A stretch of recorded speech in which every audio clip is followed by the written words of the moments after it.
Hello, everyone. Welcome. This is a very improvised, very sort of last-minute idea. Because a lot of you through the course of the day have sort of been asking me what's going on, what's happening in the Senate, and basically I'm sort of just waiting around for the Liberals to fail so I can pull the ultimatum trigger for our membership drive. So we're all here together. We're all on the roller coaster. I know it might seem tempting to think that somehow the Senate could engage in some sort of procedural hurry-curry and fuck it up so badly that somehow the social media ban doesn't get passed. Look, it could happen. In a weird accelerationist world where Simon Birmingham's retirement and resignation is designed to waste 2 hours of the Senate's time and defer guillotine orders, you know, who knows? We're going deep today, crew. We're going tinfoil hat. We've got to make up new conspiracies because there's none left to embrace. But most importantly, I'm looking forward to spending an afternoon with you guys. I know a lot of you I've interacted with on X and online, probably in non-live formats. So there's a lot of you who probably really haven't had a chance to just have a chat to me and, just chill out and kind of spend a bit of time. So my brother-in-law who lives with us, my wife's brother, he's got dinner responsibility tonight. So I've set the evening up for just a chill afternoon of watching Parliament. So basically not much happening now. Linda Reynolds, that's some time in your life you're not going to get back. I will show you how I've been entertaining myself while I've been getting ready for this stream. Look, it's childish. I'm not going to pretend that it's high politics or statecraft, but I just want to share with you my realization for today, which has brought great joy. Go, Linda. Tell us all about it. My house will be wrapped in beautiful ribbon. What's going on, Linda?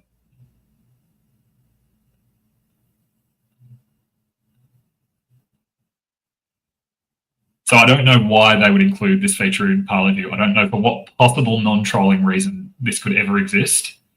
Like, no idea why this feature is there. But nevertheless, it is. As a staffer. And then again, and I feel as though this actually adds... Since 2014. Shush, I'm talking.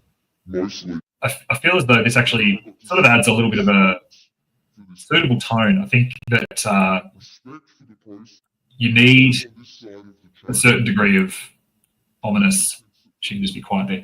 I think it adds the correct tone. You know, you need a level of sinister, ominous, current affairs style voice distortion if you have to watch Parliament for extended periods of time. This is going to make my viewing experience much, much easier. You're not going to get this on Aussie the Agenda, guys. That's all. I'm just creating points of difference. But look, all jokes aside, today is not really a day where there's much to smile about or laugh about. Dark humor is sort of one of my coping mechanisms. It's got me through some pretty tough times, but often it's either you laugh or you cry in politics. And, you know, by any assessment, I'd say the last week in particular has been a bit of a WTF head shaker. Now, just as a bit of admin before we really get into it, so I'm streaming live on X, streaming live on YouTube. I can see your comments. So, Elizabeth Blackwell, excellent to have you back on X for now. Hopefully you don't encounter your second exile. I suppose you could just call it exile. But any of you who are watching on YouTube or on X, feel free to throw something in the comments to say hello, and I'll sort of gladly answer any questions you've got about what we're watching or about what's happened so far. And obviously, at the moment, we're not watching anything really relevant to what we're interested in. Just as a bit of a sort of a how-to when you're watching Parliament, basically, you do have a transcript, so you can watch it in windowed mode where that'll say a transcript below. But if you want to watch it in full view, like I've got, get that transcript. The thing you want to have in front of you when you're watching Parliament is you want to have, in the case of the Senate, something called the dynamic red. So the dynamic red is pretty much the run sheet of the Senate. So the run sheet of the Senate basically gets updated as they go. They had a break proposed at 5:30, so I guess they're going over that. But they'll probably have a break shortly and come back around 7 o'clock. So at the moment, the Senate's discussing the Anti-Money Laundering and Counter-Terrorism Financing Amendment Bill. I'll just quickly share that screen so you can see what I'm talking about. Bear with me 1 second. I'm gonna go.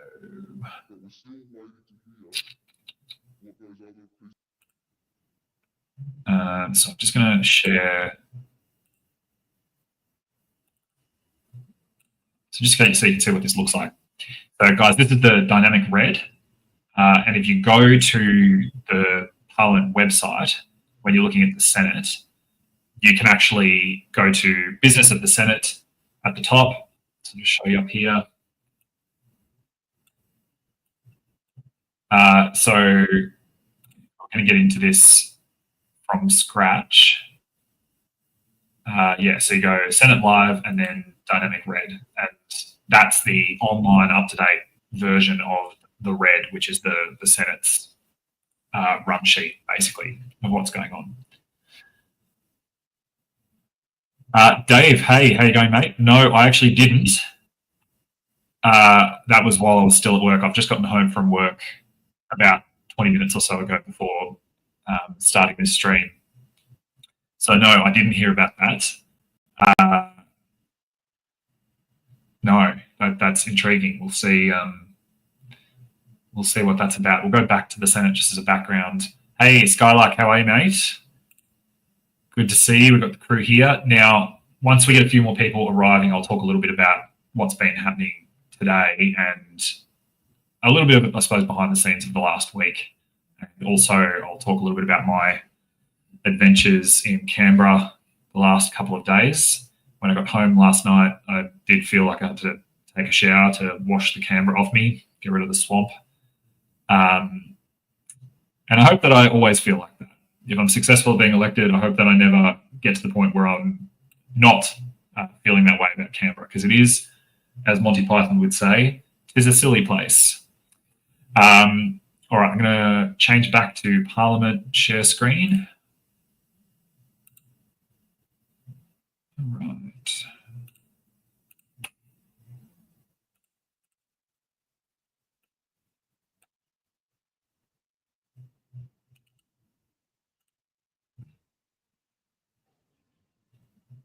What are you doing?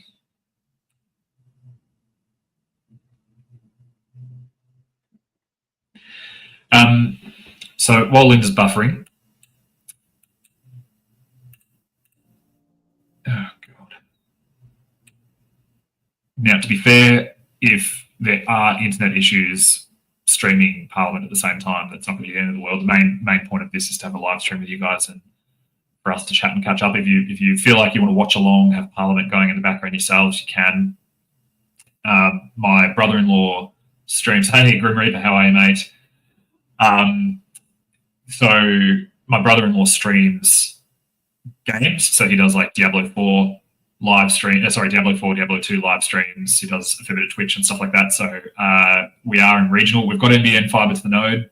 That doesn't mean much, I guess. We're very seriously considering move to Starlink, but as a result, the bandwidth may not be terrific. So we might just have a small lag. I don't know why it's was cutting out before.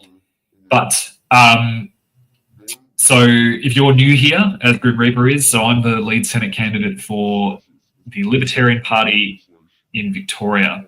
And that means that I'm going to be contesting the next federal election to win the 6th Senate spot here in Victoria, to go and represent the state of Victoria for the Libertarian Party in Canberra. And I've just gotten back from Canberra. Yeah, Grim Reaper, look, we all are, and anything could happen. But unfortunately, in this instance, anything means the entirety of the coalition Senate basically defying done and crossing the floor to vote. Well, technically, they're not crossing the floor. Technically, they would be voting how they should be voting, but crossing the floor in the sense of defying their party's position, which in this instance would be voting the way they should be voting. So the wording of cross the floor is probably not appropriate. They'd be returning to their rightful place opposite the ALP on this bill. But look, this might actually be Parliament because it's still live. It could be the stream. When it gets to this point, it's been an issue.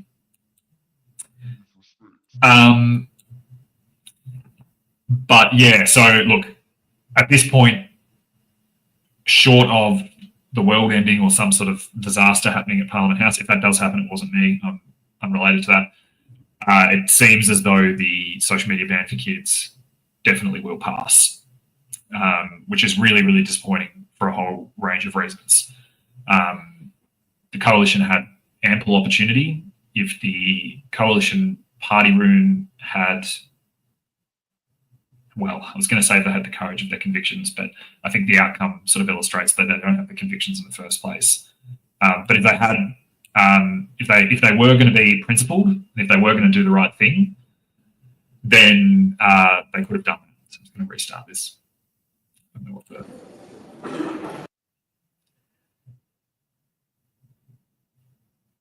God, what freeze frame. Clear in its own analysis that the... That's better. I refuse to watch this any other way now. Hold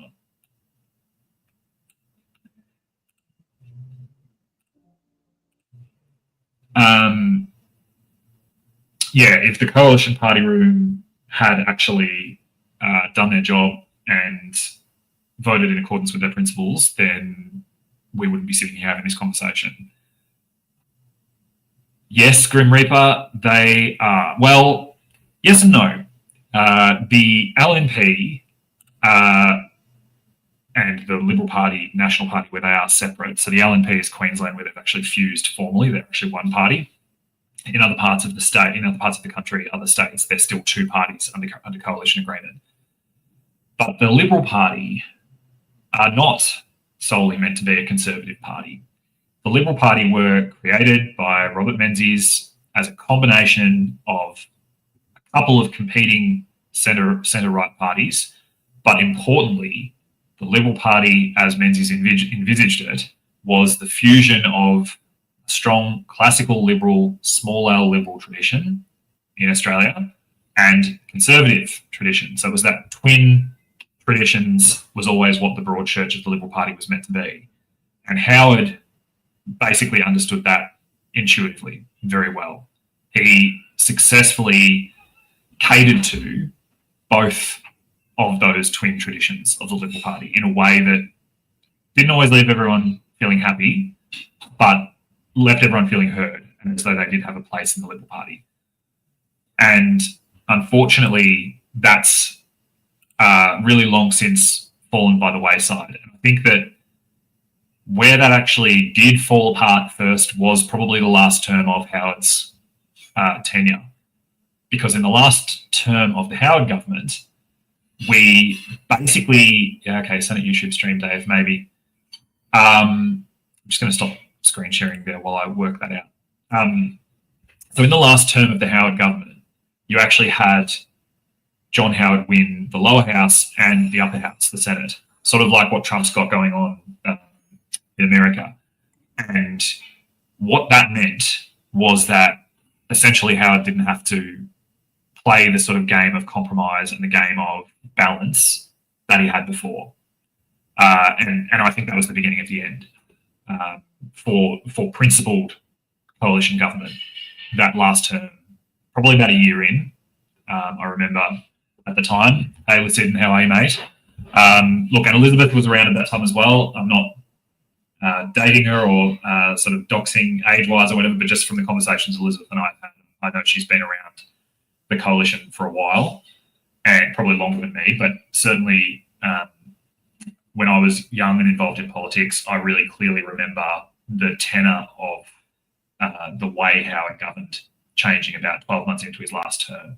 And unfortunately, that sort of double majority he had in the House of Reps and in the Senate really led to quite a lot of captain's calls and quite a lot of overreach, both in terms of what he was trying to do from a policy point of view and also massive growth in the public service, in particular the Department of Prime Minister and Cabinet. And that Department of Prime Minister and Cabinet is now like this monolithic monster, basically, that needs a flamethrower. And it doesn't really have any constitutional basis. It's not really a ministry like you would normally expect. And they basically just interfere in everything. And it's sort of the cult of the leader. That's really the legacy in the end, unfortunately, of the Howard years. There was a lot of good done in that time, but the last couple of years of that tenure kind of was the beginning of the end, because what happened was a lot of the things he did, for example, the work choices legislation. So the work choices legislation was basically the idea that you could bargain, you could sort of say to your employer, well, I want a different deal to what the EBA says. And they had some guide rails to that, but a lot of it was, hey, Care Bear, how are you? A lot of it was very flexible and a lot more focused on the individual and flexibility for the employer and the individual, which obviously Labor hated.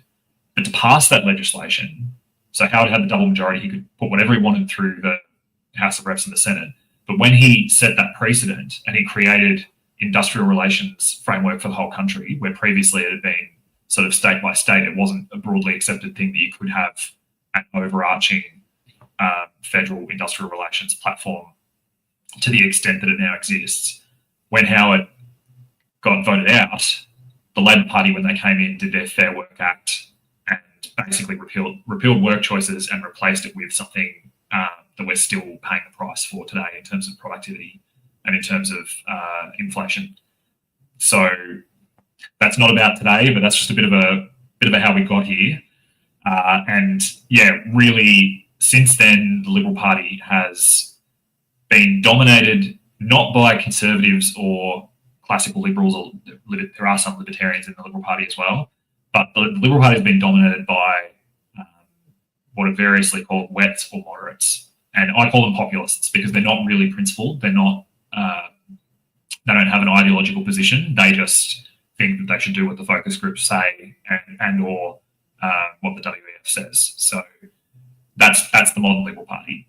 And the problem is that Dutton is the last of a dying breed. He is the last samurai, if you will. Like he's pretty much one of the last surviving ministers from the Howard era.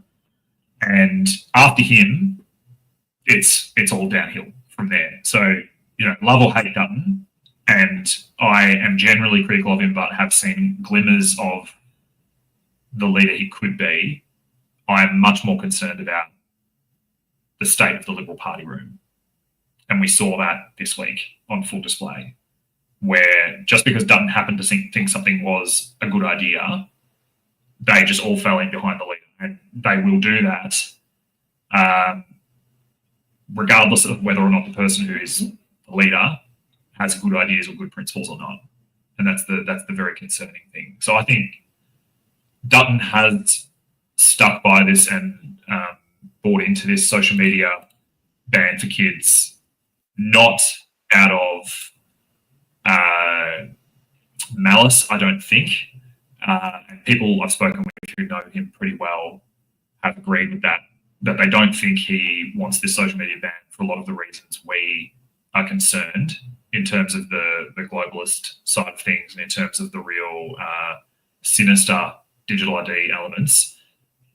I would generally accept the proposition that Dutton is just a boomer ex-cop from Queensland who there were probably certainly people pushing it behind him and within the Liberal Party who do agree with the things we're concerned about and are pushing it for that reason. But I just think Dutton basically doesn't understand how the internet works, and he thinks that e-safety is something where he can be muscular and sort of flex like they do with law and order at the state level and sort of say, well, we're being tough on digital crime.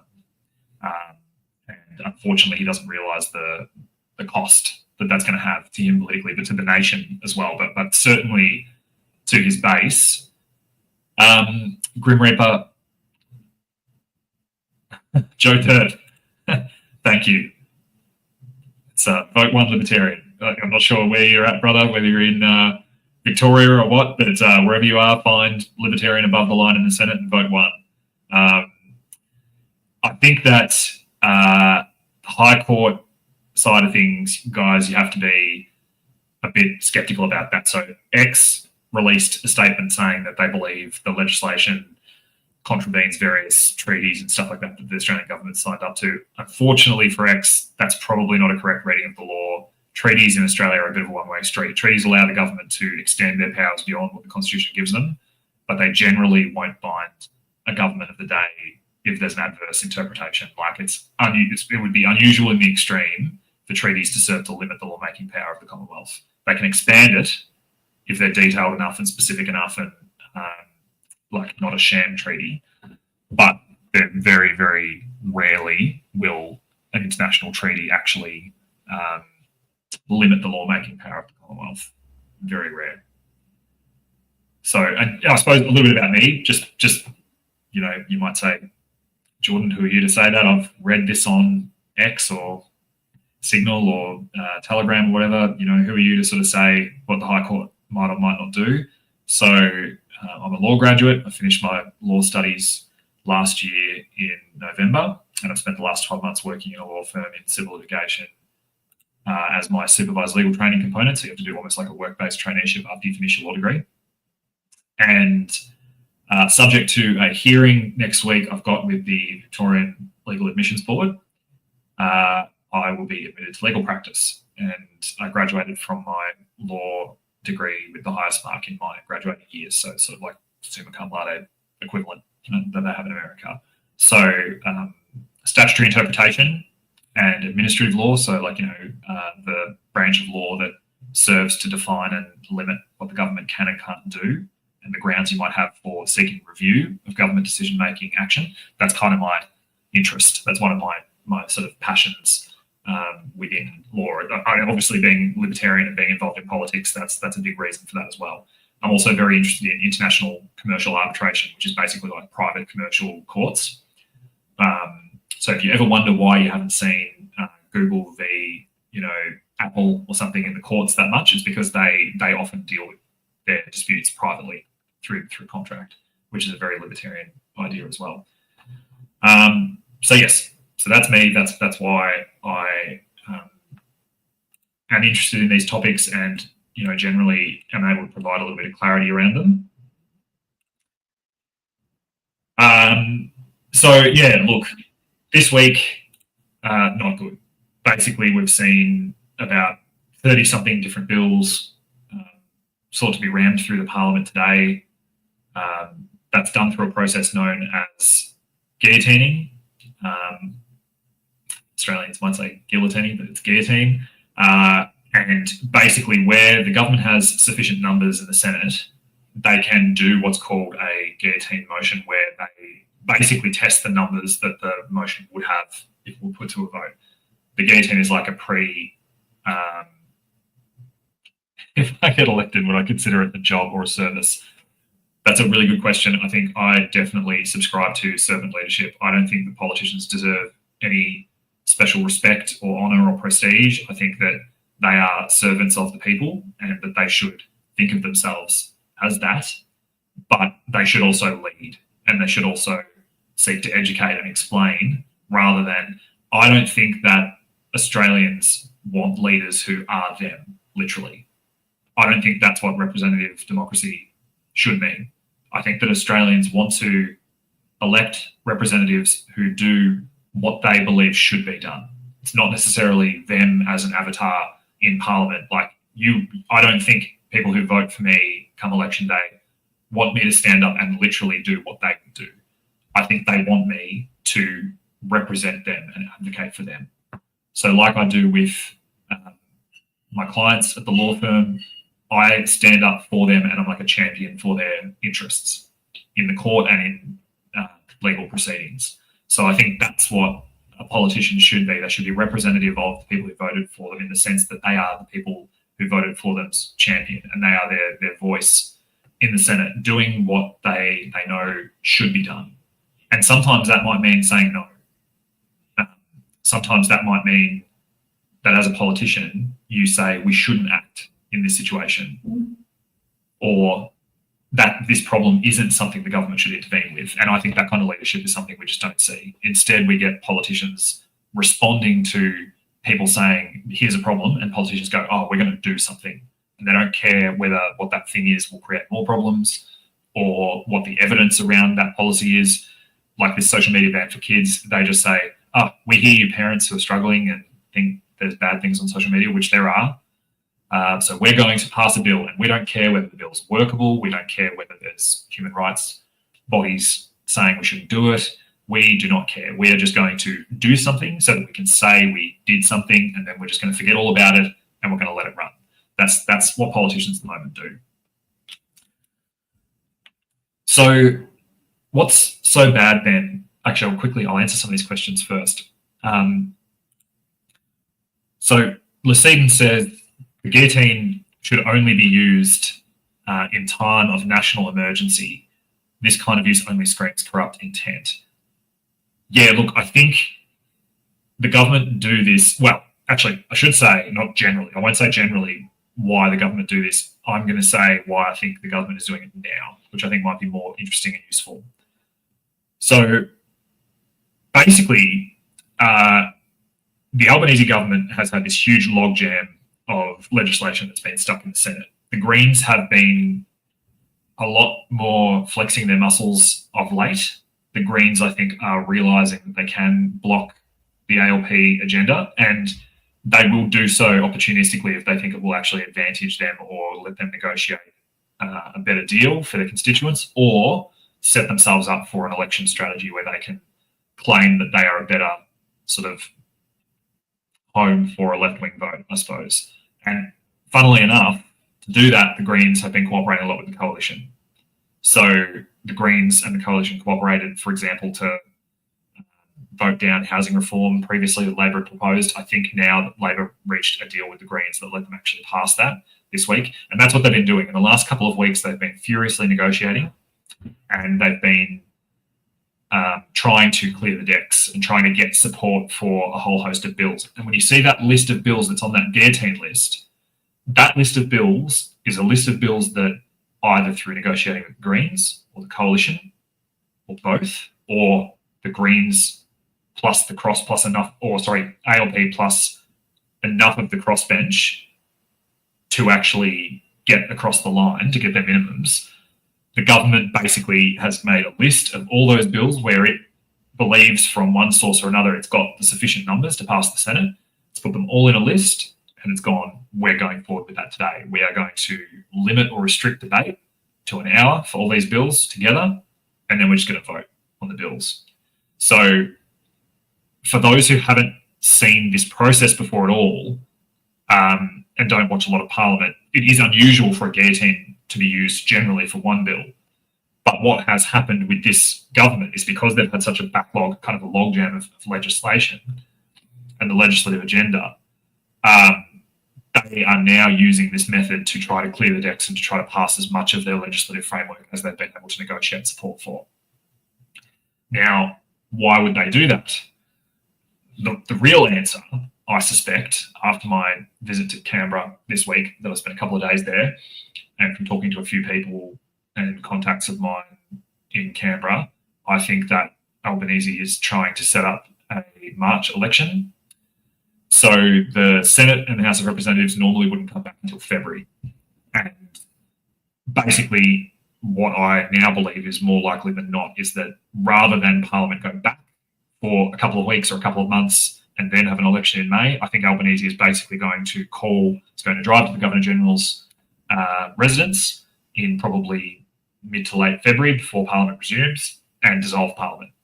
And so that'll mean that today is actually the last sitting day of Parliament before the election, potentially. There were a few people who said that, and they weren't really saying it to me specifically. They were just talking about other stuff, and they kind of let slip that that was their thinking or that's what they'd heard. So I think that we can probably be reasonably confident, depending on how today goes, and it seems as though Albanese's managed to navigate a big part of a big part of his agenda through. It seems as though he is setting things up for a relatively early election. Yeah, Luciden, that's true as well. I'll come back to your comment in a second, Skylark. So, Luciden, absolutely. The March election would prevent so they've basically scheduled an early budget for March at the moment. And if they have an election in March instead, then the budget will be done at the normal time of year, which is usually, I think, sort of June-ish.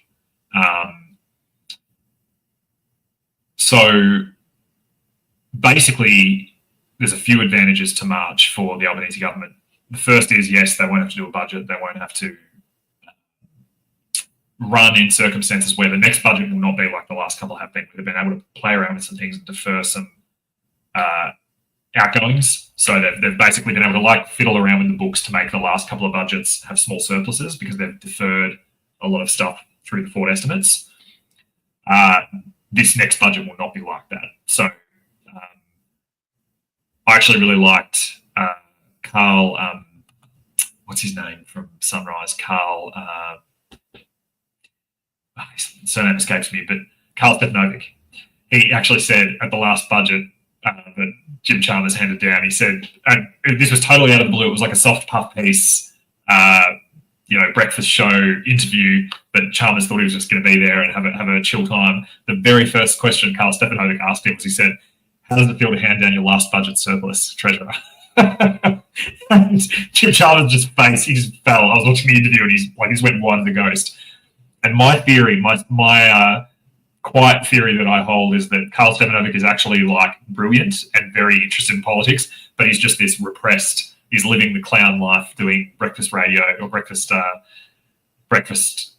TV, and he never gets to actually express his real interests. And he basically just took his opportunity to put two between the Treasurer's eyes, which I loved. Skylark, many don't understand preferential voting. Might be a good use of platform to promote education. Read this. Many are tired of the duopoly but don't see how to beat it.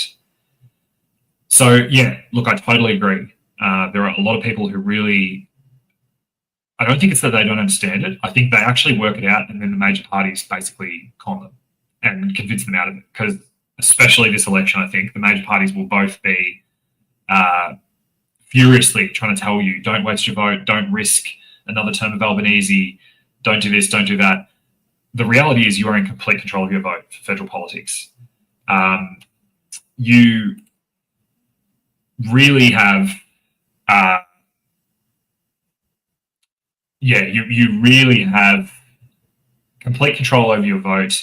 You decide where your vote goes. There's no GVTs in the upper house in federal politics.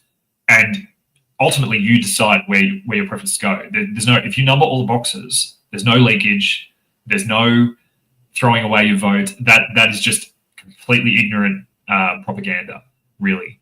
So, and it's propaganda that's fueled by the majors, because when I say, I shouldn't even use the term the majors, because there's no definition in the Electoral Act. There's no technical difference between the Liberal Party and the Libertarian Party. There's only how many people will give them the first preference vote.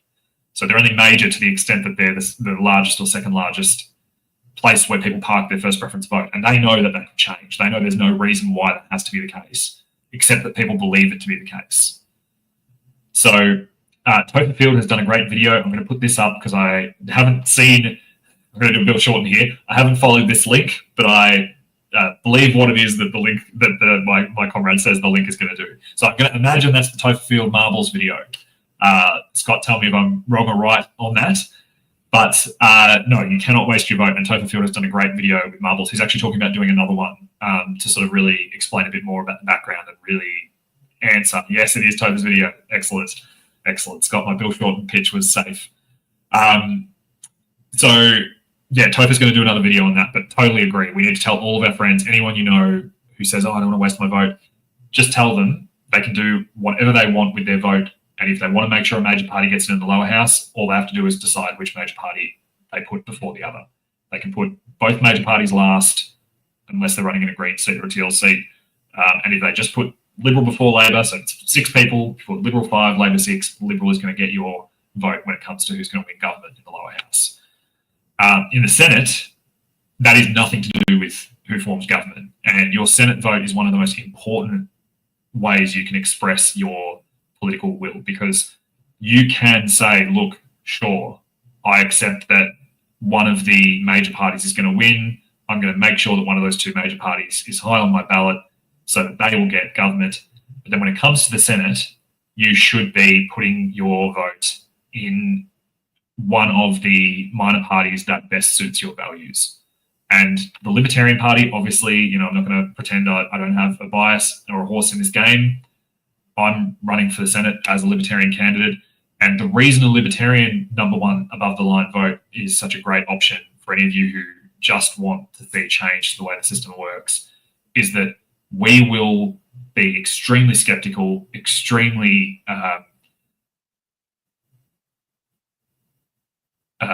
reviewing and controlling to the extent we can of any attempts to have government overreach and extra government power. So Libertarians are very suspicious of the good intentions of politicians. We know that the worst ideas can come from the best intentions and from people that we thought were our friends and allies. We've seen that with the social media bill with the Liberals today. You have to look at what a bill does, not at who is proposing the bill. So I'm just going to go through some questions because there's been a few come through here that I'm going to get to.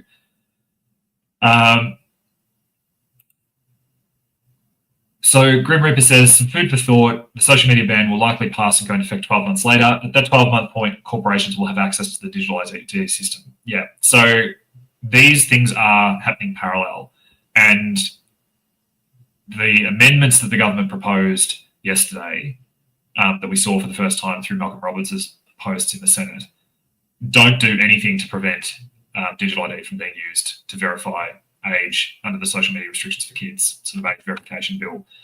The wording of the amendments basically just repeats what is in the digital ID bill, which is that it is voluntary in the sense that if digital ID is used or able to be used, there has to be another no less restrictive or no less reasonable option. So what that means is, let's say for digital ID that Centrelink or MyGov, to use their online portal, you need to provide a digital ID or use digital ID.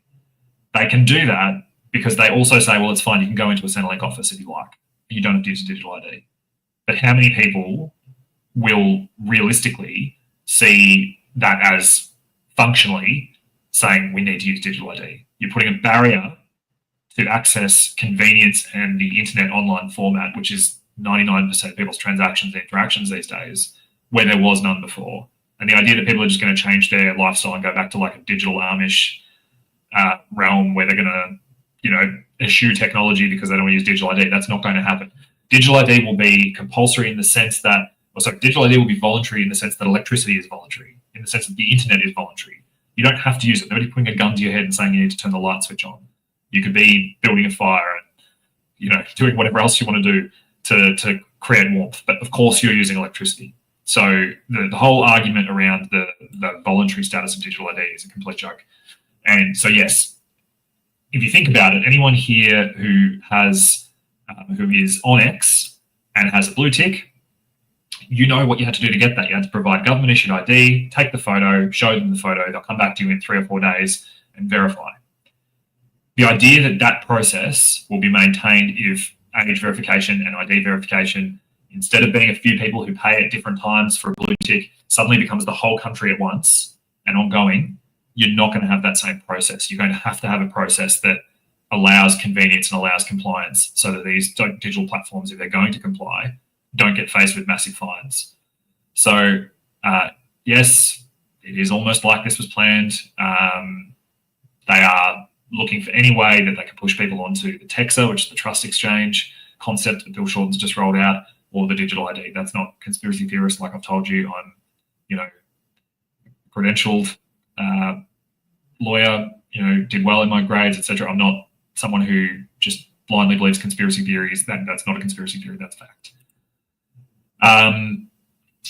So, word of Rob, anyone who says voting for a minor party is throwing away your vote is ignorant or lying. Yes, agree. I think that it's just such it's actually something that supporters of the major parties say to excuse their bad behaviour a lot of the time as well. And you'll see it intensify as we come towards the election. It's been happening a bit the last week because of some of the stances the Libertarian Party has taken and the way we have basically put an ultimatum to the Liberal Party, and I'll come to that in a second. A lot of Liberal Party people have said, you're just going to throw away your vote. Why? It's okay. They only hit us sometimes. It's sort of like this abusive relationship stuff that gets trotted out with the Liberal Party in particular. And it's just complete rubbish. David Bullock, how many Libertarians will contest the next election, upper house or lower? So in Victoria, we've got all of our Senate candidates now announced. So there's myself for the number 1 Senate spot in Vic. Matt Ford is my number 2 candidate on the Senate ticket, and Steve Matulik is number 3. You can see that on socials. We've been announcing those things on Instagram, Facebook, and X. The Senate team we've got here in Victoria is terrific. Queensland has also had its Senate team endorsed for quite a while, a little bit after I got endorsed in late April. I think they were like May or June, maybe. And that is Jim Wilmot and Lachlan Lade, aka Dunder Viking, on X and TikTok and other platforms. So they're our Senate candidates in Queensland. New South Wales hasn't selected Senate candidates yet. And South Australia, we've got someone in mind that we're just in the process of getting that paperwork done. And Tasmania also, we've hopefully got an exciting candidate to announce. But in terms of the lower house, Victoria has now officially announced 3 lower house candidates. We'll be announcing a 4th tomorrow. And we've got a couple more to announce in the lead up to New Year, and then we'll announce some more after Christmas as well. So this is the most organised a minor party has ever been. So One Nation usually runs candidates everywhere but announces them like 6 or 7 weeks out. And that's because they're not serious lower house candidates. They're not really vetted. They're just there to be on the ballot, and they're there to boost the Senate vote and to generate income where they get above 4%, which goes back to the central party. So Pauline, she's been great over a long period of time. And on free speech, we've found a great alliance with One Nation. But as an electoral model, if you wonder why aren't they running the country yet, why haven't they become a third party, it's because that's not what they're set up to do. They're set up to funnel revenue and resources into the Queensland branch of the party, which is controlled by Pauline, because she in the past has been burnt by people trying to hijack her movement and who in the past have done things electorally and fraud-wise wrong, but have actually landed her in prison. So I don't blame her for not wanting to create a grassroots party that's full size and a genuine community grassroots movement like what the Libertarian Party is. But that's where they're at. So that's why One Nation doesn't have branches. They don't do really community branch activities in between elections. They pretty much just exist in Parliament where they've got members, and then during election season they sort of flower, do their thing, and then wither on the vine again. In terms of how many Libertarians will contest, so I've just told you how many we have announced already. In Victoria, where we've got the best shot of winning a Senate seat with my candidacy, we're going to be trying to field as many good Libertarians as we can in as many seats as we can. Now, we're not going to just run people for the sake of having names on the ballot.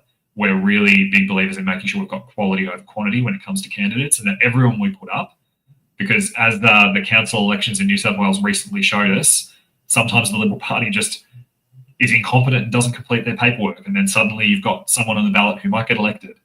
And sometimes people you don't think are going to get elected might. So we want to make sure that all of our candidates are people that we would be proud to have as parliamentarians. And that's one reason why you've never seen a defection from the Libertarian Party. So I was going to say Liberal Democrats before, that was our name before. We've had a senator in David Lionhelm, who was a senator for many years.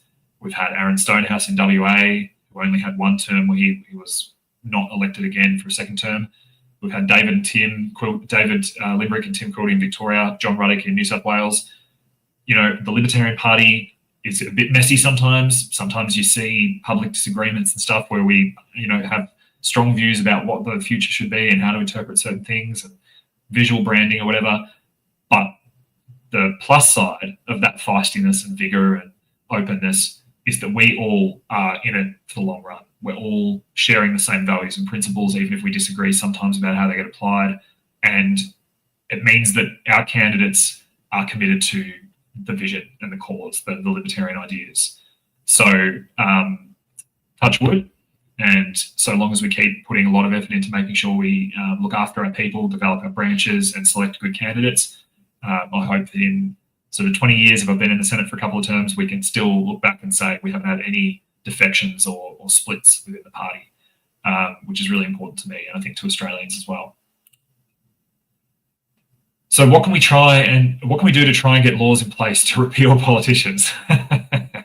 To repeal politicians, that's a great question. That's a very libertarian question. It's 1:30. I would love to see less politicians. Did you know that a inquiry from the Standing Committee on Electoral Matters suggested about 6 months ago that in the middle of the biggest cost of living crisis, the biggest, longest unofficial recession per capita we've ever had, that this committee and federal parliament very seriously considered, being led, of course, by people like David Pocock or whatever. They thought, you know what the answer is? We know what the people need. We're going to increase the size of the House of Reps and the Senate. We're going to have more politicians. That's going to solve all your problems, people, plebs. We're going to have more elites, more politicians. And I just thought, please run that for the federal election. That would be glorious. But sadly, they were too smart and they didn't do that, because I would have just absolutely loved to run an election on let's not make Parliament bigger. How's that sound? But in terms of what can we do, if you want less politicians and less government in your life, vote Libertarian. We don't think that the current systems that are there would do better if they were run with better people. We think they're operating exactly as intended, which is to crowd out and interfere with your ability to make decisions for you and your family. That's what the nature of government is, and it's what the nature of the deep government, the public service, the political class and laptop class.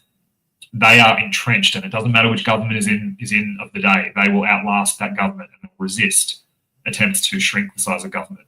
So you can't just have a well-meaning coalition government get in and try to do it better or more efficiently. You need a razor game. You need a chainsaw, and I'm going to do my best to create a beachhead and then expand that beachhead and create a third wave in Australian politics to make sure that we are actually taking a chainsaw and absolutely putting the fear of God into the political class. So if that's something that excites you and that's something you want to hear, just get around the Libertarian Party. Join up, find your nearest branch.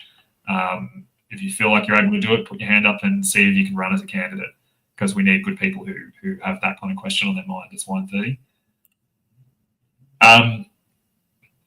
Adam Walker, we don't have a government or opposition. They're both foreign corporations acting as governments. Well, look, they're certainly not much of an opposition, that's for sure. Scott, that was the link I went to before. Thelonious Pumpkin, how do the new electoral funding laws put smaller parties at a disadvantage? That's a great question, and they're one of the bills that are actually being forced through and guillotined today as well. So they do it in two ways. The first way they do it is they actually limit the political donations that can be made by an individual. So someone like Clive Palmer, for example, they have limits on how much that person can donate to a political party or candidate. And they actually also have limits on what parties and candidates can spend, which I think is almost more concerning when you're talking about really one of the only advantages you can potentially have against an incumbent is that you can convince people that your ideas are better and get more resources than them. And that's what the Teals have done. I don't agree with the Teals' ideas, and they haven't convinced me. I think their ideas are damaging and bad for Australia. But they've convinced enough people, and enough people with money, like Simon Holmes and Court and others, to give them money that they've been able to unseat incumbents, and Liberal incumbents primarily. And you don't have to be a conspiracy theorist or a person with a cynical mind to believe that that's probably the reason the major parties have agreed to pass this legislation, because they basically don't want the Teals, or in future the Libertarians, or whoever it might be, from unseating their incumbent two-party status quo. So those two things, so they're putting caps on individual donor limits. They're putting decreases to the disclosure thresholds. So people will have to disclose after a smaller amount. And they're also limiting how much electoral expenditure. But the worst part about this bill is it's got all these exceptions in terms of political contributions and donations that really benefit the major parties the most. So things like unions being able to donate, being treated as an entity, things like 500 clubs and corporations being donors, and trusts being donors, like the Liberal Party uses to big advantage. So I hope that's given a brief high-level answer of how the new electoral funding laws put smaller parties at a disadvantage. There is only two major parties, as the minor parties always give their preferences votes to the major parties. Yeah, look, in one way, that's true, but in another way, that's unavoidable, because the way the electoral laws work is you actually have to number every box. So forced preferential voting benefits the major parties, because in the end, the largest players get elected. So the Libertarian Party actually opposes both compulsory preferential voting and compulsory voting. So we believe you shouldn't have to vote, and if you do vote, you shouldn't have to number all the boxes. So that would be the ultimate expression of political opinion, and that would be a true representation of what the engaged, interested Australian who actually cares about who's governing them and wants to have a say. That would be the best way of representing their views and what they believe. And the major parties resist that because they know that they're just banking on rusted-on, compelled people who just think of it like a tribal football, and they think, oh, mum and dad voted for Liberal, so I'll vote for them. Labor, oh, I guess I'm a worker, so I guess I'm going to vote for the Labor Party. You wouldn't have that in a system where you didn't have compulsory voting. So it's another tool to prop up the duopoly of the majors.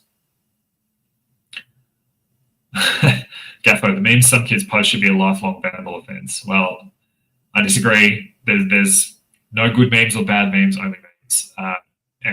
Look, I'm not going to lie to you. If I'm elected to the Senate, the kind of semi-cringe Lord of the Rings-esque memes will be Star Wars. All of these, like, I will be, and hopefully you've seen that already if you're following my socials. I do partly communicate in cringe, 90s, 2000s meme format. I make no apologies for this. I feel that needs representation in the Senate as much as anything. Ditch preferential voting and replace with proportional representation. Red Fury, yeah, maybe, but I think you can look at New Zealand and see how easily that system can be manipulated. And it doesn't really kind of solve the problem in a lot of ways, and it doesn't really end up with necessarily different outcomes. And the problem with proportional representation is that ideas that really don't gain a lot of traction end up getting a say when they wouldn't necessarily on their own merit. For example, under proportional representation, we might have one member of the parliament be Victorian socialists. We don't want that. That's not necessarily the accurate reflection of the will of the people. Care Bear, are there any libertarian candidates in WA? So in WA, we've got an awesome team. I helped them to get registered at a state level. I put a lot of effort into that when I was the party's federal secretary to help them get back on the ballot for the state election that's coming up. If there's a federal election in March, WA is actually one of the only states that allows their state election to be held later. So they could have an election in May instead of March for the state WA election if the Labor government goes in March instead of later on in May. We will be hopefully very soon in a position to announce our state WA candidate team. But if it turns out that we're looking at an earlier federal election and the WA state election gets pushed out, we're going to pivot those and really try to run hard at the federal election in WA. We've got some awesome candidates and awesome people.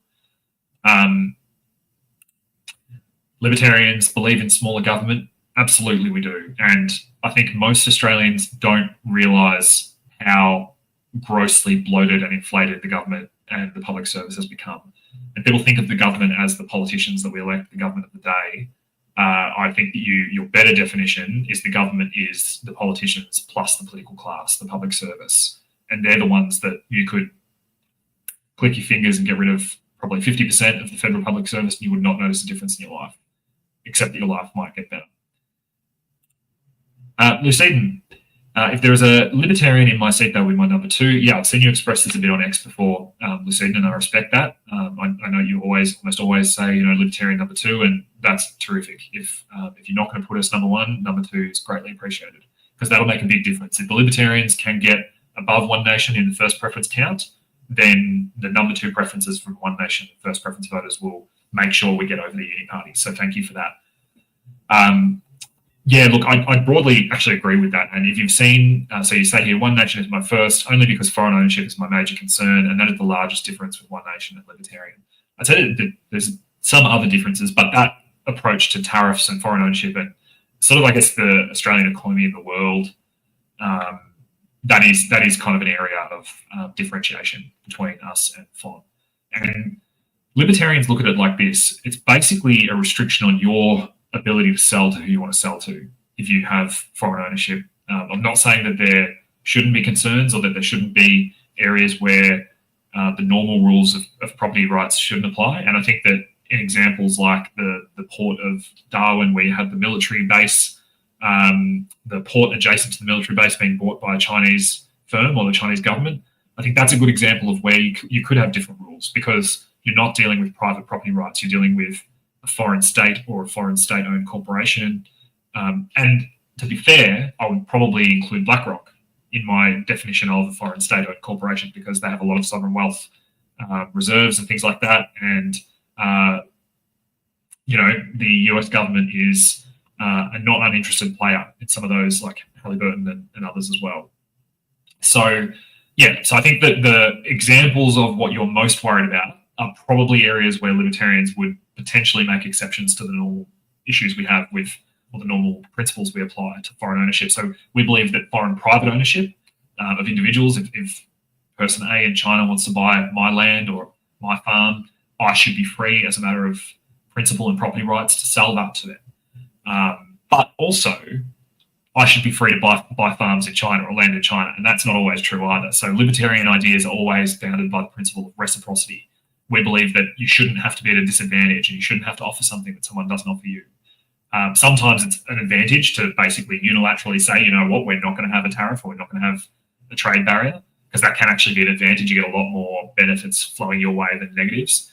But when it comes to property ownership, I think that if someone is going to expect to be able to have the right to purchase property in Australia, we should also have that right where they live. But yeah, thanks for your contribution, Lucine, and thank you as well just for engaging and following with the campaign on X and my accounts. You're always thoughtful and respectful, and I appreciate your position. Okay, Grim Reaper. Yeah, Breaking Noggin, I am seeing X comments. I'm just catching up because I'm actually trying to, and I know it's probably like a rookie thing. I'm sure most people when they're streaming don't answer every comment, but I'm just going through it and answering them. So I will catch up. Grim Reaper says, Jordan, do you think there should be a policy or law created that makes all politicians make known to the voting public what their affiliation is to the World Economic Forum? Look, I think that's what X does. I think that the fact that we know, the fact that now it is reported on and it is, I guess, public opinion or available information, I think that's the beauty of alternative media. And I think that has to be the solution. And this is a good example of what I was talking about before. Tomorrow, if you just waved a wand and One Nation and Libertarian Party had some kind of combination of the balance of power or whatever, should you make a law to do what our enemies have been doing that we complain about when they're doing it against us? And if there were a law or policy forcing to make public an affiliation, would our enemies use that when they had the opportunity to force a public affiliation with an organisation that we would think was good or was beneficial, and use that to persecute or attack us? So you always have to think, is government action or policy always the best solution? 9 times out of 10, I think the answer is no. And I think that the best way to discern what someone's affiliation is with the World Economic Forum is to follow them and watch what they're doing and see what they've done before, and find good sources of information. I'll be honest. I respect that Millet, for example, went to Davos and sort of gave the World Economic Forum a serve. I personally would never go there. I don't really feel the need to go and legitimize them or engage with them or acknowledge their existence, really. I personally wouldn't do that, but that's just me. Bad social media for kids. Libertarians get caught up on the dumbest shit. Cool, mate. No worries. That's you're more than entitled to your view. Scott, in my opinion, Pauline's stunt about payment hijacked the media attention on under 16 social media bill and guillotine bills. Yeah, look, that's true. I think that a lot of the crossbench, rather than work with each other and be disciplined on communication, suck up all the oxygen and waste bandwidth they've got talking about stuff that does distract and does, have a negative impact on what's happening. And I think that if I was elected to the Senate, I'd really be seeking to almost act as a bit of a whip for the crossbench. When you look at the major parties, they have whips of people who make sure they're in the room for a division. They make sure that the business of the Senate for that party goes well and they're disciplined and working together. If you look at Victorian Parliament, David Limbrick is only one vote. So the Libertarian Party only has one seat in the upper house in Victoria. But like you've seen this week with he and Moira working together to bring a bill to propose that private citizens be able to use pepper spray, which I think would have been a terrific step in the right direction towards individual self-defense. And there's been a number of times where David's been able to actually win votes or force concessions from the government because he's been able to organise and build relationships within the crossbench. So I think that's what's missing at the moment. Everyone in the crossbench is basically trying to do it on their own. And so we're not getting very far. So that's one thing I'd like to bring.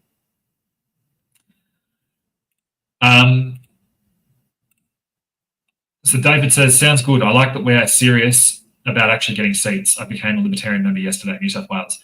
David, I'd love to hear, this format doesn't allow for like a direct response to what I'm saying, but later on in the comments, let me know what made you join our party? What caused you to come across and become a Libertarian? Were you a member of another party before? I'd love to hear what brought you to our shores. So yeah, don't worry, we've definitely got serious plans. And like the Libertarian Party has a long-term plan. We are going to follow the pathway charted by the Greens, and we're going to establish ourselves with a beachhead in the upper house. We're going to model and show what the difference is with libertarian values and what Australians could have. And then we're going to identify areas within those states where we've got senators, where our vote's the strongest, focus on those and start to build in the House of Representatives. And that's going to be supported by council, local government involvement as well, which we've done in New South Wales and Vic recently, which has been really, really beneficial. I think New South Wales got about 7 councillors. We got 5 in Vic. And both of us have said that if we ran twice the candidates, we would get twice the seats. Local government is absolutely ready for minor party involvement. And One Nation and UAP have never done. And you've got to ask yourself why is that? It's because they're not actually serious about building a grassroots movement that goes beyond the control of their founders. So welcome aboard, David. I'd love to hear where you joined us from, whether it's the free speech issue that we've been advocating for really strongly the last couple of weeks, or whether you've been thinking about it for a while. I'd love to hear about that. Broken Organ, hey man, how are you? Yeah, so look, it's a double-edged sword. So you say you need to wrangle that appearance of disunity. Even if you organise debates amongst yourself, the public arguments just look disorganised. I agree. It is sometimes, there are times where I think, my God, guys, we're really going to have this argument in public. I am the sort of person to try to thread the needle. And it's my style of leadership and of diplomacy and of negotiation that I think it is better to have disputes and arguments within yourselves and present a united front to the world. I agree with you. That's my preference. A lot of libertarians are very autistic. All right, I'm just going to say that. If you're a libertarian member or party member and you're watching this, I love you. Autism is a superpower. It's not a criticism at all. I'm immensely fond of the members, volunteers, and supporters. We've got terrific people. They're my second family in the party. But often the ability to not have a public debate or try to correct someone when you think they're wrong in public is more than the average libertarian can handle. So, look, it's a double-edged sword. It's just the nature. It's messy. It's you think, why would you do that? But then at the same time, it's also our strength that we've maintained a party for 23 years. We've maintained elected members who haven't gone off and made their own parties and become personality-based. And, we have our arguments in public, but it means that we have arguments that let us stay unified and stay together. Whereas arguments had behind closed doors in other parties that might be fiercer and more bitter, might not have a good resolution, end up splitting those parties and candidates apart. So I take your point, I'm not disagreeing with you that sometimes it can look messy and the public can go, what the hell?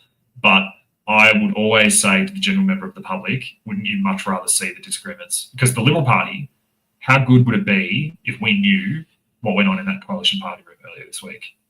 Like, I do know what went on because I've got friends who were in it, but the average person does not. They just think the Liberal Party believes social media ban for kids is a good thing. So there are strengths and weaknesses to that. It's 1:30. That's so typical of the Australian government to think we need more politicians. Correct. It's the most Canberra solution to cost of it. It's so tone deaf. But like the Voice was tone deaf. They have no idea. Like I was in Canberra for 2 days this week. They are swamp people aliens. They have no idea. Like none. And we just need to give that scorn and dismissal, and we don't need to take it seriously. They just are idiots, and hopefully I can get elected and I can say that to them when I'm there and never lose that. If you ever hear me say nice things about Canberra or nice things about politicians, that's the time I'm done. You've got to take me out like old Yeller out the back and self-defense.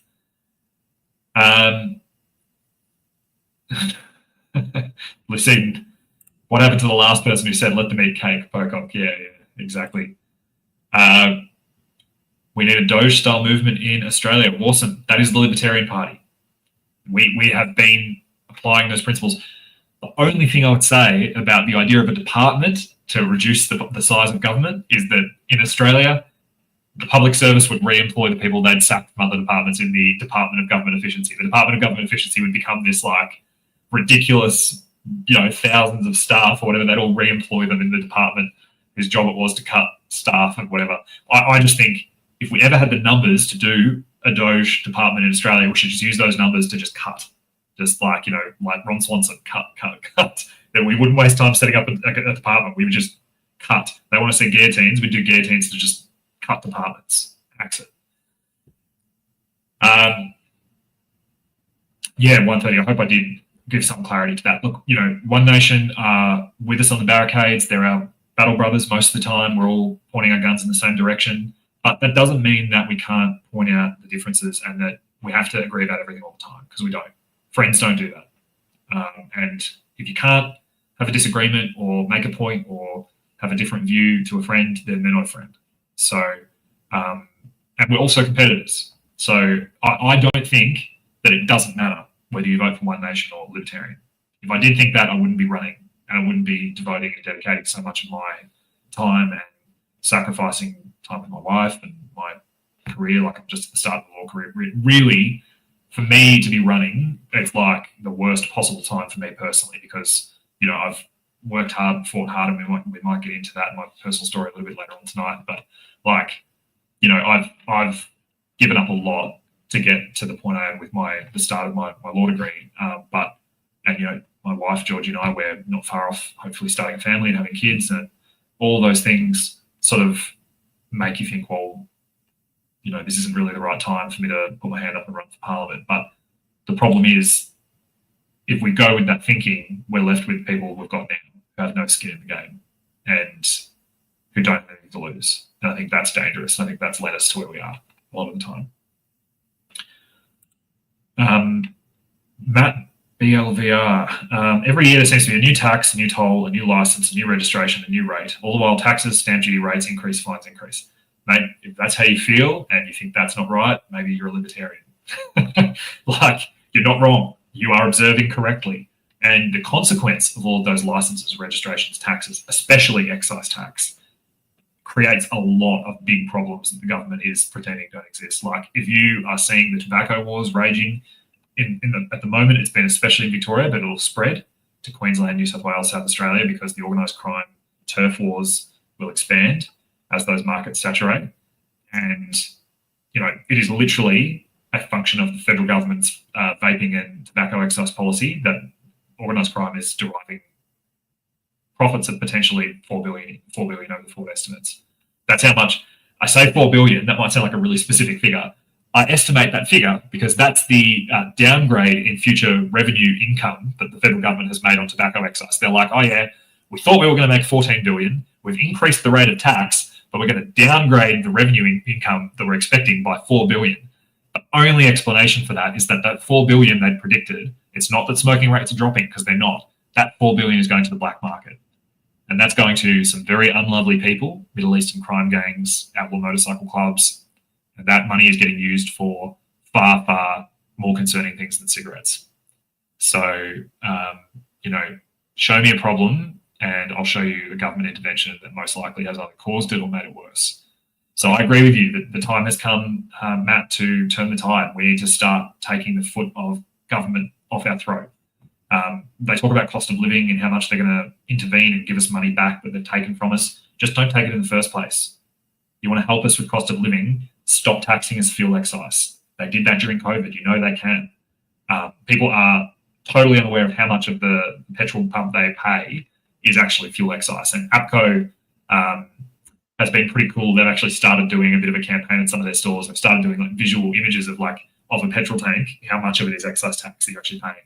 And watch that space. In a couple of weeks' time, about 3 weeks' time, we've got a really cool stunt coming up in Victoria, which I won't tell you much about, but it's to do with fuel excise, and it's going to be a lot of fun. So watch that space. But yeah, have a look into our party. If you're very concerned about the level of tax and you can see how that's contributing to both less freedom and more government interference in your life and your economic situation and your cost of living at the end of the day, I'd seriously consider joining the Libertarians.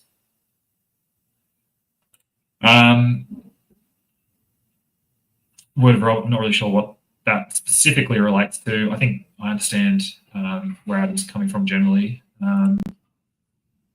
Awesome. Australia needs an economist like Peter Schiff as treasurer. Yeah, look, what Australia needs is politicians who are competent and hardworking, interrogating carefully and scrutinising suggestions by competent bureaucrats. At the moment, we've got ineffective, weak political leaders not questioning or scrutinising what wrong, unsupervised technocrats, public servants in the public health lobby and others, and our economists that are running the country are not they're not setting their best. So we need an improvement in both the public service and politicians. The only way we get that for both is competition and making sure we're cutting the public service so that the people who are left through a competitive process and efficiency dividends are the best. So I'd much rather have a more highly paid, smaller public service that can get great talent, if we have to have one for now, than I would have a bigger, lower paid, lower skilled public service. But we also need to be matching that with vigorous politicians who are going to interrogate, question what they're getting told by policy wonks and bureaucrats. Matt, any government that respects the value of the tax paid and social contribution by the citizens of Australia and is frugal and respectful with that source of Commonwealth has my vote. Well, you're not going to be voting for the majors anytime soon, Matt. So, look, if you would like to see a government that respects and values the Australian taxpayer's dollar and understands that nothing's free, it's paid for by you, and wants to leave more of your money in your paycheck when you take it home, then look, vote Libertarian. And I don't know if we'll see a Libertarian government in my lifetime. I certainly hope we will, and I'm going to work my hardest to make sure it happens. And it's closer than people think, because if you look across the ditch at New Zealand, the ACT party over there, which is a libertarian-inspired party, it's called the Alliance of Consumers and Taxpayers Party. That basically is, I'm sorry, just quickly checking where they're at in the Senate. They're just still doing all the guillotine round through rubbish.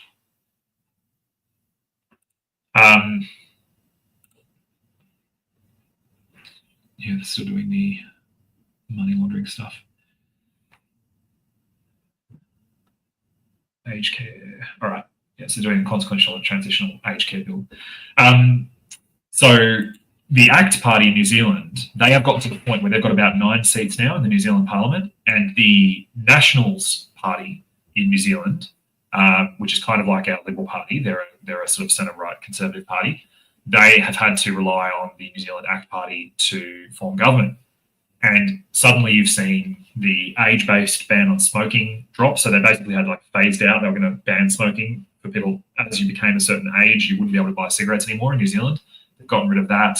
They've gotten rid of a whole heap of nanny state laws. They've gotten rid of a whole heap of woke, racially divisive laws.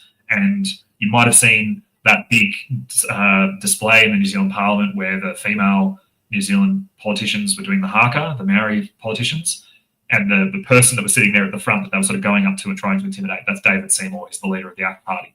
And he didn't seem very, very frightened to me. And he basically says all New Zealanders should have the same rights. We shouldn't be divided along the basis of race. That's not what this treaty is meant to do. So that's libertarian government in action. So if you want to see that, vote Libertarian and tell all your friends to vote Libertarian too. Word of Rob, PR, proportionate representation is an accurate view of the people. If socialists get enough votes for a seat or two, so be it. They won't be running things anyway. I understand what you're saying. I think that non-compulsory preferential voting that is also not compulsory itself is the best. So two-layer non-compulsory. I think that's the best way to go, and that's the libertarian position. Kebe, I'm not sure which answer question that relates to. Scott Harrison, I'm a libertarian, and I don't think CCP-controlled entities should be able to buy Australian farms, infrastructure lines, etc. So, yeah, so Scott's echoing what I'm saying. A lot of libertarians apply the principle of reciprocity and we don't think that our state should own assets and land. So we believe that state assets should be privatised. So why would we believe a foreign state should own private property? Matt Barry to head Australian Government Efficiency Task Force. Yes, Matt is a competent person. I would love to have Matt involved. Free the weed, better than grog for the mob, says what?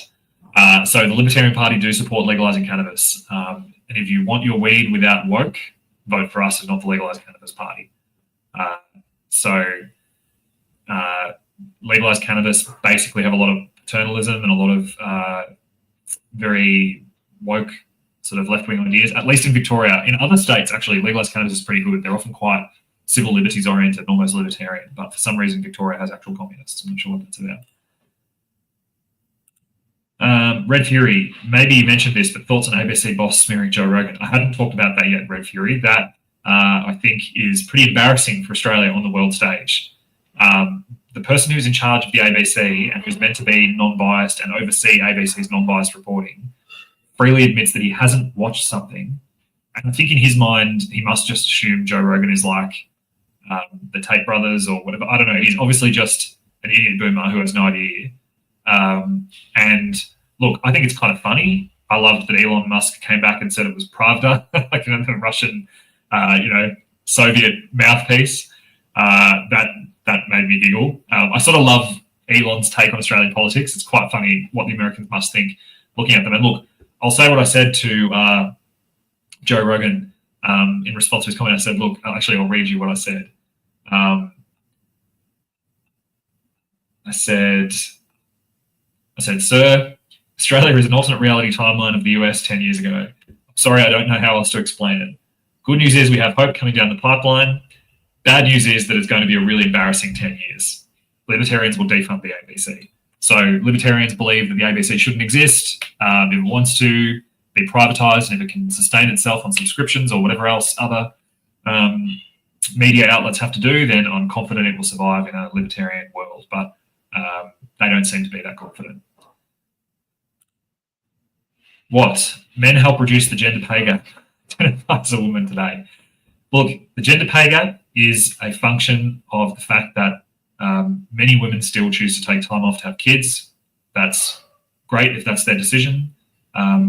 Libertarians believe that women who want to embrace traditional roles of parenthood and mothering and step away from work to do that should be free to do that, and that there's no greater or lesser dignity in making one decision or the other. The left insist that they want wage parity, but then they wonder why the birth rate in Australia is 1.5 people per family. The two figures are so connected, but they go like, oh, one's great, one's terrible, we need to have more kids, but we also need gender pay equality. Essentially, if the left got what they wanted, you would have women getting paid more for the same work than men because it would reflect the time that they have to take off if they want to have kids. It's madness. The gender pay gap is purely a function of the fact that in order to have children, women take time off work. and the fact that there are some professions and roles that women gravitate towards more than men. That's statistically the case. And even the people who are like advocating the gender pay gap say, oh, feminine professions or female-dominated professions. Like they just talk about it like it's just coincidence that there's certain roles that women gravitate towards. My wife is a nurse. She's an aged care nurse. She is excellent at what she does. She's a very caring, nurturing, empathetic person. She's also very firm, and she, makes sure the oldies know when they need to go to bed and stuff, and tells them no if they're being ridiculous. But I definitely couldn't do what she does. Not because I'm a man, but because I am not as patient as she is. Lucidin, that's my view, Scott. Food security is national security. High respect for Jordan and the Libertarian team. Great convos, and can't wait for Jordan to use the term full of a toque. I said before. Well, I will say that the social media ban looking like it's going to pass today, I will make this commitment, all right? I don't actually know if this is being recorded. It may not be. Lives might not. I don't know if they persist on. I think they do go up. I think they're recorded by default. If I am elected to the Senate, and if this social media ban passes, I can guarantee day one of a Dittloff senator term, I will put up a GIF of Lord of the Rings, Elrond standing at the fires of Mount Doom with my face saying, throw it into the fire. And then Peter Dutton as a Sildor with the ring, and it's got like social media ban and e-safety. And he's like, yeah, that's 100% guaranteed. If you didn't have any other reason to vote for Libertarians, what I have just described surely should pull your number one vote. That's all I'm saying. Bring back the miniskirt. People should be able to wear whatever they want to wear. But employers should also be able to set uniform requirements. So, yeah, it's a two-way street. Skylark, does the Libertarian Party actually use Zen 4.0 forum? Still waiting on email approval. Keen to collaborate properly. Yes, we do. Obviously, we're a volunteer-run organisation, and especially at election times near, a lot of things are happening. There's probably about 20% of people doing 80% of the work. So I will get onto that. I think I actually have the ability to improve you on Zen4. So I won't do it now because the temptation to get distracted.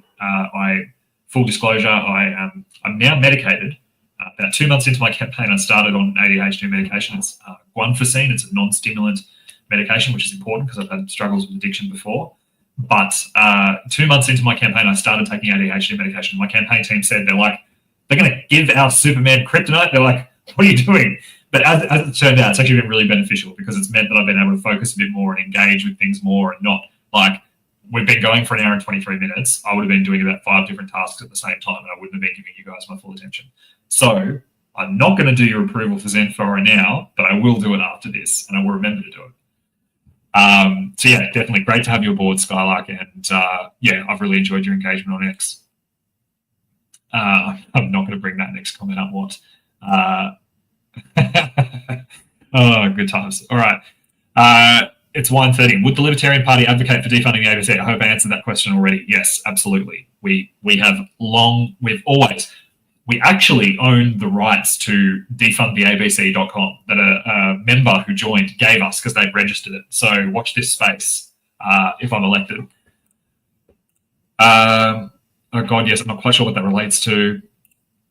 I'm glad you're running it in more like you. Thanks for the sacrifice. Thank you, mate. Yeah, it's really appreciated. Like, I don't really notice it day to day because I am the sort of person who, I'm a bit like a shark. I just, tunnel vision and look at what's in front of me, and I'm very goal oriented, very performance oriented. But last weekend we had our party AGM for Victoria, and my campaign manager read out a list of the things I had done since a couple of months before becoming endorsed. We had a video that was like a slideshow with about 7-second frames of all the activities. The slideshow was 10 minutes long at 7-second frames, and it took Steve about 3 minutes to read out the full list. And I just felt exhausted by the end of it because I don't think about like the totality of it. But like my first thought, listening to the whole list and looking at the still playing slideshow as I started to say my part, was like, I owe my wife an apology. That's what I thought. That's the first thought that came to my mind. But look, she's incredible. She's the MVP of both my life and the campaign. And yeah, look, it's hard, but we've got to do hard things to make change. So I'd rather be here on the field, leaving nothing behind, than sitting on the couch. Like, shaking my fist at the sky. So thank you.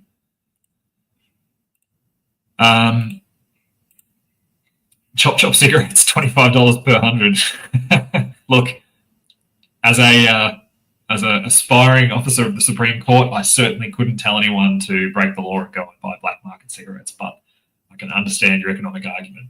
Suffice to say. Peter Schiff, I don't think so. I actually don't know who Peter Schiff is. Jim Jones. Melissa, we need public servants who need to go before Senate committees and actually have to answer the questions. None of this, I'll take that on notice. They know what they're there to discuss. True, Melissa, and often they're given advance notice of questions and they don't prepare and they don't give an adequate answer. And they know that the follow-up can be provided later and that there won't be the same platform to provide the answer. So I agree. I will say I love Malcolm Roberts and Matt Canavan. They are both excellent. If they were a different field and they'd been trained as lawyers, they would be great at cross-examining. There's an art form to giving someone enough rope to hang themselves and getting them to give you answers that they think are non-consequential answers that you then come back and you go, oh, didn't you just say this? Matt Canavan's Pornhub versus YouTube moment this week was perfect. That was excellent. Because, you know, he went through and got them to say, yep, YouTube. YouTube said, what about Pornhub? And they go, oh, actually, that's not banned. Now, libertarians don't believe Pornhub should be banned. Obviously, kids shouldn't be honest, but it does make a very effective rhetorical point.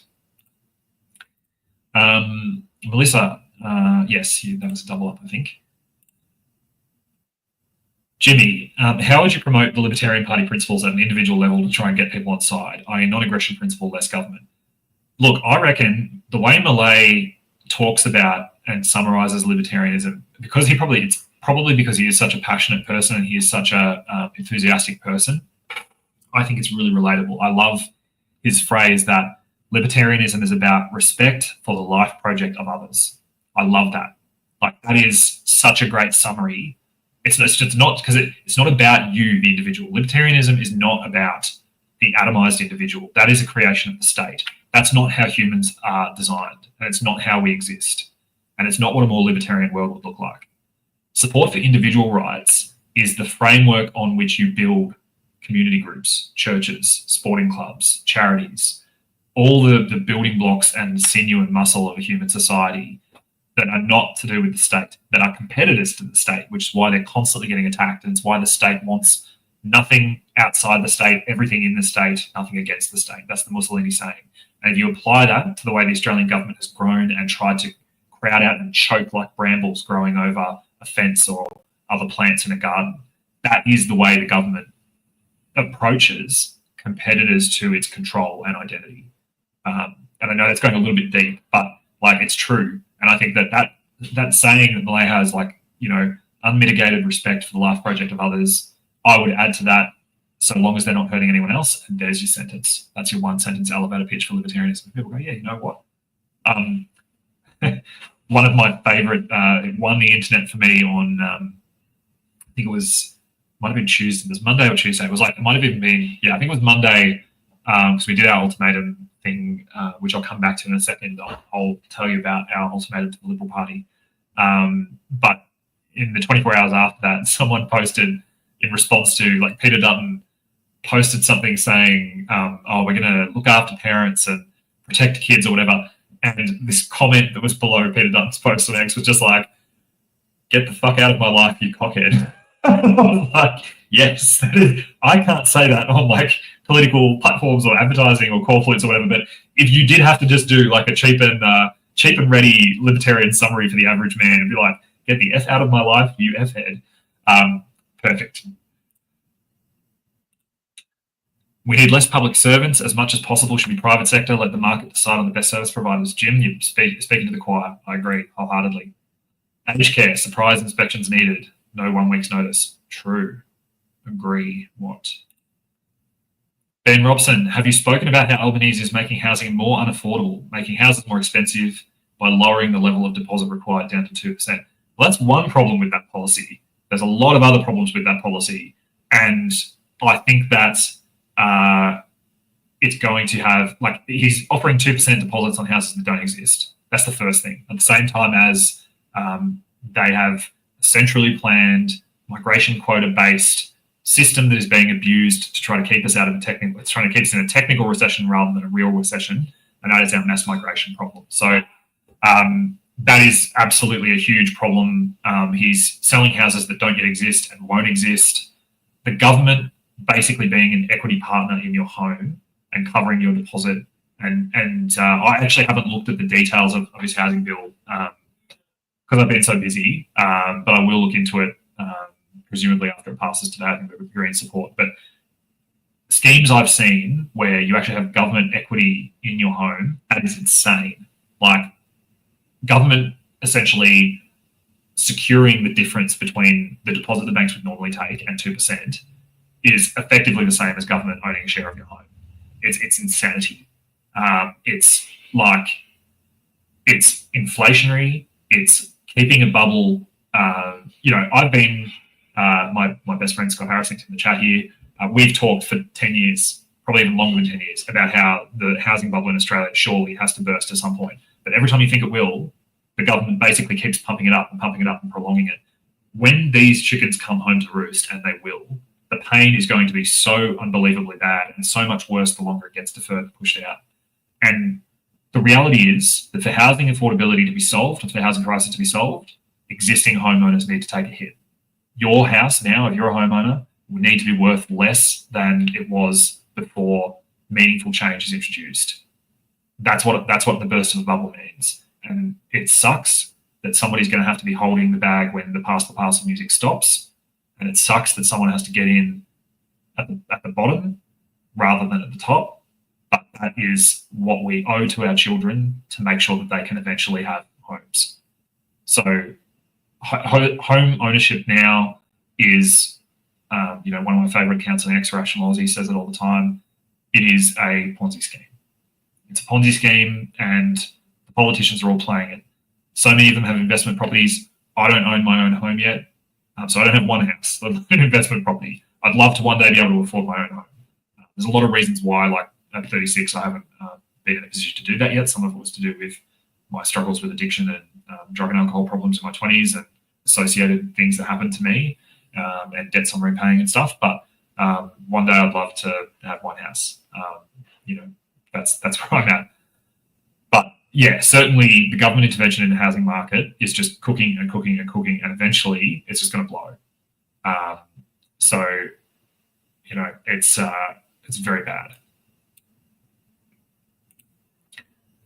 Yeah, the woman doing haka. Look, I enjoy watching the haka. Like they do it in New Zealand, they do it at like schools. Like schools will do like rival hakas, and they put a lot of creativity and thought into it.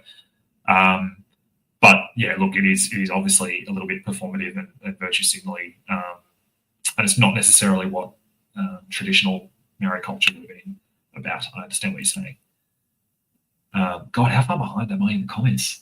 Okay, I'm not bad. I'm catching up. I'm 16 minutes. I know normally when people do live streams and stuff, they probably skip comments, but like I really value the opportunity to listen to you guys and to answer your comments. So, Billy Boganry, what are your thoughts on Medicare? Medicare is basically a giant mess. If you've ever been to the doctor recently, you'll find that even where you're bulk billed, you're paying out-of-pocket expenses a lot more. We should have less socialised healthcare and lower taxes and more ability to pay. Yeah, look, Medicare is very broken. I think the NDIS is a much bigger problem than Medicare, and the NDIS has only existed for 6 years. People act like it's always been there and that nobody can ever get rid of it. Like we are at the earliest possible point, and people are already like, oh, well, you couldn't not have the NDIS. You absolutely could not have the NDIS. But yeah, Medicare and access to Medicare for permanent residents is also far too early. If you come to our country and get permanent residency, I believe that should be, and the Libertarian Party's policy position is that there should be a much longer wait time before permanent residents are able to access Medicare and Centrelink and citizenship. Broken noggin, socialism and authoritarianism is always a backdoor to tyranny, and they never respect the process of law set before them. True. Tracy, defund the ABC. True. Elon has been on fire calling out the UK Labour Party. Red Fury, I actually saw this when I was on the Next Space last week when I was announcing our candidate for Menzies and the balance of my Senate ticket. And during that stream, I've just said I try to focus and concentrate or whatever. I happened to just see on X this respect order framework.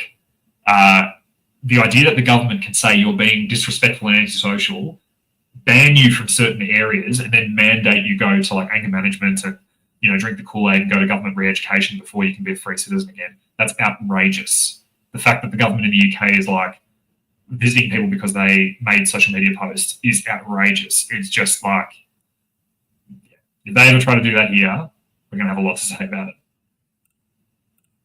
We need some Malay in Australia. Well, plain white noise for babies. We absolutely do need some Malay in Australia. If you saw the free speech rally the Libertarian Party did in Melbourne about 6 weeks ago, I got out the chainsaw. Because it was a very last-minute rally that we had to organise in response to try to fight the mad bill, I did not have the opportunity to get a full-size petrol chainsaw, so we used a electric chainsaw, an electric chainsaw from Bunnings, and there were a few like people who weren't very happy with that. They're like, "Oh, good chainsaw, but electric, oh, boo." So my brother-in-law has a big like motorbike engine steel chainsaw here at home, and in the coming week or so, we're going to be showing you what we will do if elected to this social media ban for kids. If that bill passes tonight, Libertarians commit to repealing it. We will make repeal of that bill a condition of any support we provide any political party wanting our support in the Senate. It's going to be a first order priority. So agree, we need some Malay in Australia. We need to be slashing public service in terms of public service jobs, but also departments and entities. We need to abolish the E-Safety Commission. We need to abolish the Federal Department of Education. Frankly, we need to abolish the RBA. That's not yet Libertarian policy. That's just my personal view. But if you like the sound of that and you want my personal view to carry more weight, vote for me in the Senate. I'm not sure exactly what that means.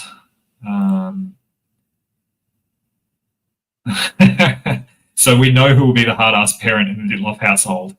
Yeah, look, I don't have kids yet, and I'm always reluctant to say what kind of a parent I'll be or what I'll do when I have kids. But, the way I was raised and what I will almost certainly kick into is I will be desperately holding up the facade of tough Papa Bear when internally I will just want to give him a cuddle or, whatever. And Georgie will know, she's the only one that will know. The kids will think, oh, Dad's all grumpy or whatever. But Georgie will like say afterwards, that was the hardest thing ever, wasn't it? I'll be like, yes. So, yes, you're probably right. I will end up being the hard-ass parent, but it will hurt me more than it hurts the kids. Because I'm super plucky. I've been ready for kids since like age 19. It was weird when I was younger. And Scott, who's known me for a long time, will testify to that. When I was in my early 20s, I was like so paternal and ready for kids. It was very unusual. Like I'd go to weddings, and if there was like a little baby at the wedding, I'd just be like putting it to sleep and all this stuff. And yeah, it's just so very keen to be nearing that milestone. What? Yes, no doubt. Plain White Noise, it should be on X, so it's currently on, Plain White Noise, it's not on the party's X account, it's on my personal candidate X account. That's why you wouldn't have seen it. So go to at Dittloff for Senate, so DITTLOFF for the number 4, Senate SENATE. That's the account this is being streamed to. So it's my personal X account, the party's YouTube account, just because the party's YouTube account is so much bigger. I did take the first steps today to get the party's YouTube account monetized, so you'd be able to make donations and do super chats and stuff as well down the track. Do libertarians have a standing on Australian identity? So that's an interesting question, Broken Noggin, and I think what you're referring to is like, would our immigration policy, or does our immigration policy have cultural or racial or nationalistic dimensions to it? The answer, honestly, is no. Libertarians don't really see immigration or demographic policy as a nationalistic, predetermined subset. We think Australians have a culture that is unique and that does have really terrific traditions and inheritance from the best of the Enlightenment, from the best of Western values and traditions. And those values should allow a meta-narrative to bring a lot of people and cultures from different parts of the world together. I think that where that narrative falters and fails, as we've seen it do over the last 20 years, with like many other parts of the Western world, JR from New South Wales said this really well on a space room the other day. There's a lot of parts of the West that have basically not only been turning their back on their history of the Enlightenment, Western values that have brought so much good to the world. They've not only turned their back on those values, they've actively been attacking them and apologising for them. And I think that the consequence of that has been an increasing tribalisation and segmentisation of what was previously a culture that could be unified under a broader meta-narrative. I think that race and religion are narratives that people organise around in the absence of a greater usually secular meta-narrative. That might sound a bit kind of cerebral, what I'm saying. I feel like you'll know what I'm saying, and that might or might not satisfy you. I understand your position on immigration is that, I believe you do see it as somewhat of a nationalistic sort of dimension, but I hope I've answered your question well enough there. We will be, definitely, we're not going to be avoiding the immigration conversation. We're going to be getting into that very much in the new year. And we have a policy position that is just being brought up to date with where we're at today in Australia, and recognising some of the changes and failures of government policy we've seen manifest. All religious institutions that are land tax exempt should have opened their doors to the homeless at night. Well, yeah, again, understanding you just said you were being satirical at times. I actually think so. I don't think that it's the case that religious institutions should also pay land tax. I think nobody should pay land tax. So that would solve that problem. I come at that from a different perspective. So I just watched Canavan read Pauline Hanson Pornhub video shoot, and wow, yeah, Scott. So I know what your view on that was, and Canavan just perfected it. So I'm glad you went and watched that after I said it, because I saw it and I thought that would make you happy. Albo is an economic retard, John Ruddock, NLC, true. Eat in the pods. Live in the pods and eat some bugs, you bigots. Yes. Jordan, would you do a spot on the Joe Rogan podcast? Look, I absolutely would. I think the world in which that happens, maybe after I'm elected, there might be that opportunity, and I think that would be huge. So one of my good friends, Spike Cohen, in the US, he was the Libertarian Party's vice president at the 2020 presidential elections. He's good friends with Dave Smith from the Problem podcast, and Dave Smith is good friends with Joe Rogan. So hopefully, if I get elected, I might do a bit of an America tour at some point, and I've got the contacts to hopefully get me in that room. And Jocko Willink is another podcast I'd love to do. I'm writing a book at the moment. I don't think I'll be able to get it. Published before the election, but I might come to it later on, maybe tonight or in another stream or whatever, my past and my story, which is pretty unusual for a political candidate. So hopefully I'll have reason to go to the US, and who knows what might happen. Stranger things have happened. Hey, Nate, respect for overcoming your past, and I hope and trust becoming a better person. How do you plan on handling this if you reach the Senate? Best of luck, by the way. Hey, Bill Hilly. Well, that's a great segue. You're not a plant or a Dorothy Dixer. I obviously just said that I might talk about that issue, and then you asked that question, which I wasn't reading ahead. There'll be a lot of people on this stream who might have come across me and the party in recent weeks, or maybe even the last week, while we've been really taking an active stance against the Liberal Party and in favour of free speech. So you might not have been alongside my campaign, and you might not have heard me talk about these things before. So I can see we've got like 400 and something people watching. Twitter's weird, like X is weird with that, where it will count people even if they're not still watching. But regardless, we've got at least a couple of hundred people here, unique viewers. So I'm going to take the opportunity to talk a little bit about my past to answer that question. So I'm 36 now, in my 20s. So from probably age, I'd say 19 onwards. It took me a little while to move from struggles with alcohol, which I'd always had. Like from age 15, I really had an unhealthy relationship with alcohol. It took me a while, longer than most people, to graduate to recreational party drugs from an addiction point of view, because my first job was in the Army. So I was in Canberra for the first 18 months after I finished school at the Defence Force Academy. And because it was like my first job, I grew up in the middle of nowhere when I was a kid. So I never had like a job when I was in school. My first job was basically working for the Army. I felt like, I'll get out of here. I'll, embark on my journey and get freedom. So I'm going to go join the Army. But obviously the Army's a very structured environment, very full on, and you know, I was very young as well. Like I was 17 when I finished high school. And so, yeah, but anyway, I was in a very structured environment for the first 18 months of my adult life. And then when I left the army, suddenly I found myself without that structure. And I was working in nightclubs and hospitality, and sure enough, drugs came along as well. And so for most of my 20s until I was about 27 years old, I had on and off sort of cycles of real struggles with drug and alcohol addiction. And the cumulative result of the last real bad relapse and I suppose descent I had into drug and alcohol use was that the small business I bought and built up in the time where I was okay in between basically failed under the weight of my addiction and my inexperience and my ego, and like it was just all worked in together. And in the end, my business basically just collapsed and my life unraveled at a rate of knots. I was also at the time dealing to sustain my own habit and to sort of escape the problems the business was having. So I sort of had these two parallel hidden lives that both unraveled at the same time. And the consequence of that very public unraveling was that I did 27 months in prison from age 27 through till age 29. So from 7th of July 2015 onwards, I've been clean and sober. I've not had a drink of alcohol in that time. I've not taken any substance in that time.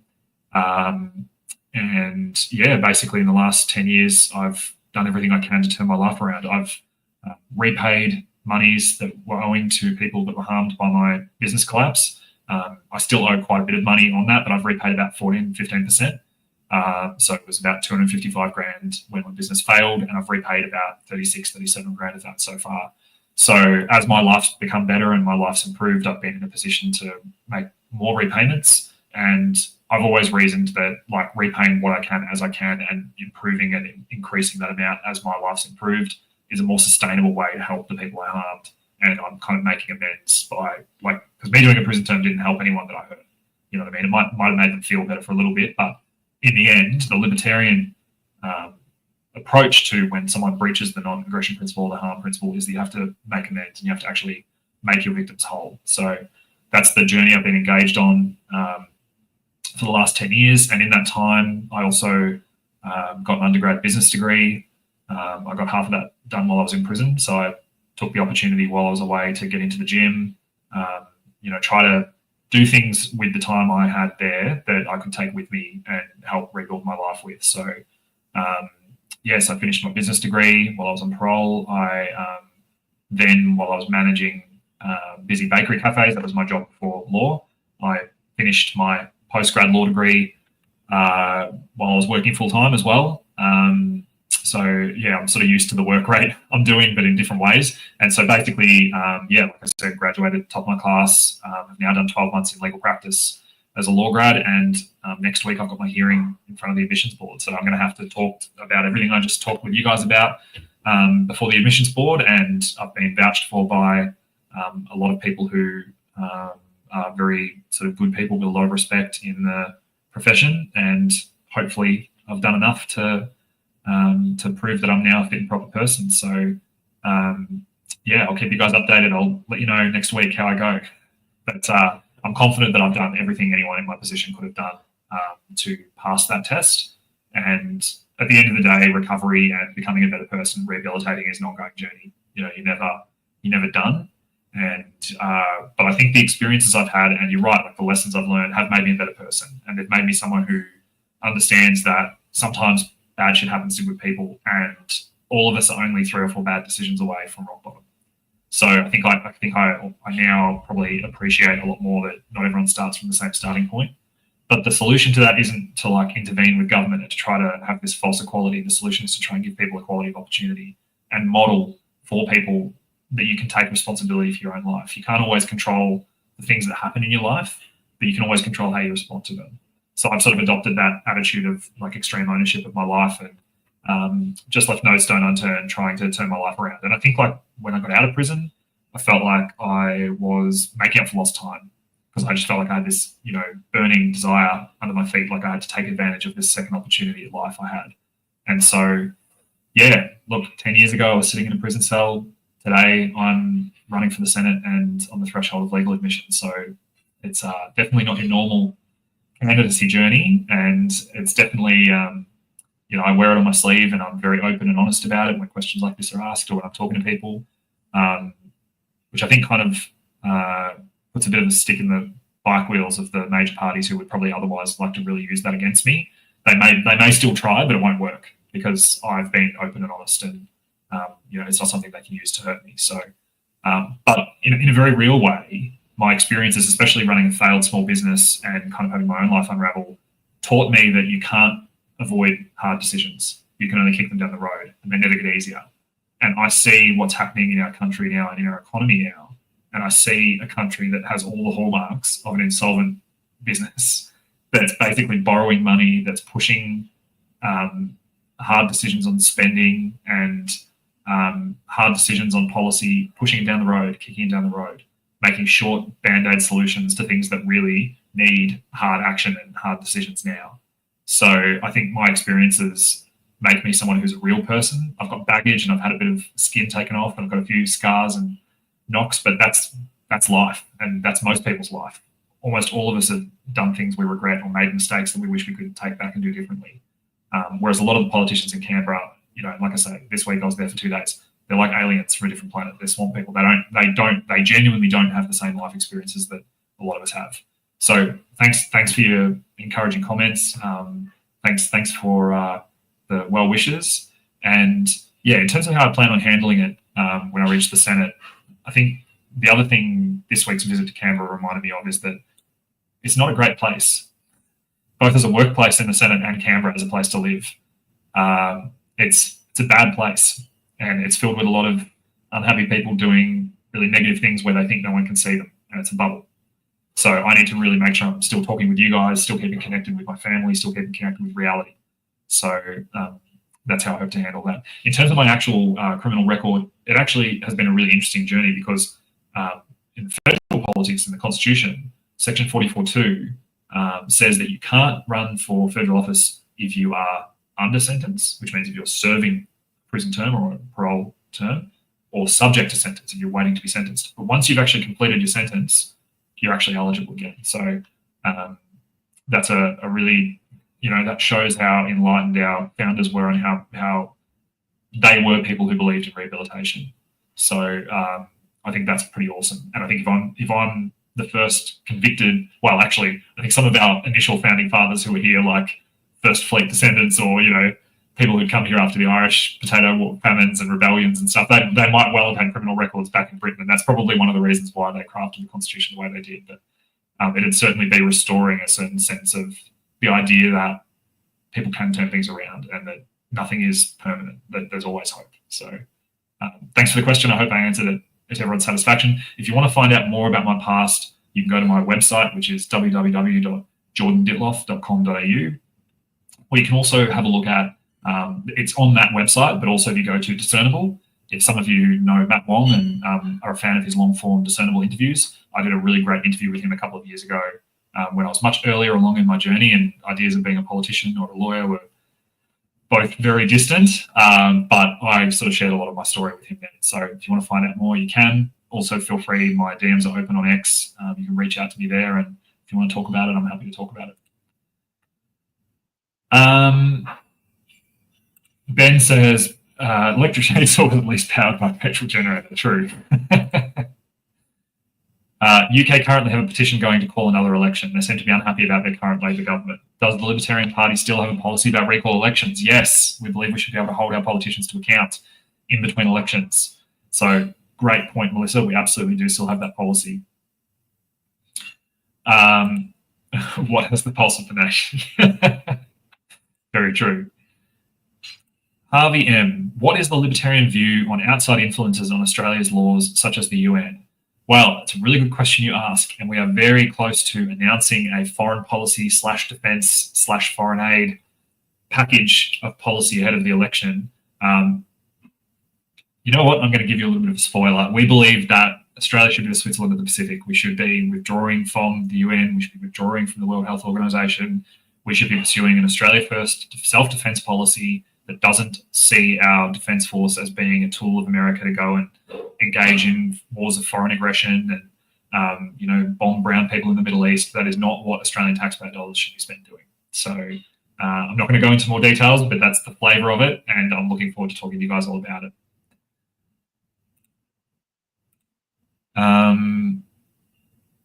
Yeah, look, word of Rob, I will say this on this point.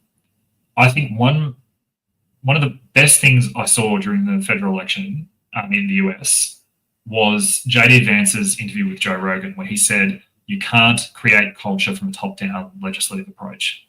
You can't mandate culture and social norms. And if you try, you're going to end up with tyranny and with a really bad system.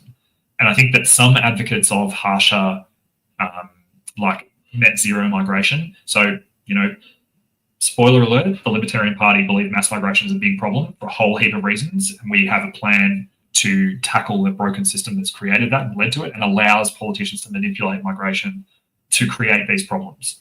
But we're not in favour of net zero migration, both because it would not work and because, like I talked about with work choices, like I talked about with all of these examples I've given in the stream, if you go to zero, your enemies, when they get back in control, will go to 150%, 200%. We saw through COVID where you basically did have zero. There was a period of time where you just couldn't enter Australia. So migration in was zero. And you know what happened as soon as COVID got released? Because all the levers, because all the systems, because all the command and control bureaucrats and their migration quotas, they basically immediately made up for the difference. So, hey, man, yep. So my brother-in-law's just bringing me in some dinner like a legend. Oh, I can bring it in if you want. Oh, no, that's fine. Gems and chops from the oven and the salads in the fridge. Superstar. Excellent. No worries, man. So basically, I think that it is a bit of a false economy and it's fool's gold, even if you were able to get control of the system to get a desired result you want. Like if one nation were just the government tomorrow and they went to net zero, when they lost government, which they would, and no government ever actually conducts itself like it's going to be out of power. That's the problem. You always have to deal with the wheel turning. You have to build a system that's immune to your political enemies, that actually creates long-term sustainable change that your future political opponents can't manipulate. That's the libertarian way. We don't want to get into power and use the levers to do better things.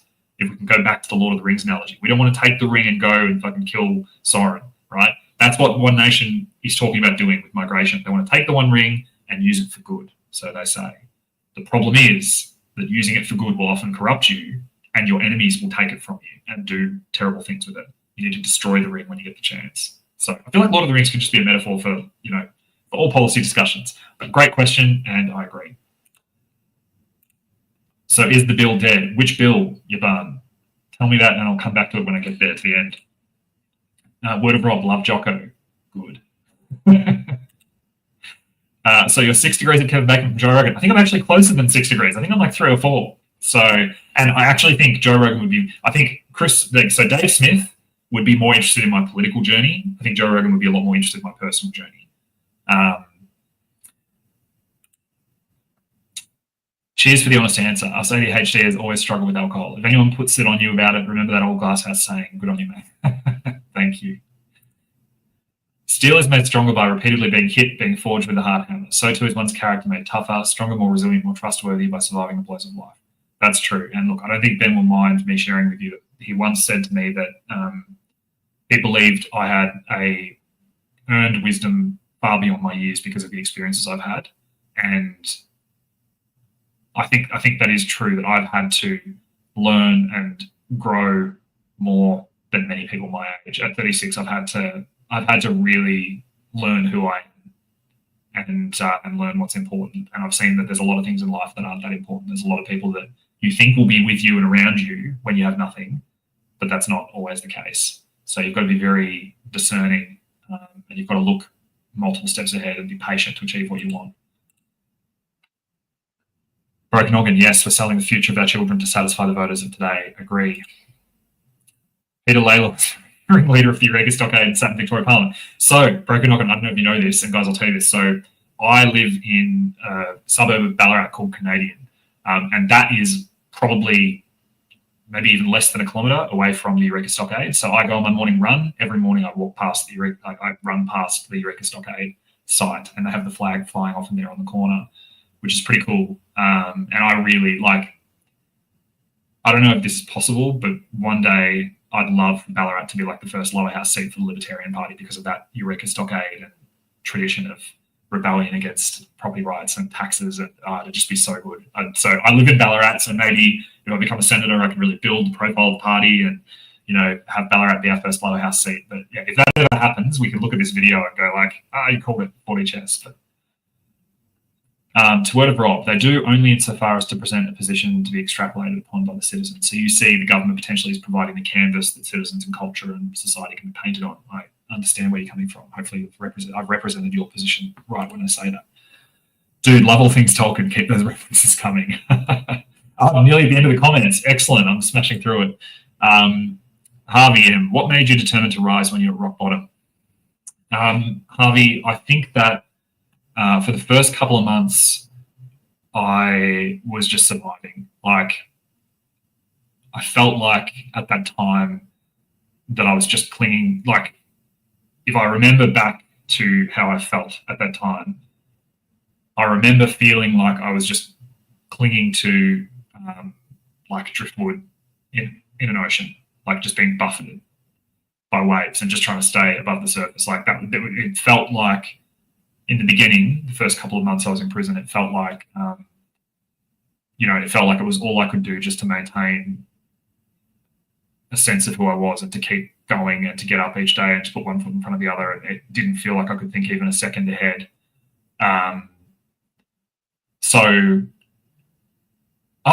Mick, I didn't see your earlier comment. Hold on, I've got to come back. Sorry, before I keep telling that story. Mick, where did you go? I didn't see it, Mick. I don't know why it didn't come up. If I had seen your comment, I would have absolutely responded to it. Post it again. I didn't see it. Sorry, mate. I'm at the end now, so yeah. But like, so Harvey, basically, I think that first couple of months, it was just almost Maslow's hierarchy, and it was just survival. Like, I just felt like I was just clinging to a piece of driftwood in the ocean, just being buffeted, and I didn't know when the waves were going to come, and I didn't know whether I was going to be able to get out of that situation. Like, it was all I could do just to keep existing and to just maintain that sense of survival. And, I'd be lying if I didn't say there weren't times where I thought about not being that. So, but I think I didn't want to, I just didn't want to give up. I didn't think that, like, I didn't have any idea of what life might be like, and I definitely never would have imagined that my life would be like it is today. Like, I never ever thought that. But I think I just wasn't ready to give up, and I just didn't want to give in and let those thoughts and what had happened be the end. And then slowly after that first couple of months, like each day I just started to be able to think a little bit further ahead, and I started to try to make plans and start to think about what I was going to do tomorrow. And then tomorrow turned into next week, and then next week turned into a month. And then I started to try to think about, like, okay, where am I at? What can I do? But I think that initial feeling of, like, the real turning point, I think, where I actually really remember deciding I was going to do more than survive, was I did a drug and alcohol course at Beechworth, which is a minimum security prison in northeastern Victoria. And the guy I had, who was the facilitator, or whatever you want to call it, the person who was running it, the first session we all sat down and it was like me and 12 other guys, and we're all pretty hardened and sort of, thinking life's fucked, that, we're just going to be using and fending forever or whatever. And the first sentence he said in that course was, when you guys get out, you can be leaders in your own life. That's what he said. And that was the first time I'd ever really heard anyone say that to me. So I think it just kindled in me this idea that I could be more than the sum of my mistakes, that I could be someone who could be of use and of help to others, and that I could use my experiences to help other people who were struggling, and kids and the community, and sort of actually, like, that I could have some valuable contribution to make. So that was the real turnaround point. And I'm still in touch with that guy. Now I messaged him after I got out and I said, look, I know there's probably rules about you're not allowed to keep in touch with people, whatever. He goes, yeah, there probably are, but I don't care. And he's now like a hardcore, like he's super libertarian. He's like one of my biggest supporters. And we talk all the time. And he goes, man, I knew you had a destiny. So yeah, I get sort of shivers. Like you guys probably tell, I was like sort of emotional thinking about that. But yeah, that was a real threshold, sort of almost like a movie sort of turnaround. So yeah, I've just not looked back. Like I've just woken up every day, and I'm so grateful for what I have now, and I'm so grateful for my freedom. And even through COVID and stuff where we had restrictions, like I knew it could have been worse. And yeah, so I think like the experience I had was almost like a near-death experience equivalent, where I feel like I've now had the opportunity to have like a second life. So you know, I've got to decide who I want to be, and I've been able to live according to that. So yeah, pretty cool. Mick, yeah, message me what your question was, mate. Sorry, I didn't. I actually am convinced, looking back on it, I think I would have seen and responded if it had have come through. Jimmy, do you think there should be a tiered system where settlers get more rights than later migrants, like quotas in Parliament and public service? No.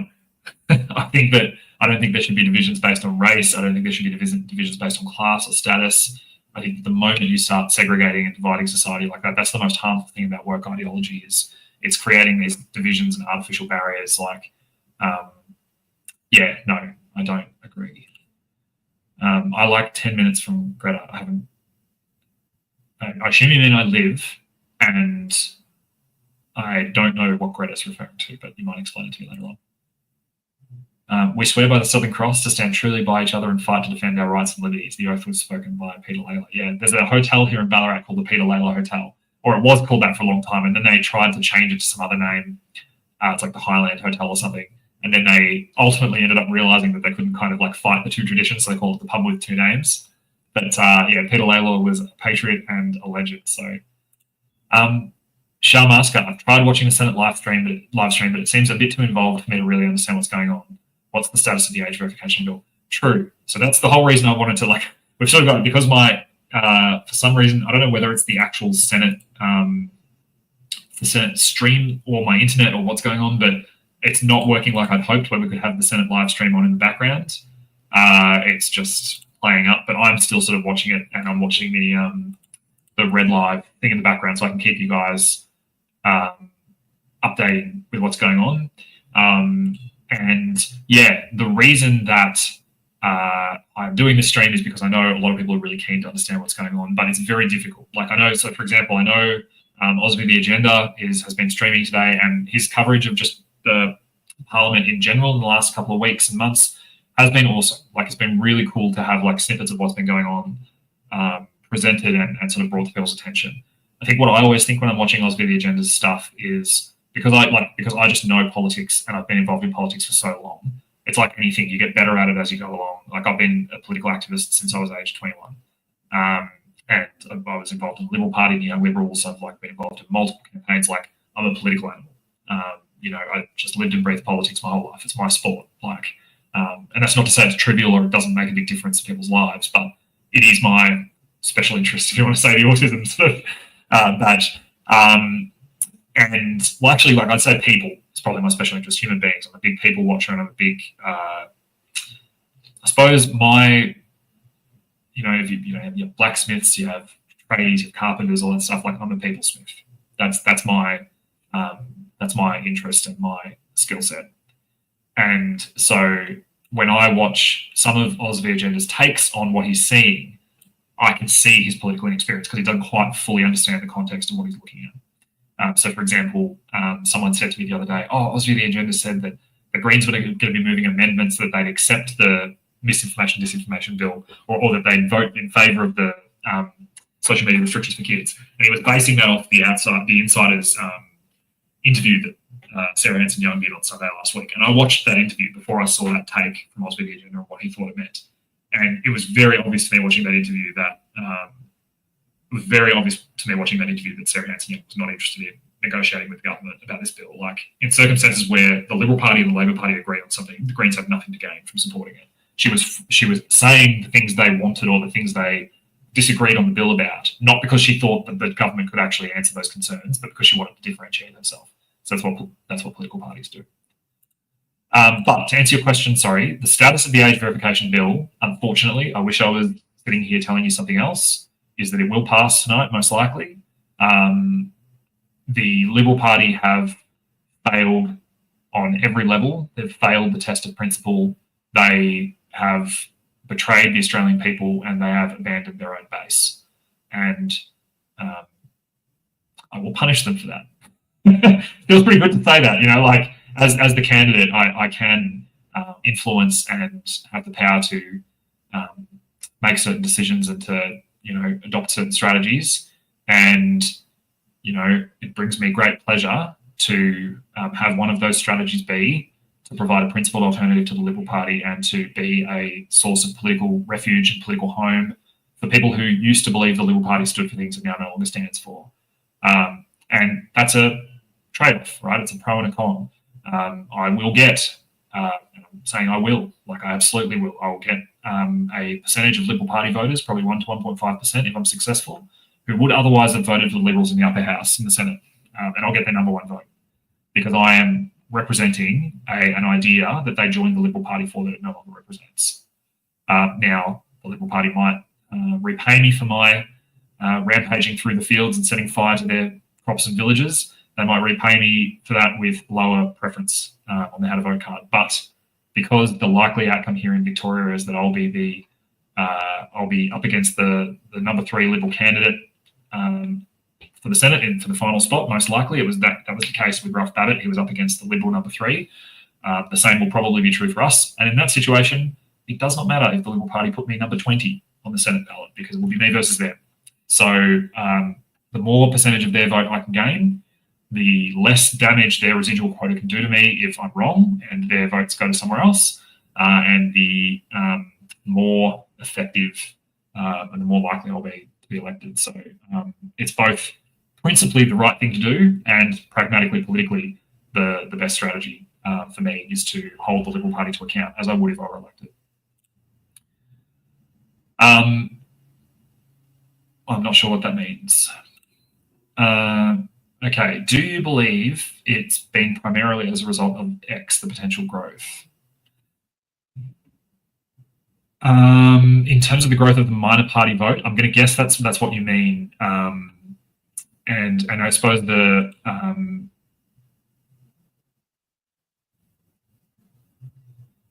okay, that's all right. I'm just getting a message from my admin in the background about why the stream might not be working. That's fine. It's just it's being a piece of shit anyway. It's fine.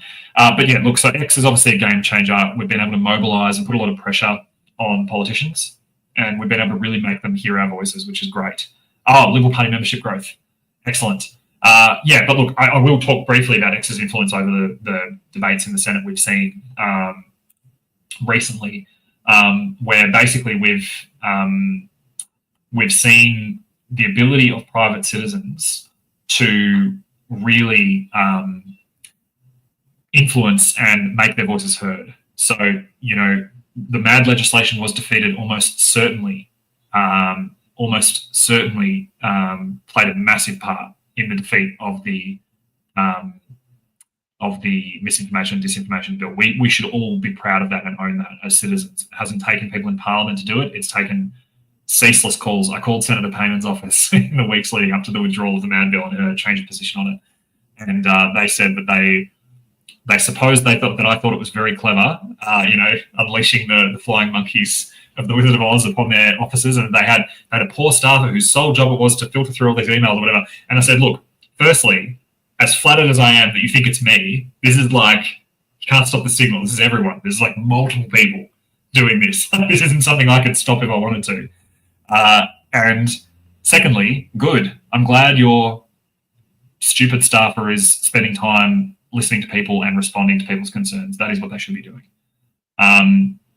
But the membership growth, yes, definitely we have been seeing big membership growth.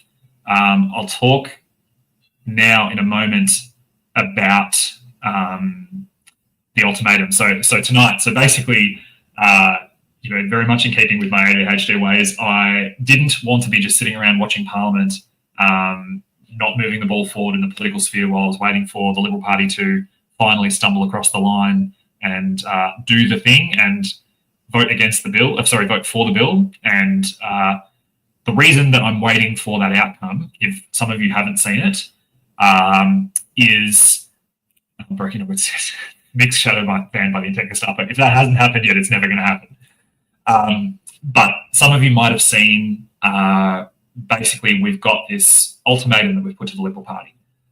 So we have said to the Liberal Party, if you do not reverse course and vote against the social media ban for kids by the end of the Senate sitting week, that's tonight, we will release a free financial membership targeting your members. So people who were previously members of the Liberal Party, we're going to offer them free financial membership within our party, because they need a way to show the Liberal Party that they are sick of the major parties and that they're sick of the Liberal Party taking them for granted. The reason we're doing this, the reason this is happening, is because Peter Dutton thinks that he can make this decision and support this censorship bill, and that his people, the core base of the Liberal Party, will vote for him anyway. That's what he thinks. He's very wrong. If he's ever been right about that in the past, it's because nobody's held him to account and there hasn't been a beacon on the hill to, really hold the Liberal Party to account and drag them towards their better angels or punish them if they fail.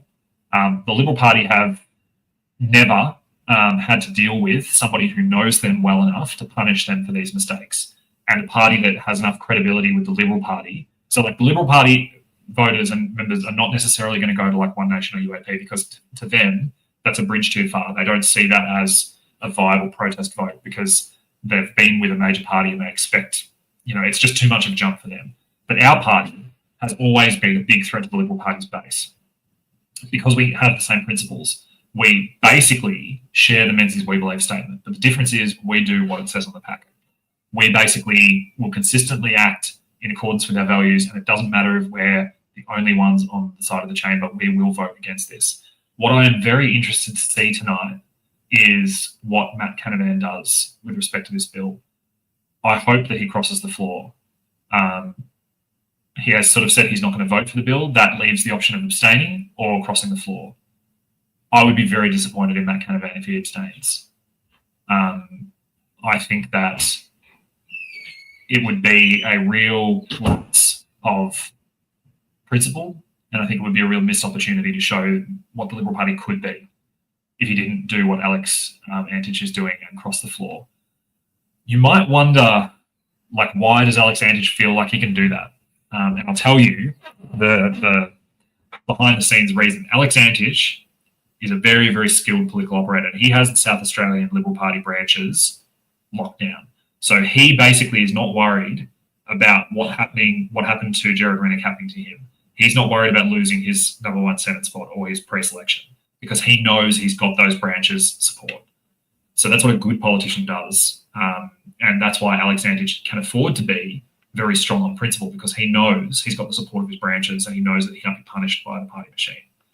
So whether or not Matt Canavan can walk that line and whether or not he has done the hard work to keep his pre-selections, the Queensland LNP has been singularly disappointing. So it might well be that Matt Canavan is signing his own death warrant by even doing what he's done so far.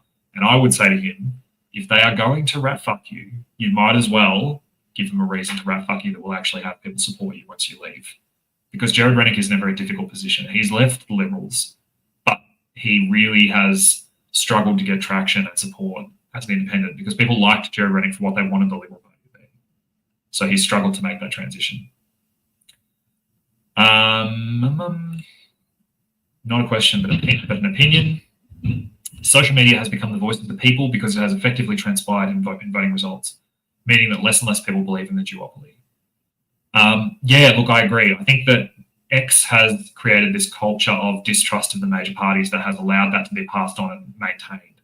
I think that people are often cynical about politics in Australia, but people often have political amnesia as well. Whereas on X, there's been this alternative culture that's been allowed to develop where people actually understand that the government is not our friend and that the major parties are a failed business model.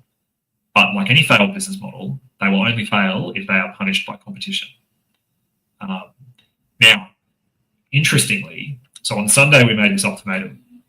So Sunday I did a direct to camera, like I'm looking at you guys now, I had these things in the background, wearing nicer clothes, whatever. I had a relatively casual day at work.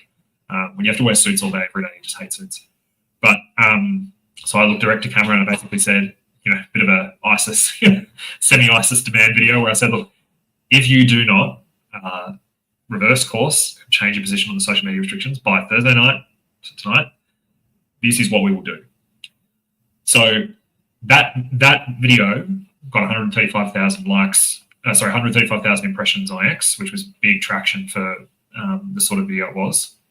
And I know for a fact that the Liberal Party saw it because while I was in Canberra this week, a couple of mates of mine that I caught up with who were still pretty involved in the Liberal Party machine, I'm not going to name names, but I was basically taken aside and told, look, we respect what you're doing. These laws are shit. We disagree with them. It's done now, and you shouldn't go through with what you're proposing to do. And basically, that my look, people, everyone's different, and everyone responds to veiled or not so veiled threats differently. What these people that I know really don't know about me is that if you want to make sure I go ahead with something, if you want to make sure you send me a signal that what I'm doing is making you uncomfortable and panicked, you just go right ahead and threaten me, and I will triple down. So basically, yeah, they don't want to be playing poker with me or across the negotiating table from me, because what they told me by doing that was that what I was doing was having the exact desired effect. So tonight, at whatever time the Senate finishes, we will be following through with our ultimatum, and we will be issuing our ex-Liberal free membership. So, yeah, look, now I don't think it's likely, because I've seen the Senate run until like 2 a.m. or something before, 1 a.m., 2 a.m. I don't think it's likely, but there is a scenario that I want to share with you guys, which as the hours tick on and as I'm watching what's going on in the Senate, and I'm watching them debate all these bills, because there's just a ridiculous amount of government bills. It's ridiculous, like it's crazy. I'm just looking at all the stuff they have to do that's on their backlog of list. So one option, and I don't want to get you excited because I don't think it's likely, but it is possible. It is possible that the ALP would rather, yeah, exactly, Alex, yes, true. Exactly. And I'm like, I don't think I will. So I don't think I will listen to you. And also, too, the implied threat was that they would come after me. And, mate, bring it on. Bring it on. If they are stupid enough to punch down and Streisand me, and they think that raising my past and stuff is going to be some smoking gun gotcha, game over, they are so wrong. So wrong. I hope you can see how excited the idea makes me. Like, I'm like Luke Skywalker. I'm like Ben Kenobi going, go for it. Just bring it on. Yeah, basically, the thing that could happen tonight, which would actually be the best and the worst of both worlds. It would be the worst of both worlds for the Liberal Party, because the Labor Party's desire to pass this huge backlog of bills that they're trying to slog their way through, and the guillotine motion only gives you an hour for the debate. So theoretically, all of these bills could be debated for an hour each. So, like, it is possible that the Labor Party's desire to get through as much of this agenda as they can, and the fact that the social media ban is not guillotined, so that will have debate, could result in a world where the Senate finishes tonight and then does not come back. So the Senate is done after tonight. Whenever they go home tonight, that's it. They can't come back until February, March. And as I said, if the Albanese government dissolves Parliament before that and goes to an election in March, that's it. The social media ban won't be legislated until the next Parliament. So, sorry, 1 second. Sorry, guys.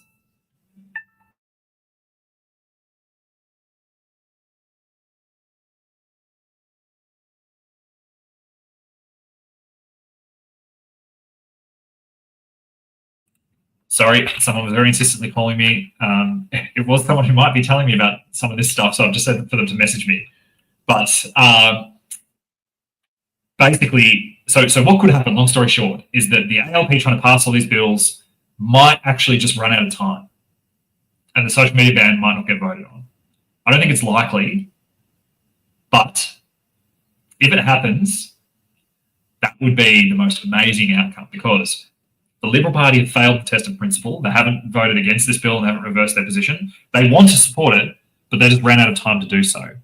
So our ultimatum would be triggered. We will release our new general membership type, and the bill may never actually get voted on in this House of Parliament. So it effectively makes the social media ban for kids an election issue. So I don't think it's likely, but it might happen. Who knows? I think the government wants to pass all these bills that it has agreement to pass more than it wants the social media ban to pass. So look, let's see. It could be that we're up for a late one. You never know. But yeah, look, it looks like I'm a bit excited about that prospect. I don't think it's likely, I have to stress. But if it happens, I will be grinning ear to ear like a Cheshire cat. You'll just see. Bruce, politicians are clueless on tech. True. Yes, they certainly are. They have no idea. I liked Matt Canavan. He said this is going to stop precisely 0 kids under 16 from accessing the internet, but it's going to stop a whole lot of boomers from accessing the internet. I thought that was funny. Make Australia great again, MAGA. Yes, very much so. Politicians treat the internet like something new and scary. Yes, they have no idea. Iconoclastic nation, advertise more. Nobody knows who the Libertarian Party is or what you stand for. I'll keep hounding you guys over this on every video repeatedly for the foreseeable future. Advertise more. Look, I agree with you. I am single-handedly charged with building our brand, building our visibility. We've seen a big jump in that in the last couple of weeks. We've seen a whole host of new members, new people following us, finding out who we are. Like Trump, it is very unlikely the mainstream media will give me any airplay. Good. I'm happy to win it without them. And if I get elected and then they want to talk to me, they can fuck right off. But basically, we're running a guerrilla campaign. We don't have infinite resources. It's easy to say advertise more, but we've also got to make sure we've got call flips for polling booths. We've got to make sure we've got how to vote cards. We've got to make sure we've got flyers in the lead up to the election. Elections cost money. The spice must flow.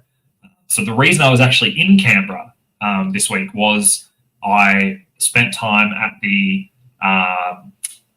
Association for Independent Financial Professionals. So it was their AGM. So basically I went and spoke to them and presented to them and told them why they should donate to the Libertarian Party. And it was very effective. They were very, very happy. I got a standing ovation. They basically said they wanted me to be their voice in the Senate. They had been considering voting for donating to the Liberal Party, and they basically are not now going to give them money, which is excellent. But if you want us to advertise more, I would love it if you'd be in a position to donate, because I guarantee we will spend that money on advertising. But I agree with you. We need to promote. We need to use earned media as well, right? So I'm going to be on podcasts. I'm going to be, doing a lot of things to try to get maximum reach in accordance with the budget we've got. So, Preston, how does the Senate decide end of day / when it's too late to continue? That's a good question.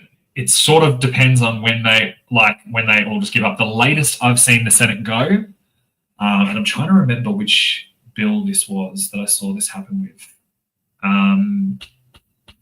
It's relatively recent that they did this. I can't remember, but they stayed up until like 3 a.m. one day, and they might do that.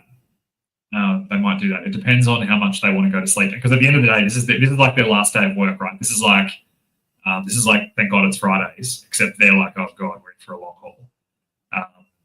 So yeah, we'll have to see what happens. So basically, it'll be up to the government manager of business in the House usually.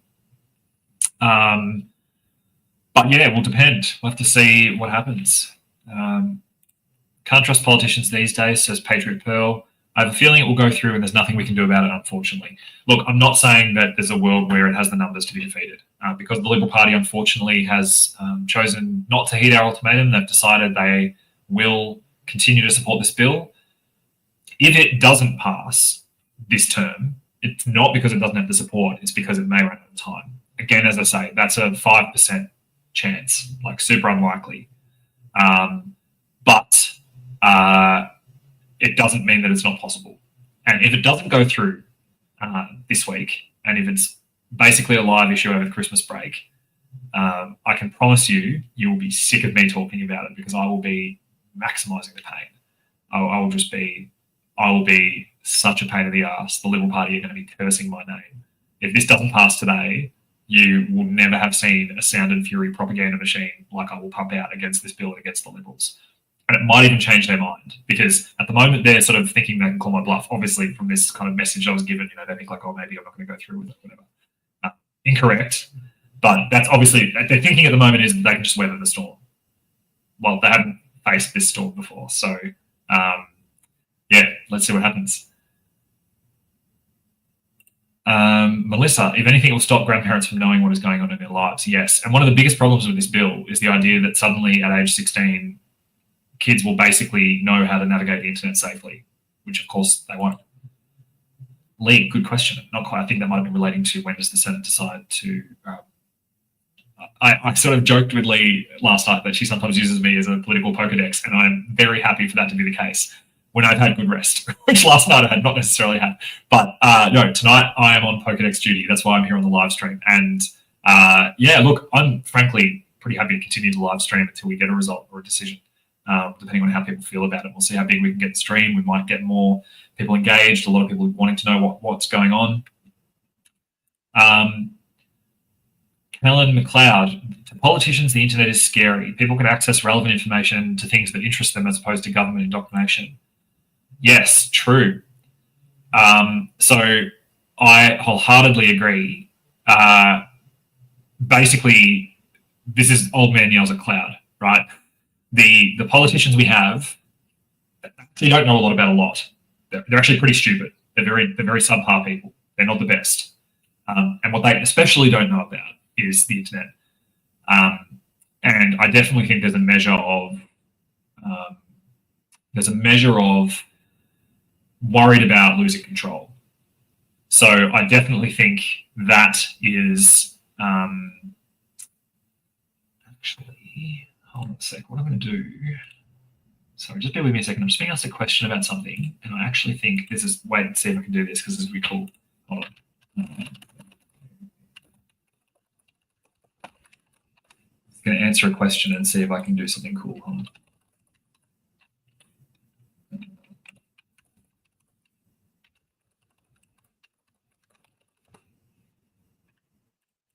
Okay. I don't know if this will actually do a link. Let's see. Boom. Will this let you click the link? I don't know. Can someone tell me? I don't know if you can put a link in that ticker tape, but hopefully you can see it long enough to be able to access it anyway.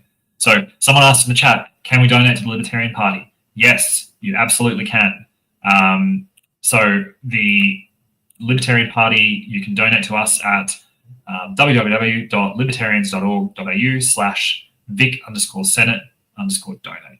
That will allow you to donate to my campaign. All funds gratefully appreciated. We had someone on the live stream last week donate $1,000. They're going to donate another $1,000 when I get my big petrol chainsaw out and chainsaw an effigy of the social media ban for kids. I'm not expecting $1,000 for anyone in the chat unless you have it, and then I would love that because, as I say, we'll put it to good use fighting the Uniparty and defending free speech. But that is the link to donate to me. So I'm just getting back to the chat. Okay. Well, look out. All right.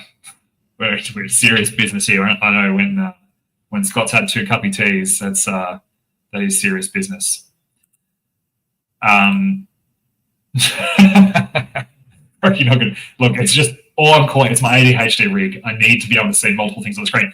And do you know what? The worst part is I still have way too many tabs. I'm moving to my dream setup. And if I'm elected, I reckon I'm going to drop some of my personal cash into getting this set up. Has anyone seen the movie Swordfish, where he's got like the 9-screen setup? That would just be my dream. Like I've long fantasized about that. The meme makers are ready. Yes, Build me an army.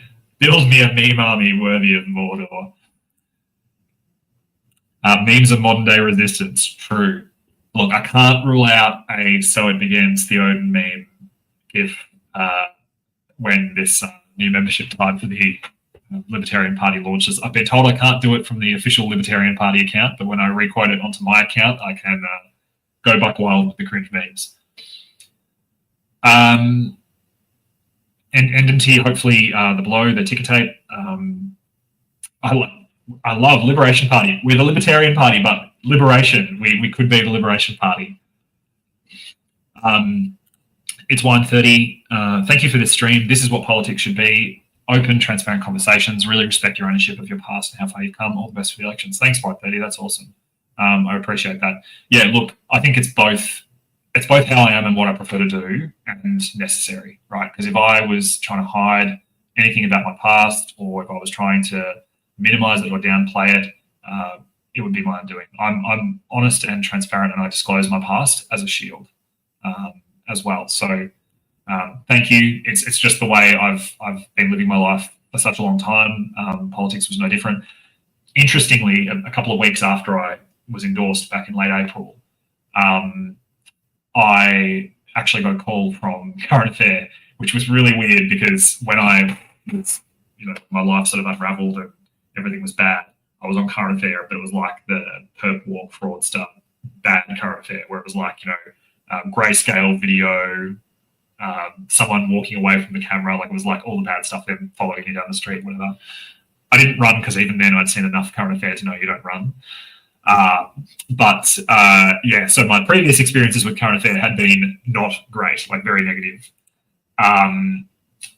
But basically, the experience I had with them this time when I got endorsed was totally different. They called me and they're like, "Oh, we'd love to catch up with you and talk about your journey and stuff like that." And I was just so suspicious because I didn't have any interactions with them before. And they're like, "Oh, well, would you like to come down to the studio and speak with us?" And I was thinking, like, what upside down world is this? I couldn't really accept that they had like a good faith intentions. And in the end, they didn't fully, what they're like. They do have all their tricks. But in terms of actually inviting me to chat to them, it actually was what it was. And I said, "Look, I can't do it for 2 weeks." They said, "No worries, we'll wait 2 weeks." So it was just all so surreal. So I basically sort of went down there 2 weeks later, went in, did the interview. The chick doing the interview, Alexis, she was actually the same chick, Alexis, who asked the ABC guy the question about Joe Rogan. That's the same journo who interviewed me for Current Affair. But she asked me a lot of questions that were very, aggressive questions, and she really had a certain spin she wanted to try to make out from the story. But if you haven't seen the segment, you should have a look. See, just Google Jordan Dittloff Current Affair, and it's a pretty recent segment from May in there, and they made it pretty balanced. It was a pretty sort of 50-50, you decide. And I think one of the reasons for that was they were waiting for the gotcha, and they were waiting for the denial and the minimize and the downplay, and they didn't get it. In fact, when she was speaking to me and interviewing me, she said, "Oh, don't you think being a politician is this kind of prestigious thing that, you're going to go to Canberra and, do you think you've earned the right to be a politician?" And I actually said, "Look, politicians steal from people every day, and they're not sorry for it. And, what I did, my mistakes, doesn't excuse their behavior." And she was like shocked. She was just like she actually just, that was a pretty interesting conversation. Lee, I heard debate was scheduled for 8 p.m. Is debate happening on the bill right now or still occupied with other business? No. So what's happening right now is that they're still in government business, basically. So as we speak, we are currently, let me just bring it up what they're doing.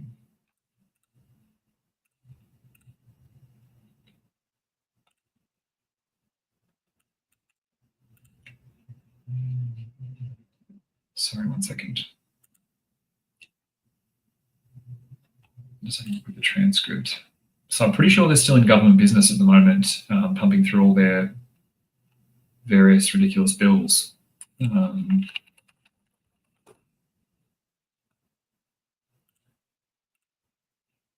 Just take a quick look.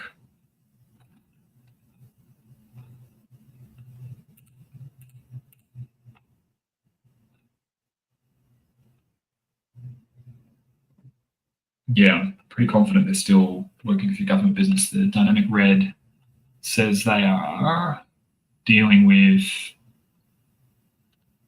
currently dealing with Treasury Laws Amendment, buy now, pay later, and other measures, responsible buy now and pay later and other measures. So they're going to make it so that you can't go to bloody Afterpay or Zip Pay or whatever. Like, you know, they just want to prevent you from being able to do dumb shit you shouldn't do.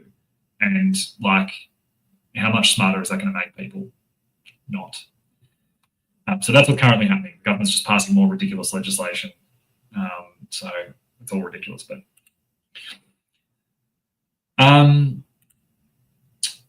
fair question. How is it legal to overload MPs/senators with 24 bills to pass in such a short time window? Well, the short answer is when you've got the numbers, you can do things that are probably not that ethical. But the other answer is that they've been furiously negotiating all this stuff in the background, and it wasn't until this week or the last week, which was the previous Senate sitting week, like they actually have not gotten agreement on all of these bills until now. So, so look, some days in the office are rougher than others, I guess, if you're a politician. I personally wouldn't consider it that high a workload, given the way they get paid and given the other, days of the year that they're not doing this. So I think they can work a bit of overtime on the days they're there. I don't really look at it and go, oh, geez, these poor politicians, it's unfair on whatever. I think they can actually do their job. But it's a dick move, right? And it's very difficult not to see it as running roughshod just because you can and stifling debate and all that sort of stuff.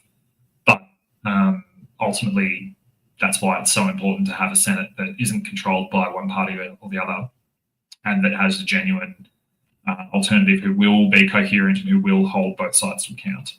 I think an increased libertarian presence in the Senate would be going a long way towards that. Where are we here? 3 a.m. live streaming coming.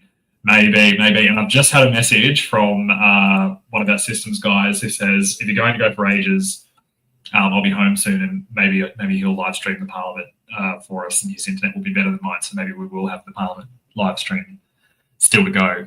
But look, if the live stream's not in my control, I can't promise that it's going to be because I just reckon that's the greatest thing in the world. But my tech guy probably won't find it as funny as I do. If I don't have control of the buttons, I can't promise we're going to do that. But 3 a.m. live streaming coming, maybe.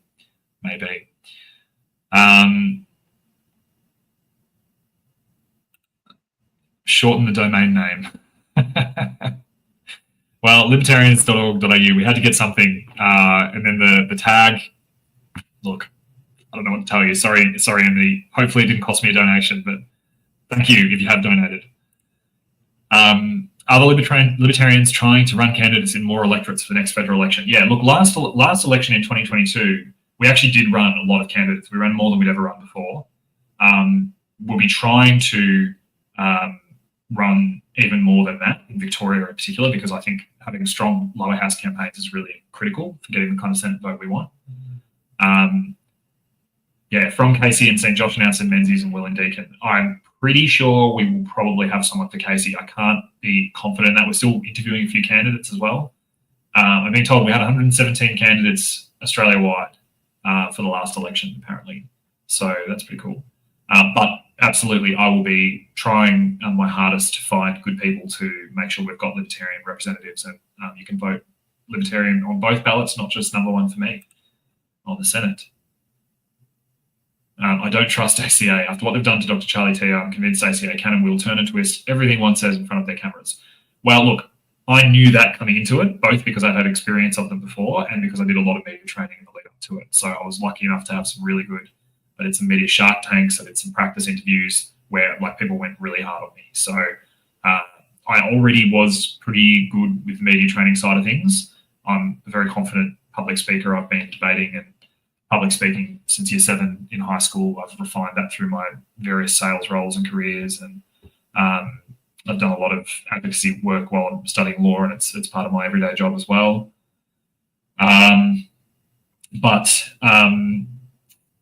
Look, they can and will, absolutely, and there's ways to try to avoid that, and there's a sort of a method to answering questions in a way that makes it hard for them to cut up. Not impossible, but hard. Broken noggin. So in the Senate, you will always be able to vote one Libertarian in the Senate, wherever you are. And that's one of the most important things you can do. It's 1:30. I'll look it up. I avoid all Australian media, so I didn't know a current affair was still around. Well, look, in general, you're not missing much. I was in between. It's actually funny. The segment that had me on, because there was like 2 segments. The thing that was before me was like this dodgy car dealership or whatever, but the intro didn't say who it related to, and it had this real hack intro of like, this person has defrauded people, blah, blah, blah. And I thought, oh my God, here we go again. And then it was something else and not me. For the first segment, I was like,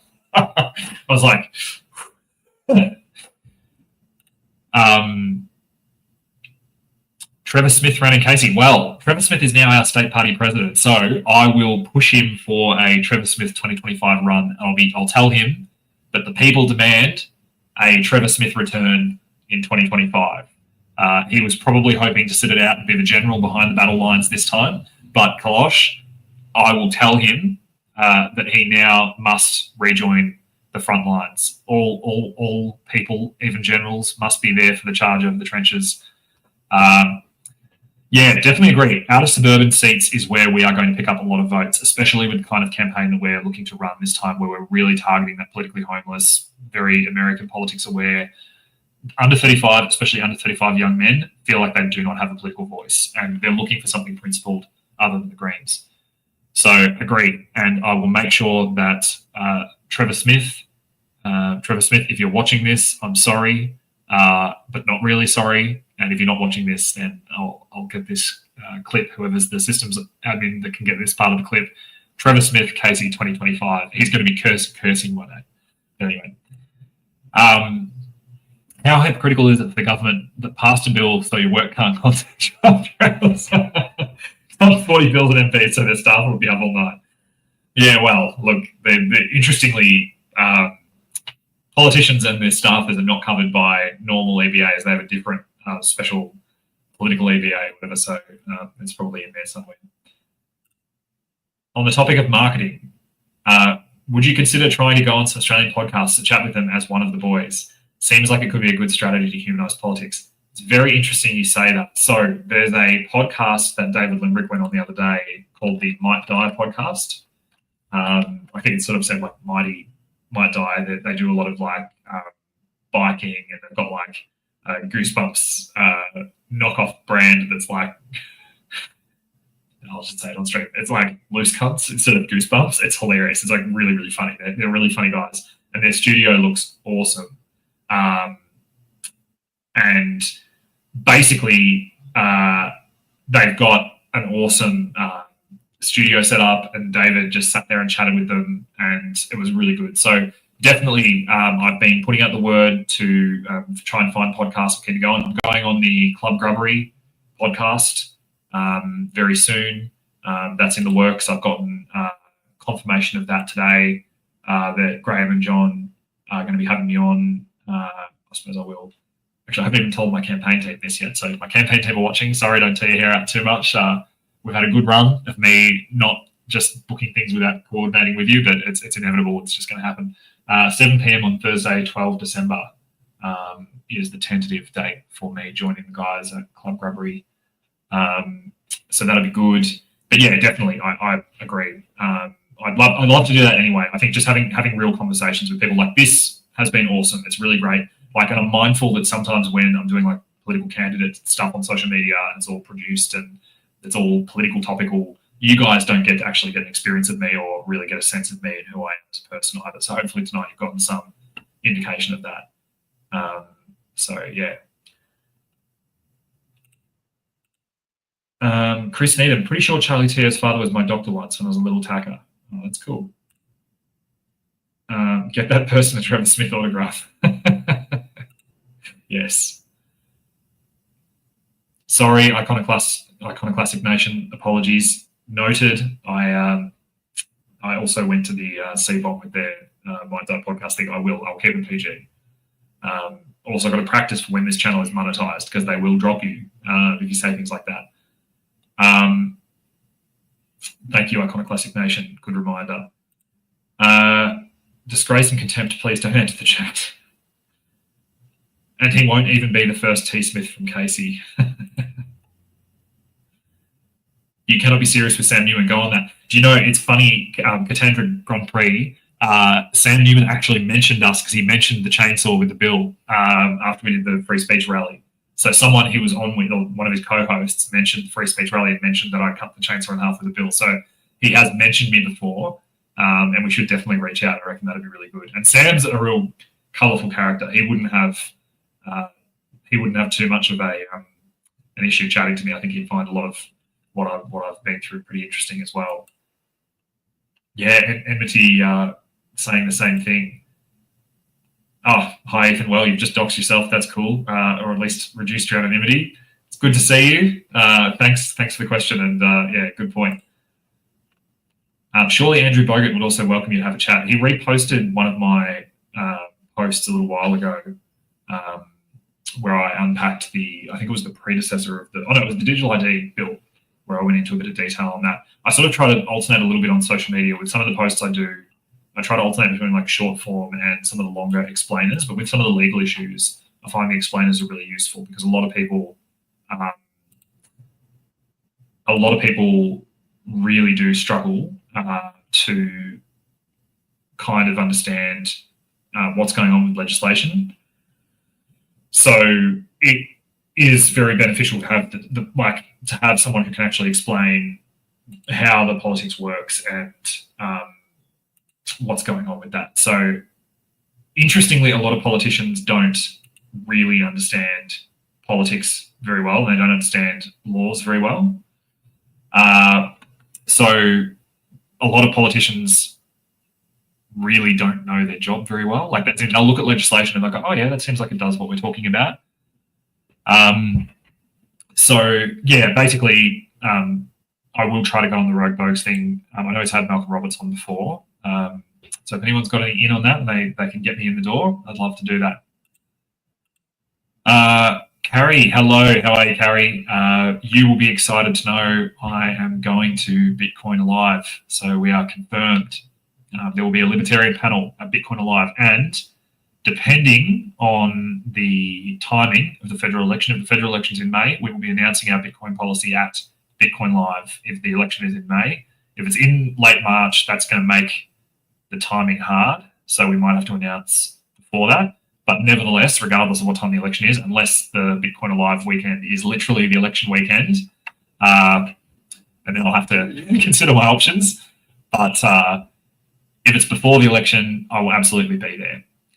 Now, if it's after the election, if we end up with like a late February, like the latest February election, then if I'm elected, I will absolutely attend Bitcoin Alive as a Bitcoin senator. That would be pretty cool.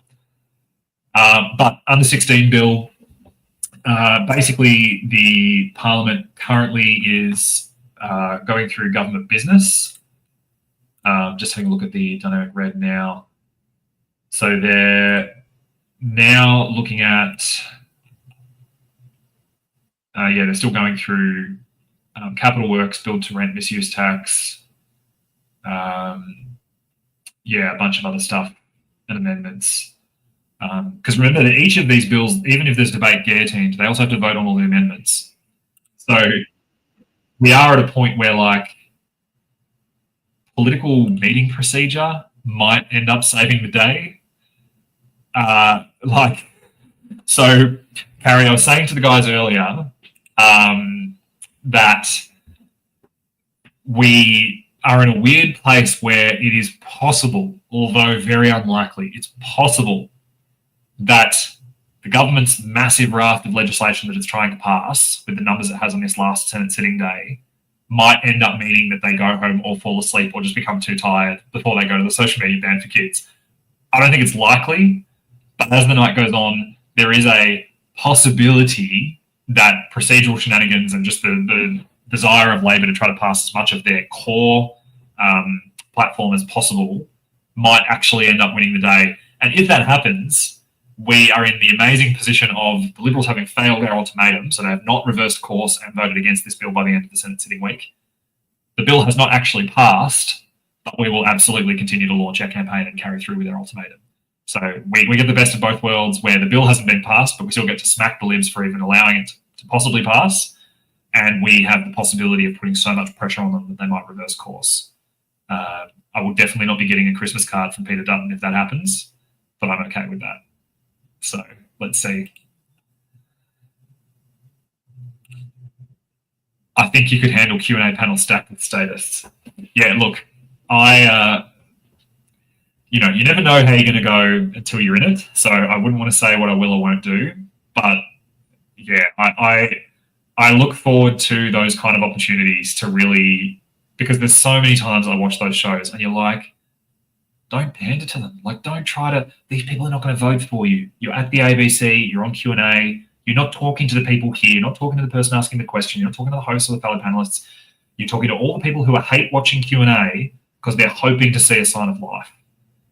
So if I go on Q&A, I can guarantee you I will only be on it once because I will say the ABC should be defunded on Q&A, and I will say lots of melee things, and they will not invite me back. So if they, you know, ABC, if you're watching this, I'm joking, of course, invite me on Q&A, but I'm really joking. And if they invite me on it, they will not invite me back. So Q&A will be a one and done, but it would be very entertaining. Still holding out. You're going to like. I'm toying with. I'm not going to do it because my campaign team will hang around quarter me and I won't get to the election. But I really want to show you our ex-Liberal membership type launch tile. You're going to like it. Just hang tight, and hopefully we get to. You'll see it tonight on X, and I think you'll like it. There's more chance old Ned will do the same. He's got his head again now. Please also include the libertarian stance on global tax with your Bitcoin policy. Nice. Yes, absolutely. We should do that.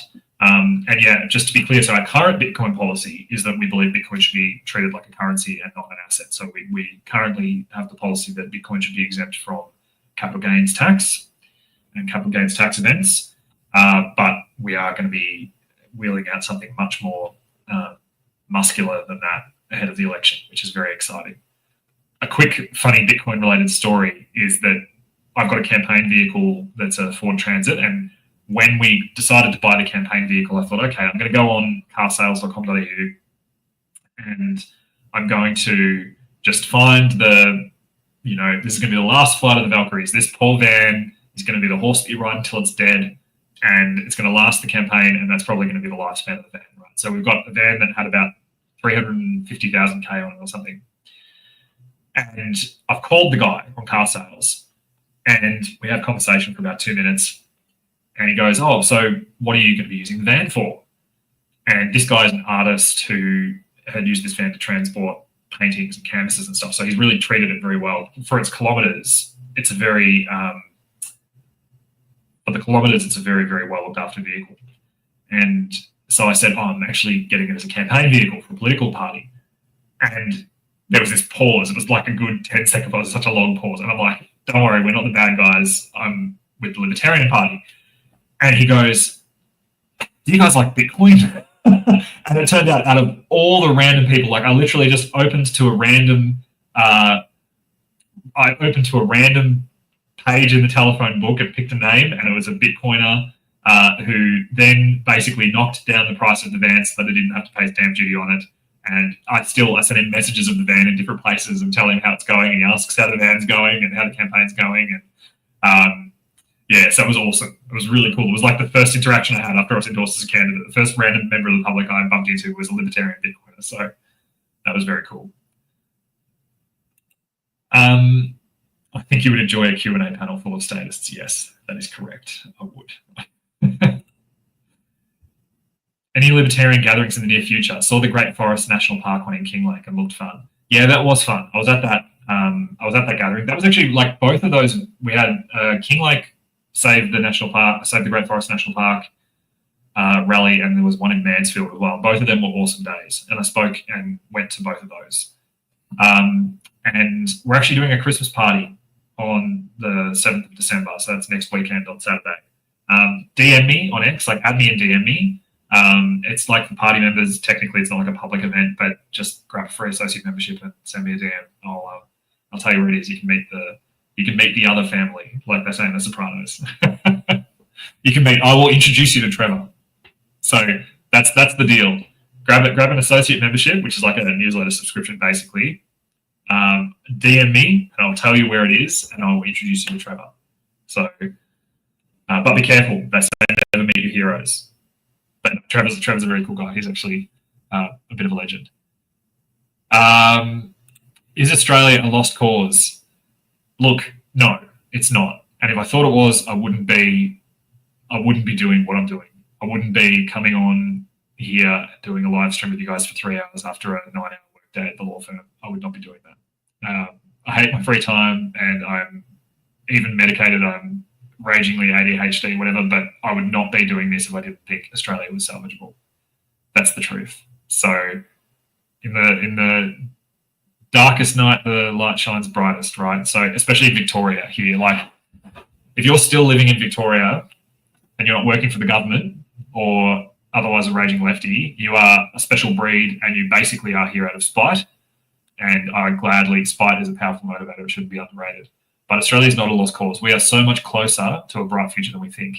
So much closer. Like, it's just around the corner. It's within reach. But all we have to do is just change what we're doing enough and care enough and tell our friends to care enough. Like, if everyone watching this chat, I mean, we probably don't have 619 unique viewers. You know, there's probably give or take 100 or so off X if people kind of joined and then stopped watching. But, you know, if you guys all go out and tell 5 people to vote Libertarian in the upper house, it's, you know, potentially, you know, 2,500 extra votes. Then, you know, they tell 5 people, then it just goes on and on. So, sorry I joined late. That's Chris's real photo, by the way. That's what Chris looks like, just in case anyone was wondering. Sorry I joined late, but how cringe was Kim Williams' comments? Shake my head. Yeah. Kim Williams, like, could not have made the case for defunding the ABC. I love seeing that because it's like on X, it was like people talked about privatising the ABC. It was like one of those trending topics, and I'm like, yes, we're in the right timeline. But yes, if you want to see the ABC defunded and privatised, please vote Libertarian, just because they just like the wailing and gnashing of teeth that would happen if we got to do that. Like, you know, an awesome future is just around the corner. What's happening, bro? Hey, Ben. Good to see you, man. I am. Ben very, very helpfully today tried to like give me a heads up on something that was happening in the Senate. I'm like, mate, at this point, you have to assume that if it's happening in the Senate, I know more about it than you. If that's not the case, I am not doing my job very well. And he laughed. So he's always, I call him the weatherman. He's like a bit like a 2 days behind the news cycle. I know the organisers of that, if you want to get in on that anti-communist bandwagon, the organisers of which... I'm not quite sure what that relates to, but maybe just mention what that relates to. In on that, what is that anti-communist bandwagon? No CGT on Bitcoin isn't a big stretch for libertarians who believe there should be no CGT, if anything. True. Javier Milei managed to come on top in shows stacked with career politicians and status at a time in Argentine politics when libertarian was unheard of and he was just an economist. Yes. And the reason is because he just called them out and he did not give them any respect. Because their ideas don't deserve respect. So, like, you know, we're all different too as politicians, and Javier Milei is a little bit of a, you know, shock jock type personality. He likes saying outrageous things and swearing and whatever. Notwithstanding iconoclastics, reminder that I need to keep it PG. I am not really like that. As a person, I'm a bit more measured and a bit more solutions oriented and polite. Generally, like I'm generally someone who likes most people I meet and doesn't like to be rude. That's sort of like just it's probably the German thing.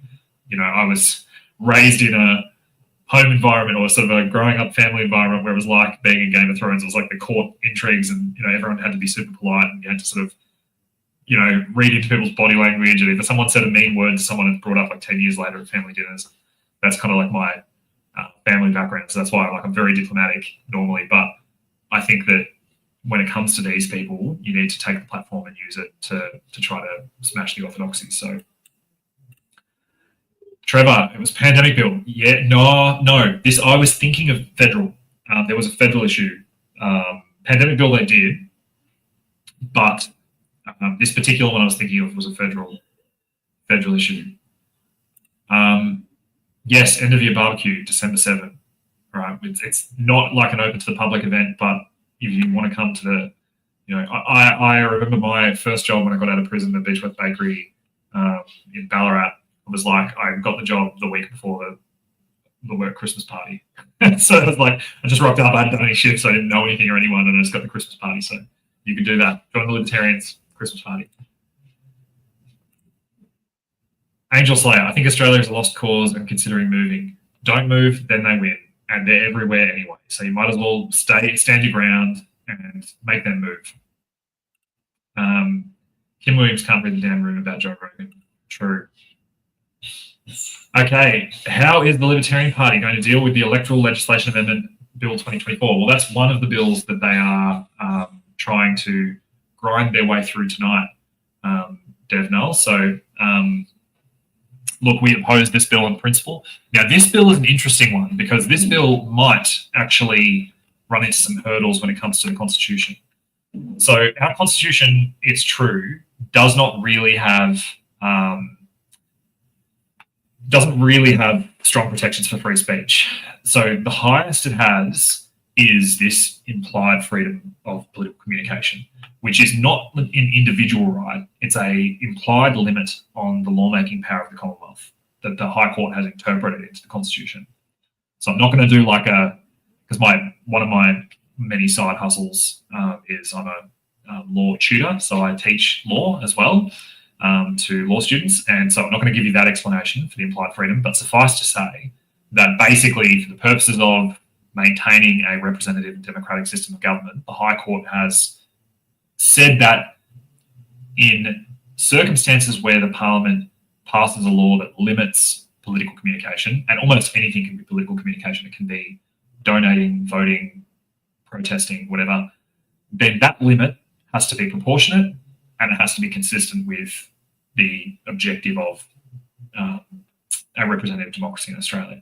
So there have been times where the High Court has struck out legislation because it's gone across that line.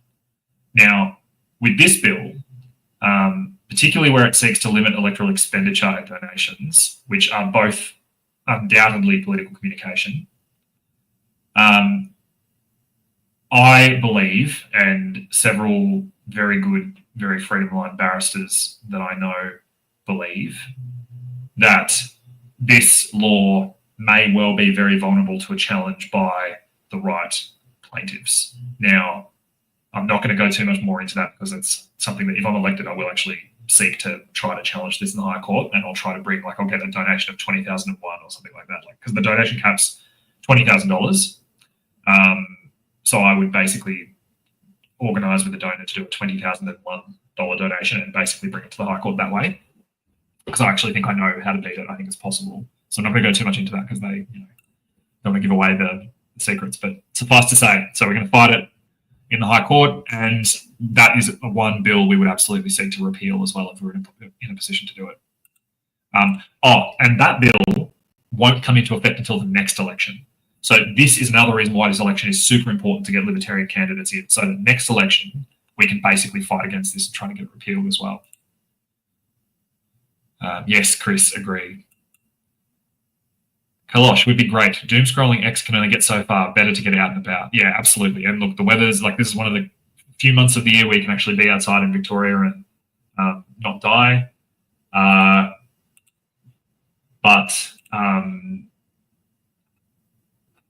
Sorry, I'm just quickly reviewing the red live thing. That's good. But yeah, definitely. And Libertarians and the Libertarian Party in Victoria especially are awesome people. Great people. I mentioned before, my wife and I are soon to start trying for kids. I really love the idea that my kids growing up will have this whole extra extended quirky family they'll get to meet. So government needs to be defunded. Yes, Zoe, I clearly don't need to be. You can just tune out now. You'd have to hang around for the next 3 hours. You've got it. Absolutely. Government needs to be defunded. Emotion is a powerful tool, but I don't think the libertarian argument and the arguments we've been talking about tonight are unable to be prosecuted in an emotional way. I think that you can, and the branding you see, the background that we've got, consciously, I'm sure you can see it. I'm not going to move the camera but this is I want the freedom to choose my own path. I want the freedom to do what's right for me and my family. I want less government overreach. We're making it personal. We're making it family oriented. We're using that emotion and that sentiment in a way we've never done before. So it'd be really interesting to see our results this time. I'm not even going to I'm not going to read this out. Joe Hockey, I'm not going to ever read anything he says. He's a shill. He's an idiot. They all talk this massive game, and they all say what they're going to do and whatever. The person who, you know, sent me this kind of like message warning thing, whatever, when I was in Canberra the last couple of days, is a former MP, right? And they said to me, oh, well, this legislation is so bad. Like, you know, if I was in Parliament, I'd cross the floor, but it's passed now, it's done. This is a person who never crossed the floor once the entire time they were in Parliament. It just is the biggest, weakest load of rubbish. And I can't keep talking about that because it won't be PG, but Joe Hockey, all of these people who, when they have nothing to lose and they have nothing they can influence, they all become, you know, born-again libertarians. It's ridiculous. When are the other state Senate candidates being announced? Okay, so hopefully soon. New South Wales does a pre-selection plebiscite type of thing, so they will actually have the ability for their members to vote and to have a say in who their lead Senate candidate is, which is awesome. I would love to see that here in Victoria. That's something personally I believe in. I believe member-based plebiscites for winnable spots is something that should be adopted. That's not the Libertarian Party position here in Victoria at the moment, but I would certainly love to see that in future. But the state Senate candidates for New South Wales, Tasmania, and South Australia in particular, I'm really hopeful that'll be early next year. Kalosh. All right. Well, if you're already an associate member, actually, I think I remember you messaging me on X saying you were waiting for payday to get your paid membership. That's awesome. I'm really, really pleased to hear that. Well, in that case, message me anyway, and I'll let you know the Christmas party. Enmity, when you're elected, could you invite Javier to Australia? Yes, we are working very hard. So some of you might remember that John Ruddick and Ross Cameron went over to Javier Malay's inauguration. What you might not know is that the background to that story. So my past life, I have many past lives. And if you talk to me for long enough, I'll keep saying things that I used to do, and you'll be like, how does this work out in 36 years? It's sort of, you know, I'm one of these people that I'm just a Renaissance man and I just do a million things. But my past job with my business that failed was I was a travel agent. And so that skill set got busted out again when, because you might remember the inauguration was on maybe I think it was the Saturday Argentinian time. And I get this phone call on Wednesday that week from John Ruddick and Ross Cameron saying, we've just got a letter from the new Argentinian foreign minister, like it's official. This actually is legit. We've got confirmation. They have invited us. And they had like 3 days to go with the time difference to get there. And they had no idea how they were going to do it or what they were going to do or what the visa requirements were or how they'd get their accommodation, anything. So I basically, and I was on a train as well. I was on the train between Ballarat and Melbourne when they called me. And the train from Ballarat to Melbourne was about an hour and a half.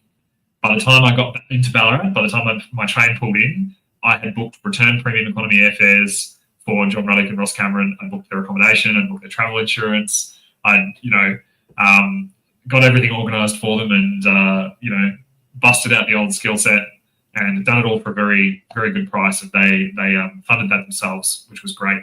So I think John Ruddick's wife also went, which I was very happy about because I wanted to make sure John Ruddick and Ross Cameron didn't get lost in the streets of the South American city with no chaperone. They're fairly knockabout lads, so I didn't want to have like a political scandal or something. So they went over there and they actually got to be there for Javier Malay's inauguration. They've got really good relationships with his administration. We're hoping to go over there again with a little bit less rush, hopefully after the election next year as a bit of a study tour and learning exchange. And it'd be amazing to go over there as a senator. And I think that if we can do that with a little bit less rush and a little bit more time to meet with Javier, and I'm confident at some point we'll get him over here to Australia. He often retweets John Ruddick's stuff. And they used to say about Javier Malay when he was first getting involved in politics, they used to call him the phenomena barrial, which meant the phenomenon of the slums, right? And so he calls John Ruddick that sometimes when he retweets his posts. So yeah, would love to invite Javier Milei. Would also love to go to America and meet with prominent libertarians like Dave Smith and Joe Rogan and others. We were talking about that earlier on the podcast. But definitely getting the international libertarian organizations going on. Don't forget to like and subscribe for the algorithm. Yes, true. I watch so much YouTube content, whatever. Yeah, like, subscribe, follow. On X in particular, if you want to like keep up with the campaign, click the notifications button and see show all posts and replies. I only shit post sometimes, and when I do, it's often like memes that might be like political campaign adjacent, so it's still worth it. So keep that bell going if you want to see what's going on. So, who would the Libertarian Party like to be in government with? Like One Nation or UAP? That's a good question, Nate. So, if you look across the ditch in New Zealand, I was talking earlier, the ACT Party, which is like the kind of Libertarian Party equivalent in New Zealand, it stands for Alliance of Consumers and Taxpayers. So they have a formal coalition government with their main party, like the Liberal Party. Now, I don't think if it was up to me, and in a world where I got elected to the Senate, it probably would be something I would have a fair bit of say in. I would never enter a formal coalition agreement with a major party to form government. So I might, if we're in a position to do it, potentially facilitate supply, but I wouldn't guarantee it. And I think that I would much rather hold the government to account on a case-by-case basis than form a formal coalition government. I think that in the Senate, and especially in federal politics, One Nation and UAP have a lot more in common with libertarians than they have differences. And I think there are many, many, many things, particularly around the globalist agenda, particularly around freedom and liberties and all those kinds of things, and renewables and many other elements where I feel as though there would be a very good working relationship. But I think that the better way to do that, rather than have a government like a coalition government, is to really, have to negotiate. Because if you have to negotiate, then you can't do the sort of things we're seeing right now in the Senate. You can't just ram things through. In Germany, for example, they often have like quite big grand coalitions that are very fluid and very messy. And it means that the government can pass less laws, which is good. Because if the government thinks it can pass the amount of laws that it's trying to pass now, it will. And I would much rather see a parliament that was much less active, passing far fewer laws, but thinking a lot more about and having to justify and horse trade and negotiate a lot more of those laws. So I don't think the Libertarian Party would like to be in government with anyone. I think we would love to be in government as the Libertarians, because then we would be able to make decisions according to our principles and help reverse a lot of problems that have happened. But if we were in a position to influence policy, we'd be doing that on a case-by-case basis. How could you better use Lachlan Slade? So Lachlan Lade is his surname. I don't think it's Slade. I think it's Lade. But Lachlan's awesome. He and I talk every day. He often asks me about policy. He's an absolute weapon, and he's doing great work on X and on TikTok in particular. Now, I don't want to sound like I'm being presumptive, because I'm certainly not, but I think people would expect someone who's seeking election to the Senate to start thinking about who they want on their team if they're elected. People looked at Trump and looked at who he was going to have around him and who he said he was going to appoint. Now, I get about 5 staffers if I'm elected to the Senate, and I'd really like to try to have some of those 5 people be from our active states that aren't Victoria, so Queensland, New South Wales, and then Victoria. And I could think of nobody better, if I'm successful at being elected to the Senate, to have with me in Canberra than Lachlan, because he's got such a great personality, he's got such a great understanding of social media, and I think Lachlan goes to Canberra with me. If I'm elected to the Senate and he's one of my staffers, I'd absolutely love that. Okay, so we've got our systems admin here in the background, and they've brought up the stream. I'll actually get rid of mine altogether then, because our stream should be way better. So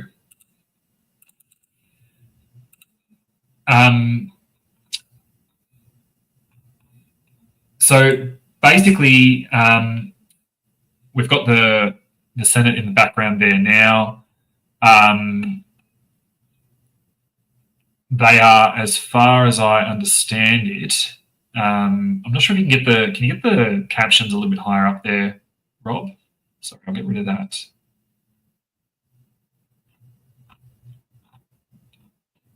Where are we here? Okay, so you can see the captions there. So I'm just kind of cross-referencing what they're saying the law is called against what I can see on the dynamic red thing, the ticker tape. I'm gonna have to get rid of my donate ticker tape to actually properly read the captions. Oh, maybe actually, can I put it at the top? Hold on.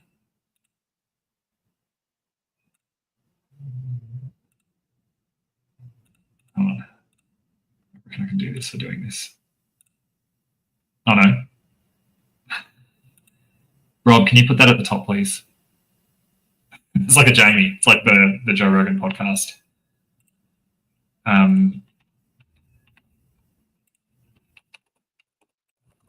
Sorry, 1 second. I'm just getting things organized in the background. 1 second, guys.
The nose have it. I love the captions. That's great.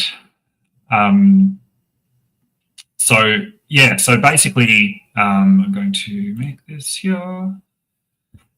And I'm going to go back to the comments.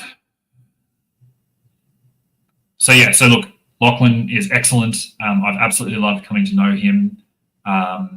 He is someone who's a super hard worker, has a great skill set, and yeah, I think he'd be a terrific addition to the Senate team. There's a small group of countries to escape to non-Western.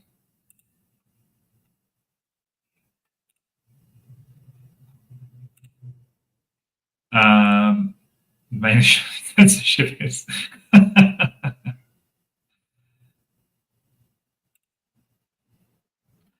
I won't say I've never been tempted. Would the Libertarian Party support a Bill of Rights and make sure it is pursued until it is passed?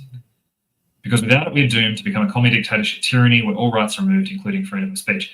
Yeah, look, so Dev Null, I think that the issue with a Bill of Rights in Australia that's separate to the Constitution is that the Constitution, so it's not like, so in America, because they're basically side-by-side documents. So in America, the Bill of Rights basically acts as a separate restriction on government lawmaking power in the Constitution. So the Constitution can't override the Bill of Rights. The Bill of Rights is a separate document that guarantees those rights. In Australia, you can't have any law that is higher than the Constitution. So I think that if we want to build in a framework of rights, of individual negative rights and liberties that we know can't be overridden, that we know can't be sort of bypassed,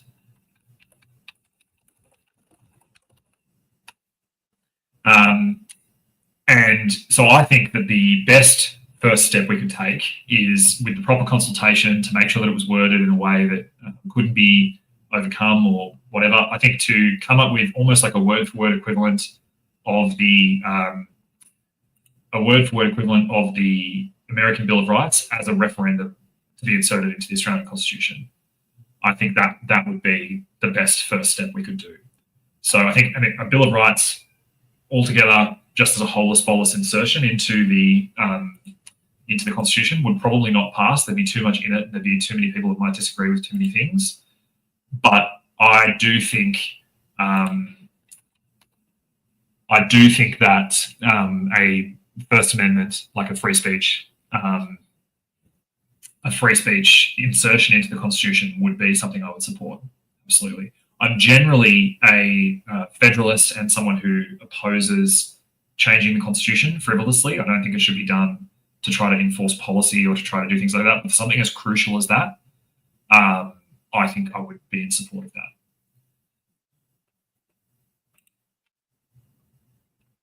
If you want to scare the Liberal Party, give ex-libs 5 years libertarian membership. Yeah, NASCAR, look, we're walking a line with this, I guess, where we want to make sure that we're offering Liberal Party members something to allow them to send a protest to the Liberals and to welcome them into the party.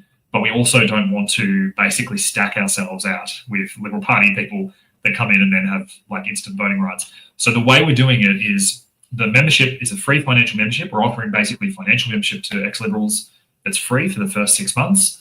And then at the end of that 6-month period, so basically at the end of May, after the federal election, we're going to give them the option to basically pay to upgrade their membership to the full financial membership. And if they do that, then they can stay on and get full voting rights at our AGM, which will be in June after the federal election. So our AGMs have to be in the financial year, so it'll be in June, probably late June. And any Liberal Party member who comes across over the coming months will be able to vote at that AGM if they come across now, and they get their first 6 months membership for free.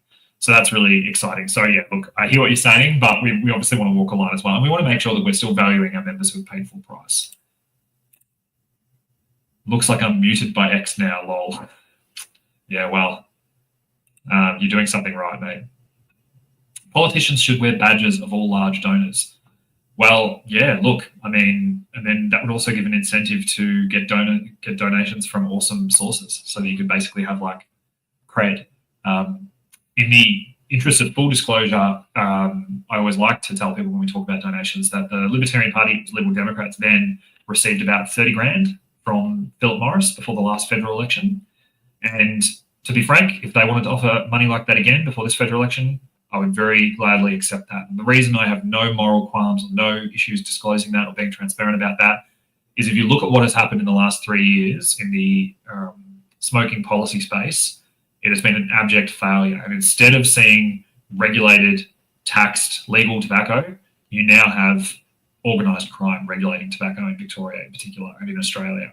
And the people who say, oh, well, Philip Morris and British American Tobacco and all these companies, they shouldn't exist. Well, if they don't exist, and if you make tobacco that's legal so expensive that organised crime can charge massive profits and still be under their price, then I think you have a bit of a dodgy ethical compass, because I would much rather a taxed and regulated Philip Morris than I would the sort of people I know are making money off illegal tobacco right now. And that's going to eventually cause real harm, not just to our economy and lost tax revenue, but someone will die. These tobacco wars and arsons and everything we're seeing, you know, it's all fun and games. Eventually, someone innocent will get caught in the crossfire. And this is all because Mark Butler is addicted to tobacco excise, so he's just ramped it up so much that he has allowed a black market to flourish. That, coupled with his vaping policy, we've basically created a 1920s style prohibition. So, yeah, agree. And I think that, if we get donations through the course of the campaign, I'm not going to wait until after you report it, after the election, in the disclosure register. I'll be telling people. Japan has more freedoms than the Western world, which is why the UN and card companies are against Japan because of their freedoms. True, Tony. Something David Limbrick told me, because he's been to Japan before and he speaks about this often. Japan actually, the government has nothing to do with regulating the internet. The internet in Japan is completely private. It's not government related at all. They just decided when they introduced the internet, no, the government should not regulate this. This should not be to do with us. So they have entirely privatised internet. Ben Cove. So Ben is one of the state executive in South Australia for our party. He says South Australia will announce soon, fingers crossed before Christmas, for their Senate candidates. So you heard it first. Great. So as far as libertarian policy, apart from the ABC, what kind of government departments would you look to reduce funding for, and what departments be invested in? Okay, well, that's a really great question. So the sort of government departments that I would be looking to reduce funding for, in fact, abolish, would be the government departments that are not part of the federal government's constitutional mandate. So when I say that, what I'm referring to is the Federal Department of Education and the Federal Department of Health. Both of those departments are massive examples of federal government overreach. The Federal Department of Education employs not a single teacher, and the Federal Department of Education employs not a single doctor. They employ a few federal nurses in federal-run aged care homes, but again, that's a mission creep expansion of the federal government. I think all aged care should be provided by states, and I believe that the Federal Department of Health and the Federal Department of Education should be abolished entirely, because they represent a intrusion into state responsibilities and a mission creep in what the federal government should be doing. And if you abolished both of them, you would not notice a single amount of difference in your daily life or in the services that are provided. And all you would see more tax revenue going directly into the states. I'd love to see a world where the states could raise more of their own taxes and the federal government gave up some tax. So the best example of that is, I think that the federal government should abolish income tax, federal income tax, and states should be free to raise their own income taxes. Because through that process, you'll get competition and states will actually have an incentive to lower their expenditure so that they can support lower income taxes and attract better people and attract better business investments. As for other things that I would like to cut, we will be doing a Malay-style whiteboard video at some point before the federal election. So I'd be cutting the Department of Education, afuera. Cutting the Department of Federal Department of Health, afuera. E-Safety Commission, afuera. Gone.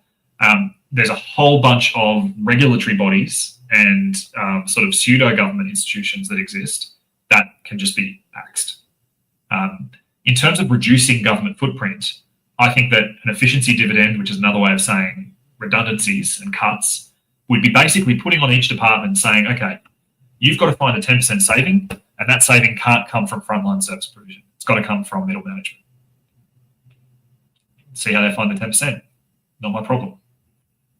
So I think that would be a great way of making sure that the spend on government departments is the best spend, that you're keeping the best people, and making sure that you're reducing the overall footprint and size of government. Do you think BlackRock and other ESG corporations are involved in lobbying on both sides? Absolutely, I do. Absolutely. The reason I say that is, so in Canberra just now, I actually was talking to, as I said, the Australian Institute for Independent Financial Professionals, and I put up a graph for them. I might actually see, I might do it. I've got the graph. Let me just bring it up because I'd like to show it to you because it illustrates what I'm talking about. It's not to do with BlackRock and ESG, but it's an example. It's an illustration of how lobbying happens in these industries. Give me a second. Okay, and this is also a very cool graphic. So I've got awesome creative people. If you ever see any of the Rob, I'm just going to share my screen for a second. You want to just take that off the stage.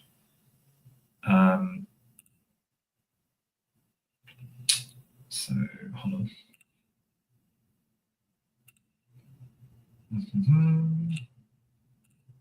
Just going to take that off the stage.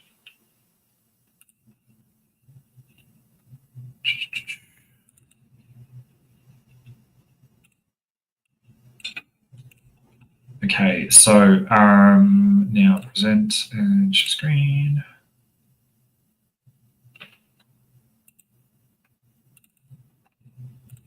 Okay, so I'm going to make this bigger and me smaller.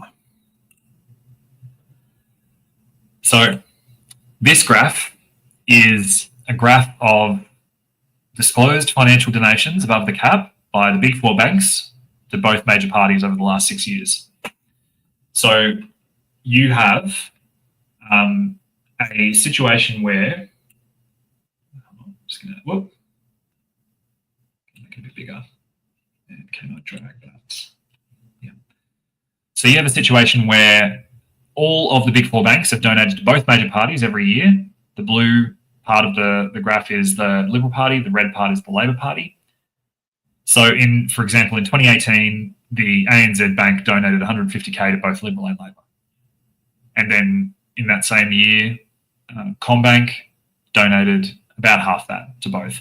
But overall, over all big four banks, it's about 500 grand a year. So 3.5 million over that 6-year period from both big four banks. Now, that was done at a time where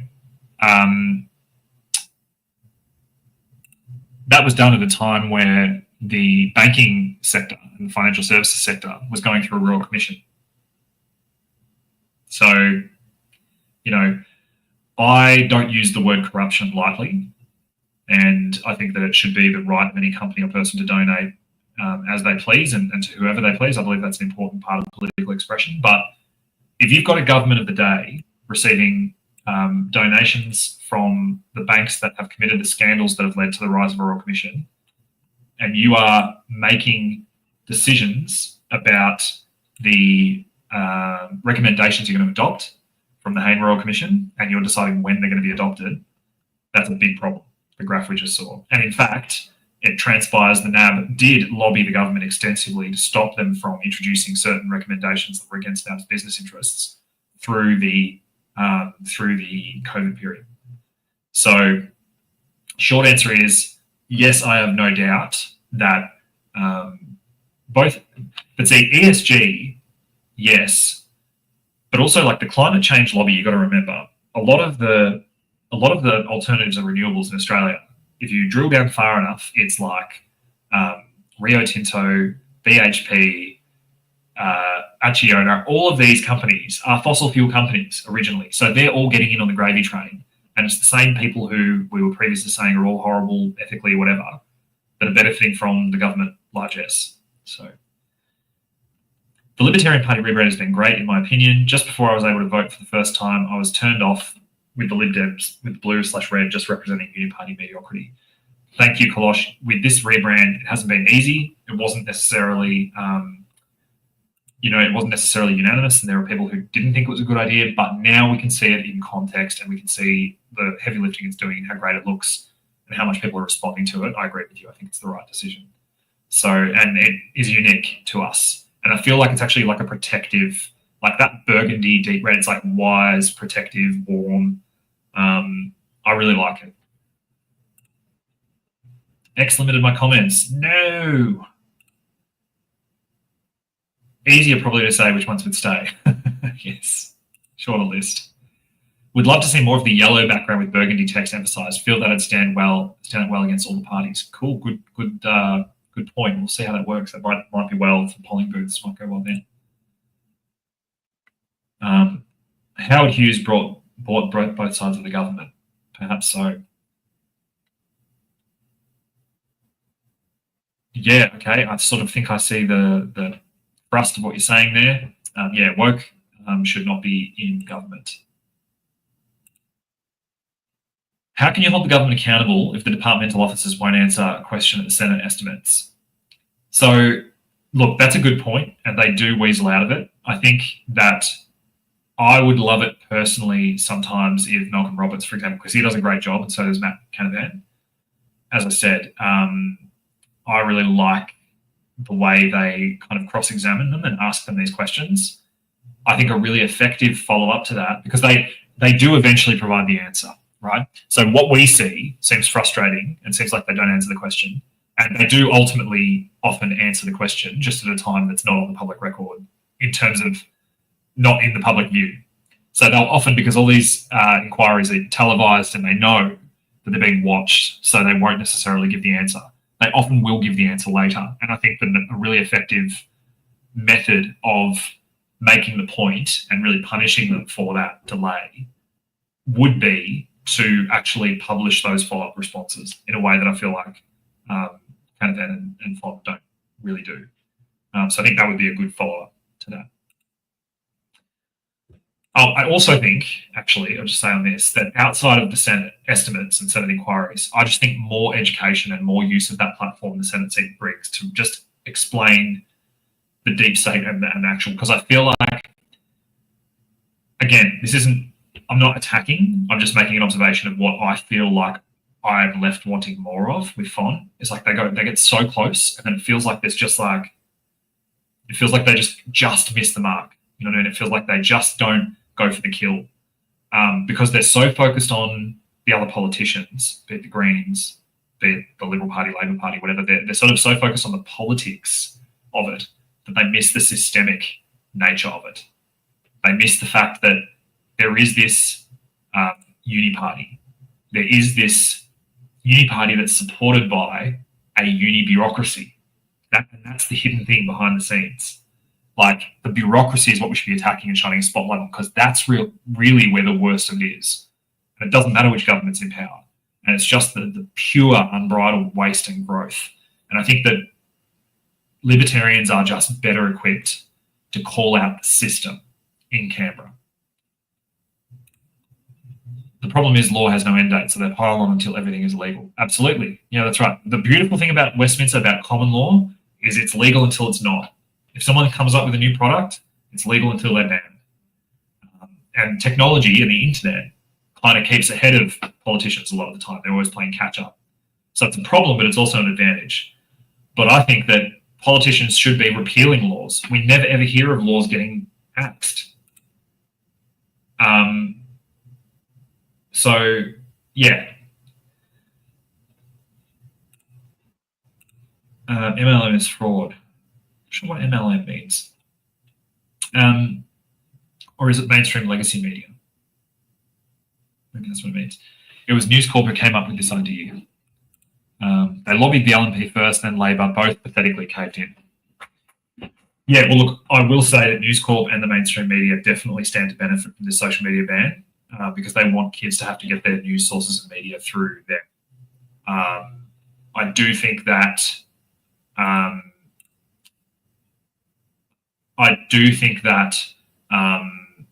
they also really wanted the MAD legislation, the misinformation, disinformation.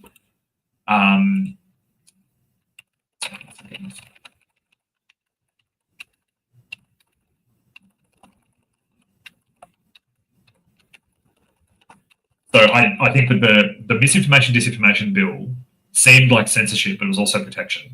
So it was also a protection racket for the mainstream and legacy media. That the Senator David Pocock amendments on sheets 3166 be agreed to. Those for the question say aye. Against no. I think the no. All right. So we're just going to turn that down a little bit. Yeah, but I agree. The mainstream media and legacy media are terrible. So on this point, MLM. So this was during COVID. So when they actually introduced this, the original response from Facebook was basically GFY, right? Like, or PG, like the Elon being GFY. So the cool thing about that was that there was this moment where Facebook just pulled news content from Facebook, and I absolutely loved it. Like, I thought this might be Atlas Shrugged. I was so excited, where I thought Facebook might actually just call their bluff and say, you know what, we're just withdrawing news from Facebook. Yeah, I was really excited by that. In the end, I think they got a good deal and renegotiated because the government panicked. But I would love, if this bill passed with the social media restriction for kids and Elon just said, okay, rather than require Australian users of X to verify their age, I'm just going to pull X from Australia, like with Brazil. That would be the dream, right? Because that is really that Atlas Shrugged moment. Okay, what's my take on Senator James Paterson? Good question. And I answer this knowing that this is recorded and I may be working with James Paterson if I'm elected to the Senate. So I know James personally. We were in the Young Liberals together, and when he was in the IPA, I had great hopes for Patterson and Tim Wilson, former IPA people, when they got elected to the Senate. Unfortunately, both of them, for different reasons, have really disappointed.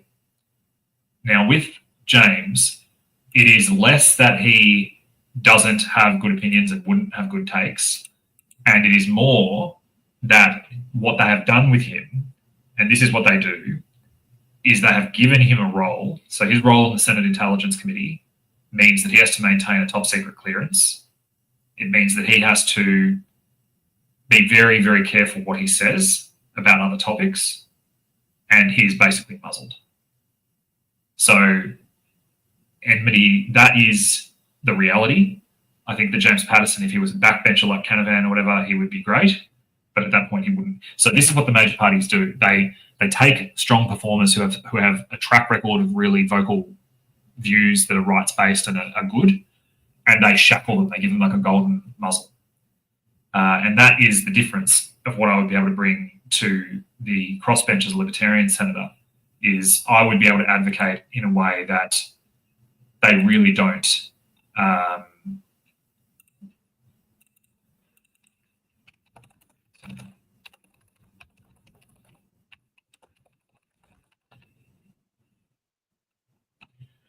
like they really don't get to be good on issues because they get muzzled. So that's my take on James Patterson. That's not just me being diplomatic. I think that he has had a lot of potential, but I feel as though he's basically been put in a box. So I'd like to hear your thoughts. If you want to post your thoughts, what you think, whether you agree with me. Maybe it's just because I know him personally and I know what his personal views are, and I just know the way he's been muzzled. So I'd be interested to hear what you think. Yes, agree. The legacy media do not like the fact that YouTubers get a bigger audience than they do. Yep, that is definitely the case. They would love the sort of numbers that YouTube gets. I don't trust either side. I don't trust Centre Alliance after what Sterling Griff did back in Feb 2020. Okay, so are you in the Northern Territory, T-Bone? You must be in the Northern Territory for Centre Alliance. I'm not familiar with the Northern Territory politics, how it's all played out. So just letting you guys know, on X, Matt Canavan has listed a couple of amendments he's seeking to make on the social media ban bill. That sounds like the social media ban for kids might be coming up shortly. So it's just giving you that update.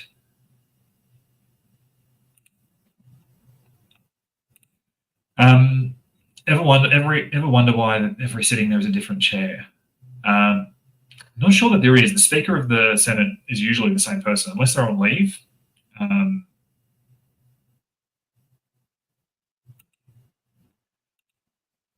If you want to protect younger people, don't go after social media freedoms and don't go after fictional cartoon characters. Focus on real issues in real life. Yes, agree. Okay, so my campaign systems manager was listening, Enmity, when you said we need a shorter domain name / tag. He has actually just changed my donation tag to suit you. So I hope that motivates you to donate more and donate often. And there you go. You can make change. You can criticize and comment, and we will be adapting in real time. But yes, agree, T-Bone Tony, this is a complete distraction. They should be focused on cost of living. Social media companies are getting too big. They're taking revenue off the legacy media outlets. So what do? Lobby the Liberal Labor parties to ban it. Agreed. Absolutely. Okay, we're going to keep going on that one. You are all, I don't know whether that's referring to politicians. I hope to prove over time that I would in fact not be as useless as your descriptor.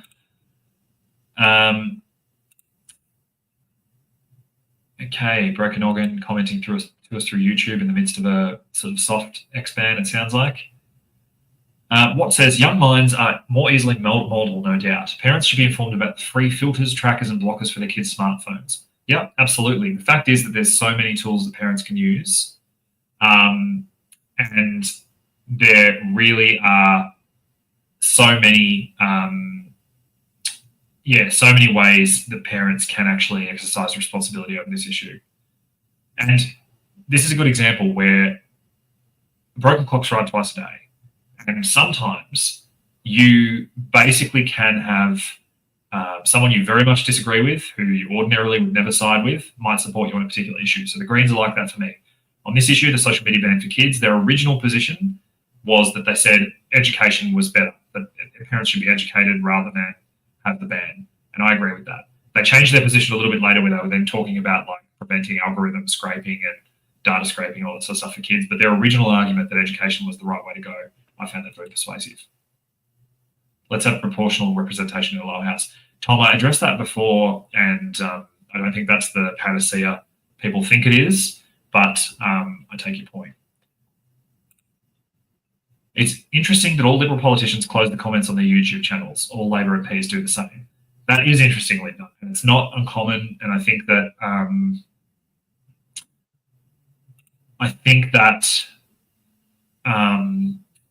you see with both major parties, their candidates and them really don't want to have human conversations with people. They don't want to have real-time interactions because they're not confident in what their candidates might say because they have subpar candidates, and they don't want to have to answer a hard question because they're often so deep in their contradictions, cognitive dissonance, or whatever else, that they basically end up twisting themselves into a pretzel shape, and they can't just remember. They can't remember what they think. Basically, they can't remember what their position is because they've said so many different things to so many different people. So, I mean, being on live, whether it's on X Spaces or whether it's on,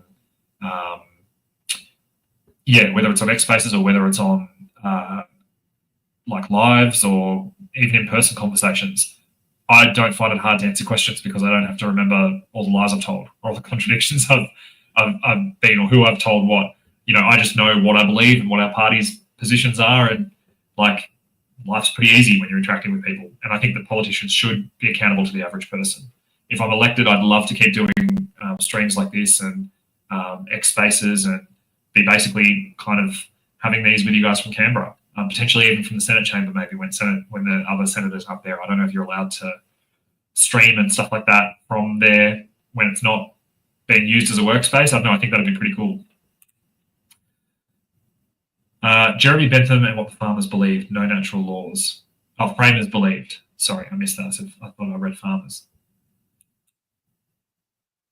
Most of the evidence as well. Yes. This is just another example that both the ALP and LNP want to silence the public. It's also why they hate social media. Yes, absolutely true. 100% it's the entire legacy media. Yeah, this is really funny. Like Media Watch, to their credit, actually did a really good job with this, and they had Leo Polisi from 6 News on as well. Leo's a gun. If you haven't seen the interviews I did with Leo on this, around the ultimatum and around this bill, Leo obviously as a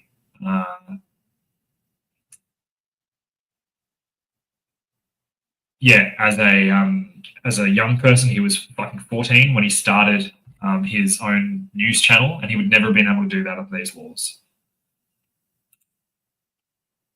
If you want to see which politicians are pro-speech, look at who has their comments open on YouTube. The LNP have all closed comment sections. Yep, absolutely. And I've said to many people, you know, I'm never going to block anyone on social media. I did once on Instagram because I didn't know the difference between, like, on Instagram you can do a thing which is called, like, it's not muting, there's a different word for it, but you can basically like just prevent comments from coming to the top and stuff like that. So I because I was being a boomer and I did it like early in the morning, I accidentally banned someone, then unbanned them and did this other thing.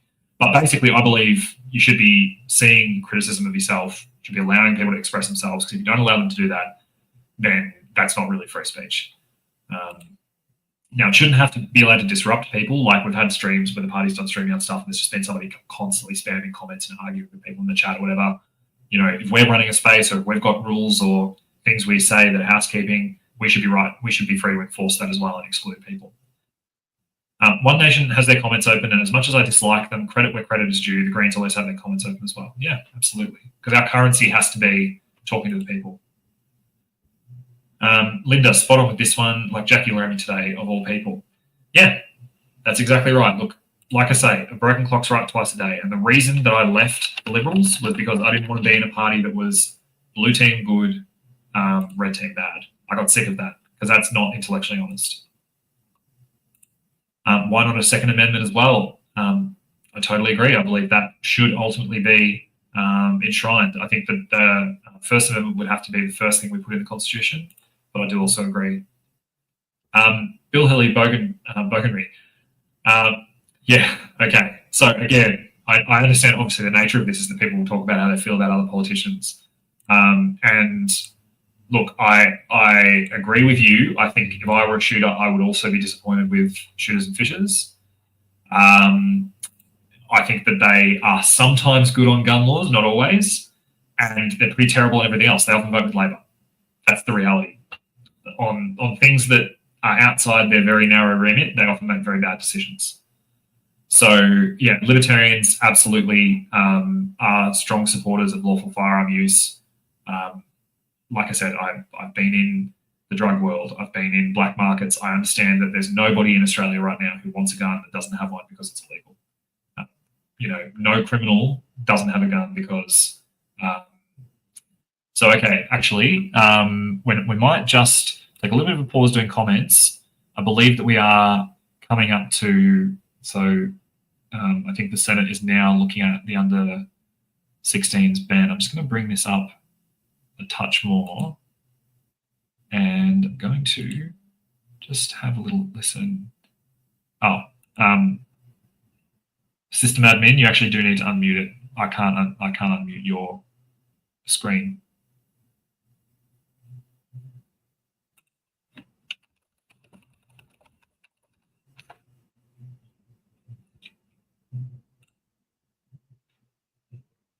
Yeah, really.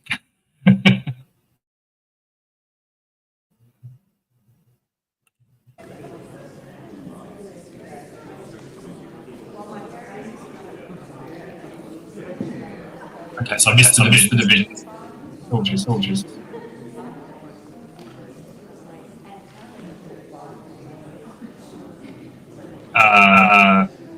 System admin, can you mute? So you can't hear me.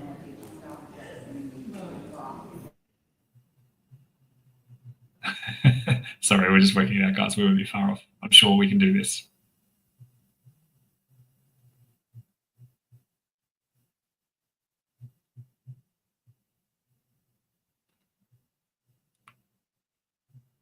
Sorry, work in progress. We'll keep going through questions while we're waiting. But yeah, look, basically, I agree. I think that it's a similar thing with legalized cannabis. Like, legalized cannabis are great on legalizing weed. They're terrible on everything else. So it's like, if you want your weed without woke, without socialism, vote libertarian. If you want your gun rights to be protected without folding on Labor social policy every time there's, or allowing your vote to be bought on other issues, which is what SFF frankly always do, then yeah, that is the better view. The libertarians will look after your rights as a shooter, but also your rights as not a shooter. Yeah, absolutely. The alcohol issue, yeah. When it comes to black market tobacco, black market alcohol, black market guns, it's a big problem.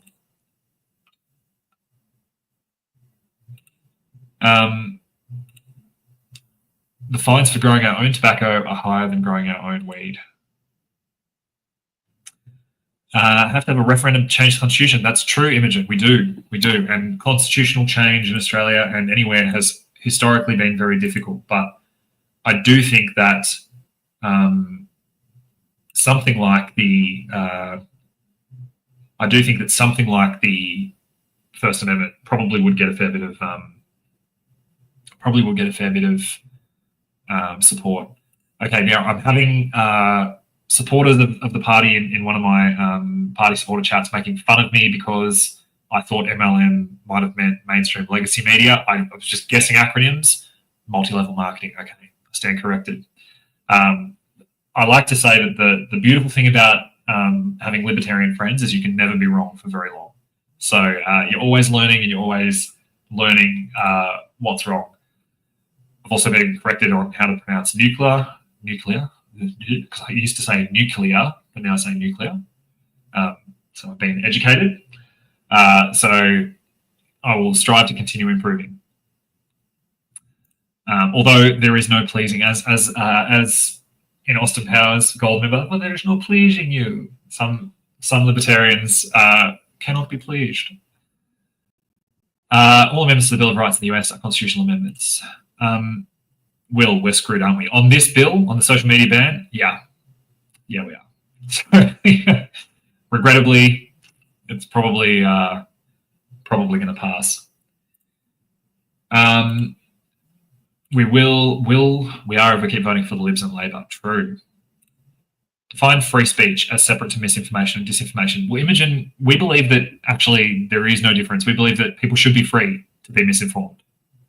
That essentially any harm that might come of false information should be combated by more correct information. So, yeah, this might be an area we disagree. I know we spoke the other day on vaping and tobacco rights, and we definitely agreed a lot on that. But I am a free speech absolutist. I think that the best solution to bad speech is more speech.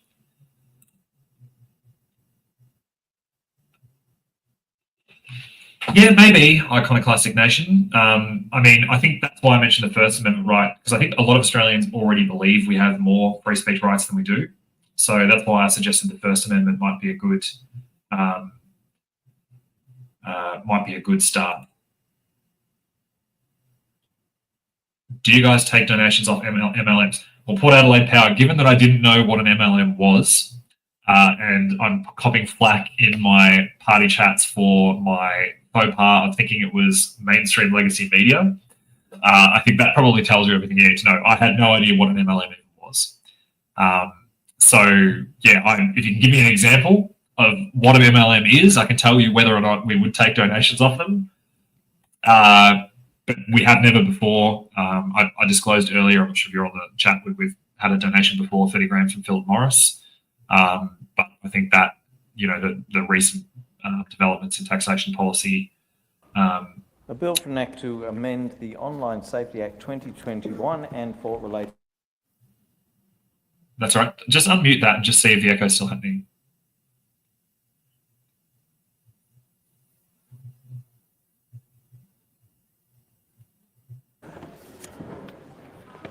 Testing. I've got my reading glasses on, so. Okay, perfect. Happy days.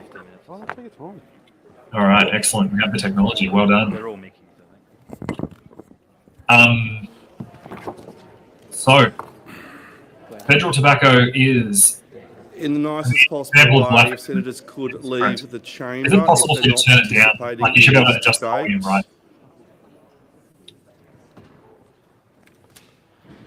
Is No, it I the can't mute committee that. that the bill Wants be to get taken it as a on. whole. There being no objection is so ordered. The question Yes. is that the Turn bill it down to stand as printed, and I. Oh, Okay, so I can now mute it, but sorry, I'm just having a conversation with the system admin. So I can mute it now, but I don't want to mute it. I just want to make it turned down. Can you turn it down on your computer? There we go. There we go. That's a better one. That's a quiet 1 one. to 8, sheet SY115 by leave. All right. together. being no objection. All right, so I'm just going to have a quick look here at the run sheet to see where we're at.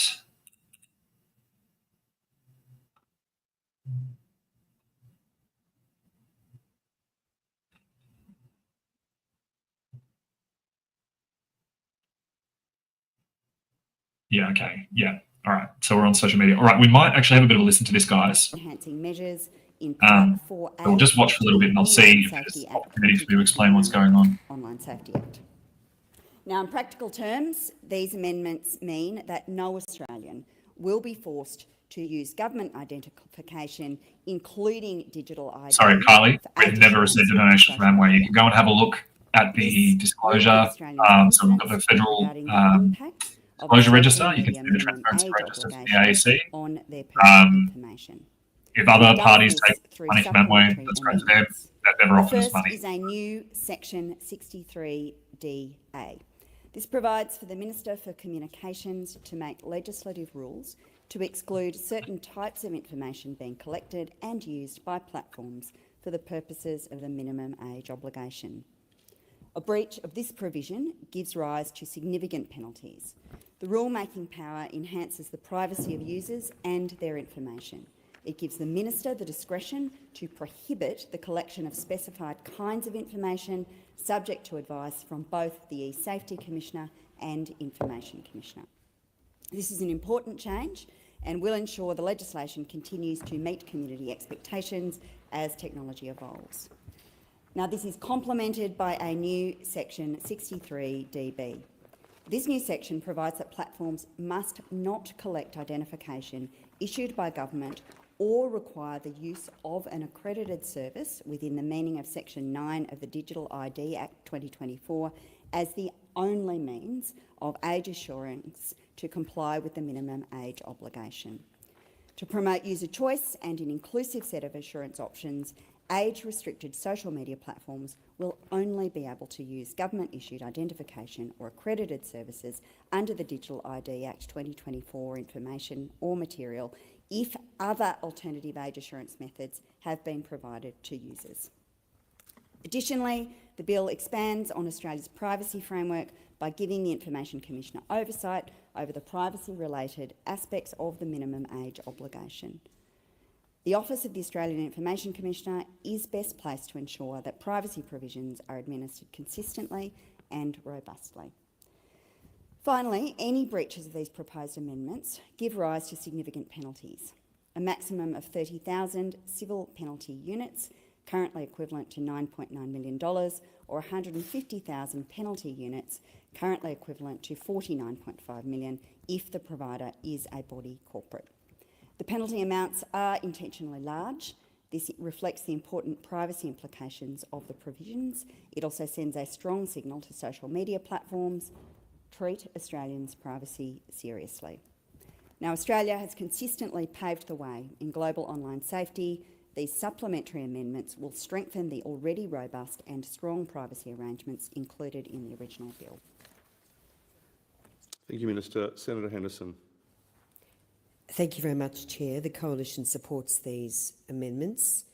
I am Sarah We Henderson. have been involved in constructive I hope this woman get elected, with the Farangga might. government to She is probably one of the worst human beings in Canberra. She is an absolute husk of a human. She's a vacuous.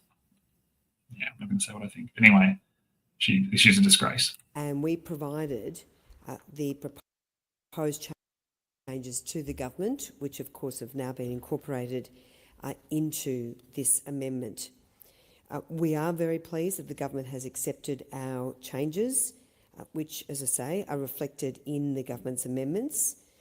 The new provisions make it clear that people cannot be compelled to provide digital ID or government-issued identity documents such as driver's licences or passports under this legislation.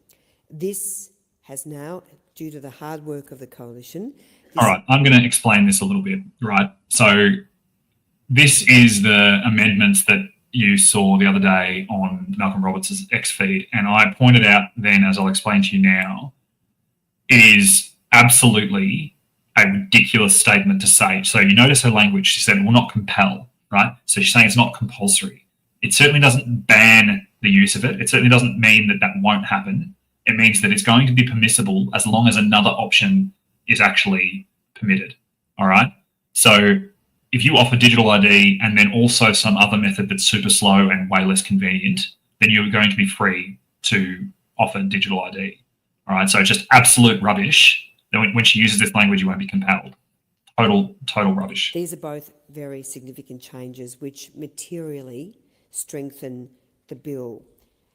And we do, of course, thank the government for agreeing to make these changes. The Coalition has, of course, led the charge on this bill. And we know, of course, what has driven this, Chair. What has driven is the very profound mental health concerns that so many young people are suffering as a result of social media. We know there is widespread concern and evidence about the severe mental health impact of social media on children. We've seen very disturbing global trends in youth mental health since the rise of social media, especially for girls. According to the Australian Institute of Health and Welfare, there has been a more than threefold increase in the rate of intentional self-harm hospitalisations for girls under 14 from 2008-9 through to 2022-23. In recent years, there have also been very large increases in the rate of mental health issues amongst children and young people. As a 2022 independent report on self-harm commissioned by Australia's Therapeutic Goods Association noted, there have been very large increases in all intentional self-poisonings in older children, adolescents worldwide over the recent decade. We know, and particularly for the parents of the children who have tragically taken their own lives, we know that passing this bill right now is absolutely critical. Order. Order. I want to just, I do have a question for you, Minister, but I just want to reflect on the bravery of parents who've spoken out about the importance of this bill.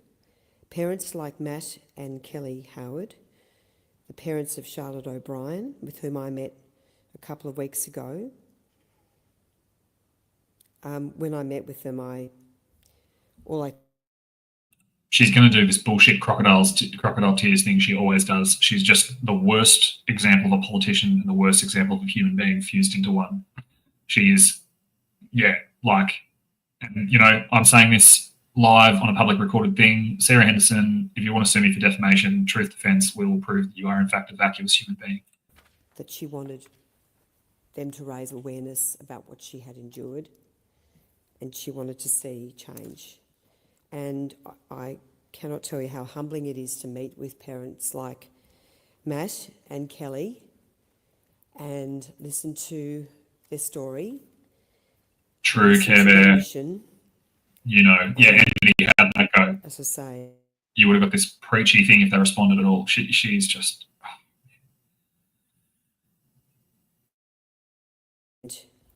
both the Leader of the Opposition, Mr Dutton, who has led the charge on this.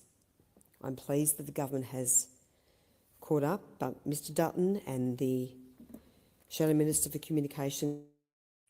What an embarrassment. Menzies would be rolling in his grave. All right, so, I'm going to be real. This is the point where you guys will get the value of what you came for in terms of this stream, because I hate this woman. I hate what the Liberal Party has become. I hate all politicians. Watching this makes me so angry that, I question whether I actually should be applying to go and do this as a job, because I would just be so angry and so, cortisol and blood pressure levels through the roof, just having to interact this rubbish. It's just the most outrageous, colossal waste. And this woman is standing there preaching, saying that Dutton, the bloody Liberal Party leader, is leading the charge and that the government's caught up with them. Shame. It is the most ridiculous. I would just be yelling to stop her from talking right now. It's just ridiculous. Thank you, Senator Henderson, and I should indicate that the government has been grateful for the willingness of the opposition to constructively engage in some of the ways that we might improve this bill. We have similarly been grateful to those senators who participated in the Senate inquiry, and many of them... System admin in the background, you can take timestamps to this as well. I will absolutely use this. I want to use... for the many Australians who have spoken out about this issue, either in the context of the Senate's inquiries or in the broader public debate. Senator Henderson, you spoke... Sorry, guys, by the way, Look, it's probably not a bad thing for you to see how angry it makes me, to be honest. It probably is a good thing that you see that it's not some sort of persona or libertarian, anti-government, whatever is this angle, because it just... it makes me so frustrated and so angry. Like, these people just have no idea at all. Like, they will just be relegated to the dustbin of history, and I hope you guys will help me make that happen. And they are looking for support from government to help them navigate these questions. These were not questions, and I think... Looking for support from the government to help you do your basic job as a parent. Don't have children. If you can't navigate saying no and explaining to your child what they can and can't do on social media, or controlling what access to technology they have, don't have kids. In my home state of New South Wales, the ban on mobile phones in schools has made a significant difference to the behaviour of children in schools and the way that children socially are interacting at school. It is clear that while technology has brought really significant benefits, it's also bringing non-trivial harms for children as well. We are confident that there are technological... So when they're looking up like that, they're looking at the gallery. So obviously, because Parliament is open, so anyone can be there, there's obviously people there who are very against this, who are wanting to see it and be there in person. So, yeah. Very large number of underage users on their platform and remove them. That did not require access to government documentation. It was based on information already available to that platform. The amendment that we are presently considering is actually based on that foundational understanding of the state of the technology. It may be that in some instances, social media platforms choose to offer an option to users to provide government documentation. But what this amendment ensures is that that will not be able to be the only means, the only choice offered to a potential user. What this amendment seeks to do is, in fact, ensure that on every occasion when a person is asked to engage in an age assurance process, they have a choice. And it enlivens the obligations on technology companies to utilise the technology capabilities that they already possess to undertake this work and to make sure these platforms are safe and that people are using them in an appropriate way. So what she has just said then is exactly what I was just saying, that she's talking about enlivening the technology that companies already have. If you think that if you think that X is going to, for a whole nation of people it now has to verify the age of, do the process where you visually take a photo of your driver's ID front and back and then they go away for 4 days and come back and verify it, you are dreaming. They will still offer that because they'll have to, but they'll offer that and say, take up to 4 days to verify age. Or you can go straight through to Twitter now, 16-year-old or 17-year-old, if you provide your digital ID, your text of trust exchange. There is no way known to man that platforms are going to take the risk of being shown not to comply with this duty to take reasonable steps. Yeah, all right. Full supervision. Whatever happened to the role of the family, the role of the parents in the family? And I've been advocating for years the need to have a parent to stay at home while you're raising your children, and I stayed at home for 4 years. I don't want to turn this into saying women should stay at home. I've never said that, because Dad should stay at home more often. And indeed, I was just talking to Senator Hanson-Young yesterday. She's saying how she fought to have children in the chamber, and what a great thing that is. What a great thing that is. So, yet again, we've got another example of whereby the government thinks it can solve a problem. And, you know, I know Senator Henderson said before there's things like anorexia and, you know, children are subjected to these things on the internet, and that's fair enough, they are, but these things have always been around. Kate Moss, you know, she was being criticised back in the 1990s. I mean, I well remember Karen Carpenter, who died from anorexia, I'm not sure in the late 70s or early 80s. So we always have to deal with issues with our children, and the important... That's all right, guys. If I want to talk, I'm going to talk. I'm not constrained, but I'm interested to hear what Rennick has to say. Now, the other thing is, and I've raised this before, but it's worth raising again, is that you can have software that monitors your children's activity. We do that already. We monitor our children, and it is effective, because we do have a middle child that loves to get up at about 3 o'clock on a Sunday morning, and the only way we can bust him. is to actually, yeah. Senator So Hanson-Young, he please. sneaks the iPad into his room. He's terrible. So yet again, like, what guarantees do we have here that this is actually going to be effective? Because I think you'll find that children are very good at getting around laws. And what guarantees are we going to have that this is going to stop bullying? We can't stop bullying. This won't stop bullying per se.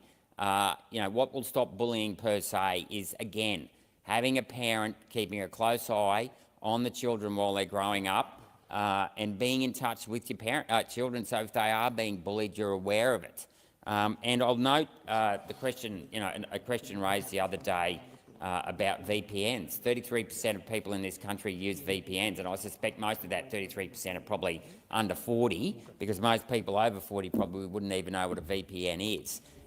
And that's so virtual private network, and that's where effectively, and the reply from the government was, in estimates, was that, well, we're going to get the social media companies to track the person if they have a VPN through geo-tracking. So here we've got, again, Big Brother surveillance coming in and, watching every little thing we do, every breath you take. What is it, every time we come down here, I feel like we're just holding the line, and we're not even doing that when it comes to government overreach and surveillance and command and control. So my question to you is, Minister, why is it that parents can't be encouraged to keep the devices from their children?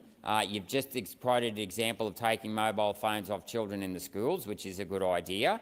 Why can't that same very simple principle be applied in this situation when it comes to children having a social media account and monitoring that way?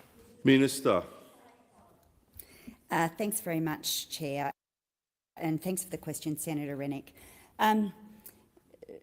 Perhaps I can say this, Senator, we've been really clear, and actually many of the people participating in this debate, including the opposition leader, to be fair, have been very clear that this is not the only thing that we would advocate to support families in relation to some of these challenging questions, and nor do we expect this intervention to be a silver bullet. However, what we do hear from parents is that this is very significant and they are looking for assistance because they are not receiving the support that they expect should be available to them from the platforms themselves. And so one of the key features of the design of this bill, Senator, is that it really puts the onus on the platforms, not on the parents and not on the kids. We want platforms to simply take reasonable steps to ensure that users under the minimum age can't create or hold an account. Now, I think, based on the tenor of your questioning and your contribution just now, Senator, that you would accept the harms that are associated with excessive time online, at the very least, and it may be that you accept the harms associated with exposure to some of the more challenging features of social media. In the United States, the Australian Psychological Association, for example, if you look at the evidence, found significant links between excessive social media use and poor sleep quality and poor mental health outcomes. And in particular, they pointed to the use of algorithms and the influence of those algorithms and, frankly, the near addictive nature of some of those algorithms because they increase the likelihood of exposing young people to content that is inappropriate or negatively influential, such as glorifying eating disorders, glorifying self-harm, or exposing young people to extremist content. I think it would be a matter of agreement across this chamber that those things are not acceptable and are not good for our kids. And it's why this bill, it's why this bill is being brought to this place. I said to you earlier in my contribution that the onus is on the platforms, not on the parents. Just for clarity, there aren't any penalties for Australians who gain access to an age-restricted social platform, and there aren't any penalties for parents or educators who provide that access. it's impossible, and we accept this, for governments to completely stop young people from accessing harmful products or content. But we can help. We can help by asking the social media companies to play their role. And one of the things that we hear, and it was discussed, as I understand it, at the hearing that took place into this bill, is the significance of setting norms, because the bill will set clear parameters and norms for our society and assist ensuring the right outcomes. Sorry, Minister. Senator Canavan's on his feet. Relevance. The government and the opposition conspired to gag this debate tonight, and the minister's taken up about half the time, which I think was set aside for other senators who did not get an opportunity in the second reading debate to put some points of views. The minister is repetitively going over points that have been raised already in the second reading debate by government ministers. And so on the grounds of repetition, Chair, and with the limited time we have, I would ask if we could be succinct and give all senators the respect of an opportunity to contribute to this very important debate. I think the minister is in order, but I'm sure the minister is aware of the different views of the chamber. Senator Henderson, I was going to go to Senator Lambie. Well, I've said I've actually made a ruling on that, Senator Henderson. Senator Lambie. Thank you. Minister, I just wanted to know what algorithm changes have you told the social media companies to make? What algorithm changes have you told them to make? Minister. He's Jackie Lambie, rough. Jesus, it's only 10:20. I don't know what's going on there. This bill represents all of the work that is needed to engage, and one of the things that Minister Rowland has been very clear about is that she intends to legislate a duty of care. And that goes to some of those questions around safety by design and the way that the algorithms work, not just to affect, frankly, users under 16, but to affect all users of platforms of this kind. That's work that she has indicated she intends to undertake. But this is also important, Senator. Can I just indicate to Senator Canavan, who made a set of points about his desire, I imagine, and his expectation that other senators wish to contribute. That's perfectly fine, and I'm happy to try and keep my remarks as brief as possible. I was just now seeking to answer the question put to me by Senator Rennick. If senators direct questions to me, I do intend to answer them. I understand that sometimes in committee stage senators wish to make a more general contribution, and it's fine as well. Senator Lambie, and then I'll come to you, Senator Roberts. So there's no duty of care so far because this doesn't enact until 12 months. So we haven't worked out what the duty of care is. We haven't worked out what the rules are. So what about the data? Have you told them to destroy our data as soon as they receive it, the social media companies, or you haven't actually made that rule yet either?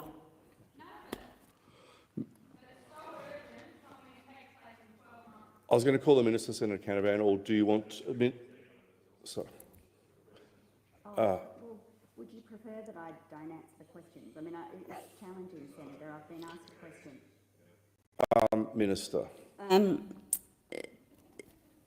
Senator Lambie, the bill contains really explicit requirements for data that is collected in relation to age assurance, what it may be used for, and requirements for it to be destroyed. That is in the legislation.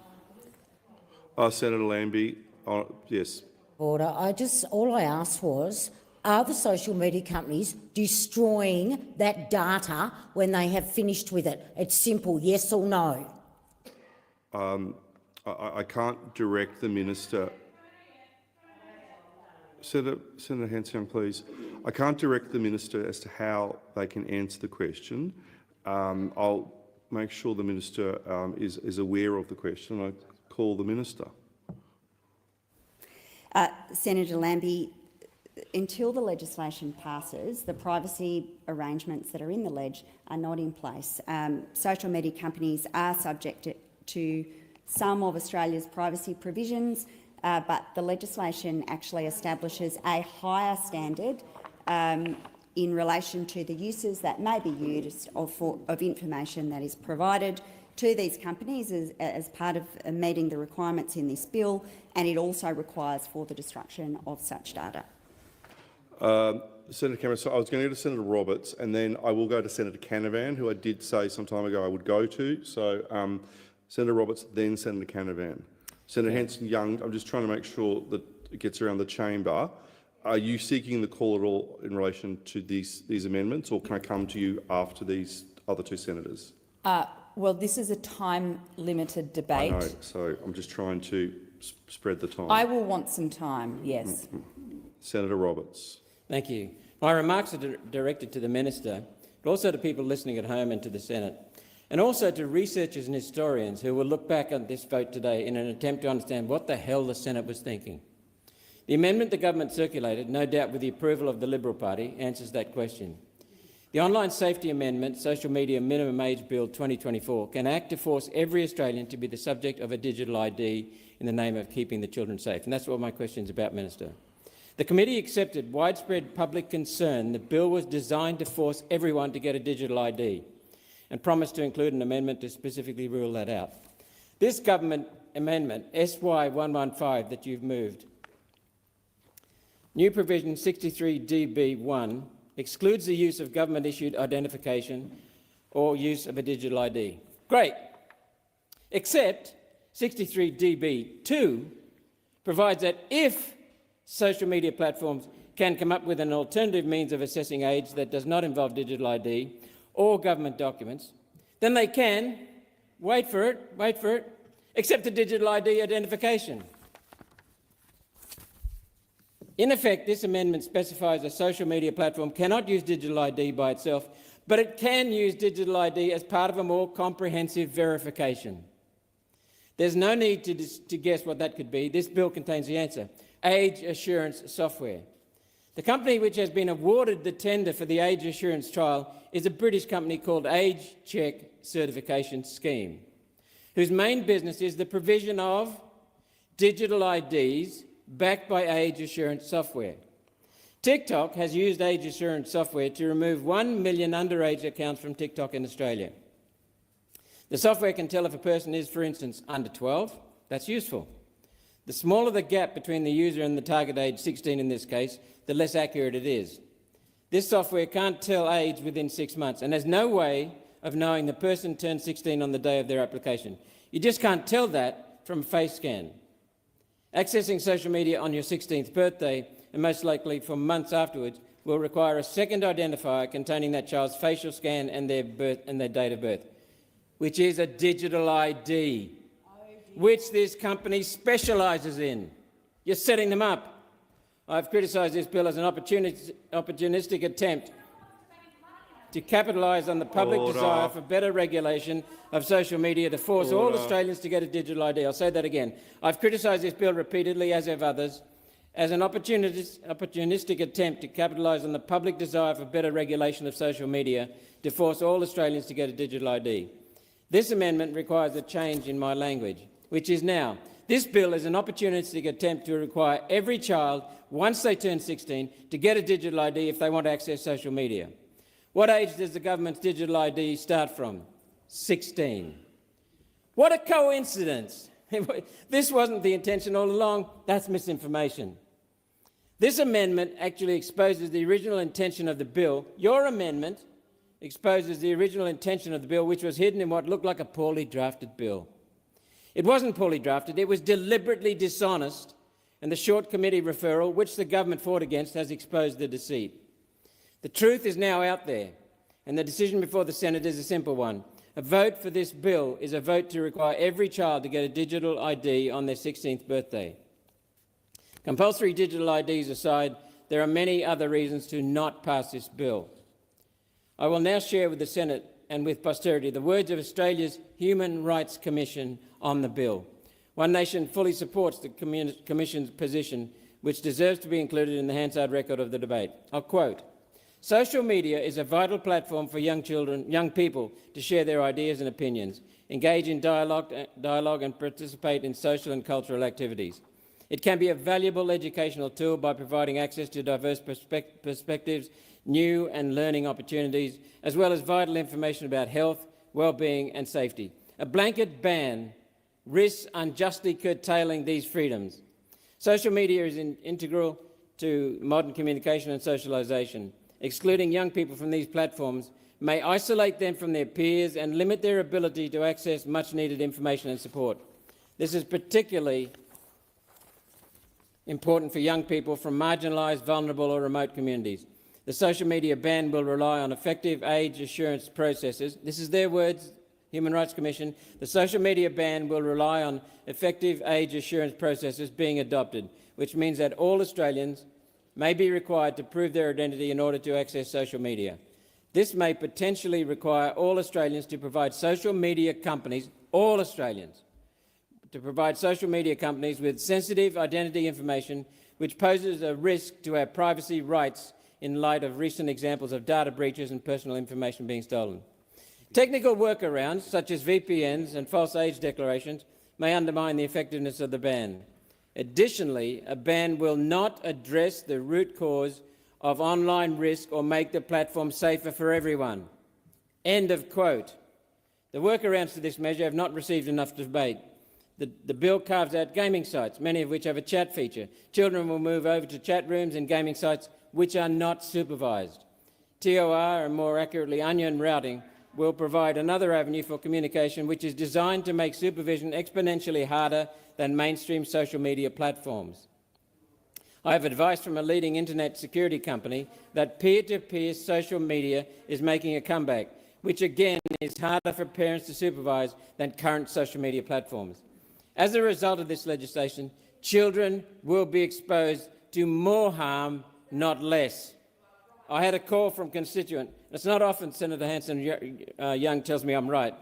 I had a call from a constituent a moment ago who called their local Liberal Member of Parliament about this bill and was told, "Oh, it's okay, you can just sign up for your children." With age assurance software, that will not work. With digital ID connected to age assurance software, the social media platform will know what you're doing. Don't be telling people it's nothing, you can defeat it. You can still talk to granddad on Facebook. You won't be able to. Children may be able to use VPNs, virtual private networks, and the new PPNs, personal private networks to appear to be in another country. That really won't work either. The keystroke logging that accompanies the age assurance software will assume someone pretending to be in Canada but interacting with Australian accounts is probably using a VPN.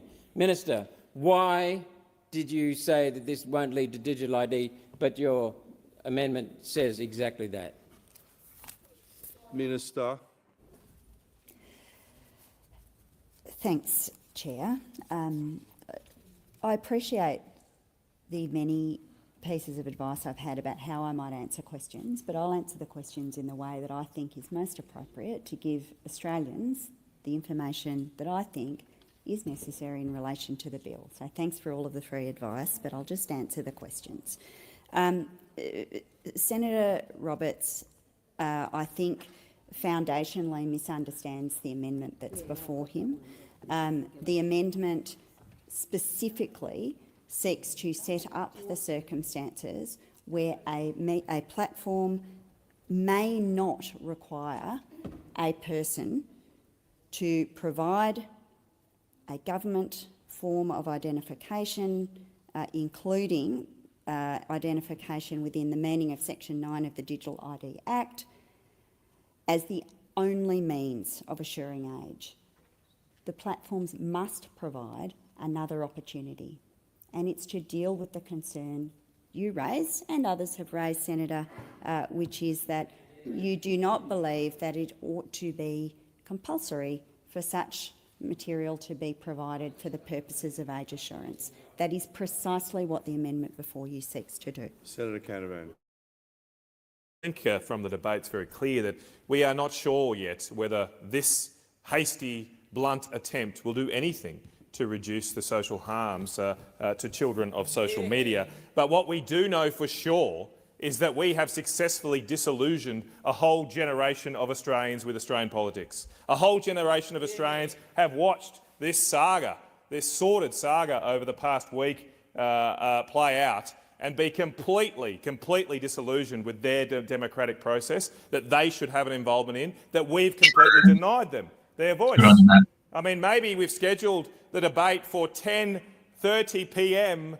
on the last day of school because we know that all the people that will be impacted by this ban will be at bed. It's past their bedtime. They can't even watch it. They haven't been able to have a process through the Senate inquiry. We had 15,000 submissions in 24 hours, and we had an inquiry of 3 hours the day after.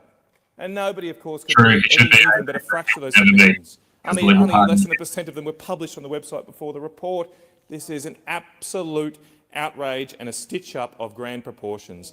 And I don't think it's going to work. And I don't have time tonight because I want to let other senators speak. I don't think it is going to work. I know that the stitch-up is in, so I am going to try and make the bill better.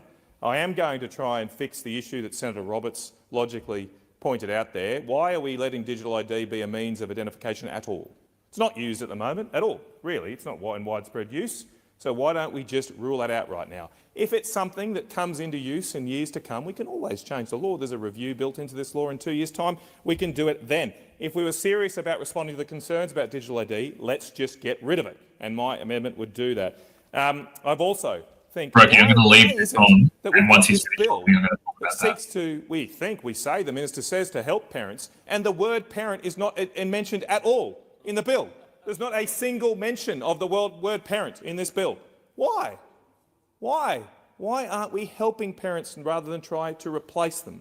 That's what this bill tries to do. It tries to set up a nanny state where we think here in Canberra that we can pass this law and all look how great we are, pat ourselves on the back, how we've saved the world, when it won't do that and it won't help at all. Parents use their own agency, their own interaction with their children to use social media responsibly. So I have an amendment which would allow some children to continue to use social media with parental approval. It's based on the law in Florida that's just gone through.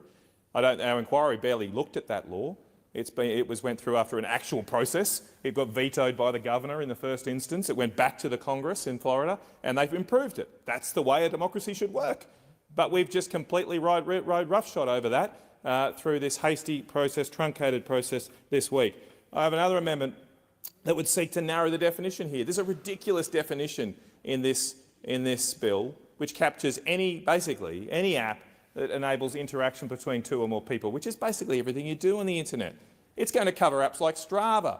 For bike riding, it's going to cover apps like Deputy that are used for people who work. 14-year-olds can get a job, but they can't have social media, apparently. Now, I know the minister's going to say that, we'll exempt them and we'll do all this, but why? Why create this uncertainty when, again, the Florida law has a much more targeted definition which focuses the law on apps which cause social harm? That's what we should be focused on here. Now, I don't have the time to go through the others in detail. I want to let other senators have their turn.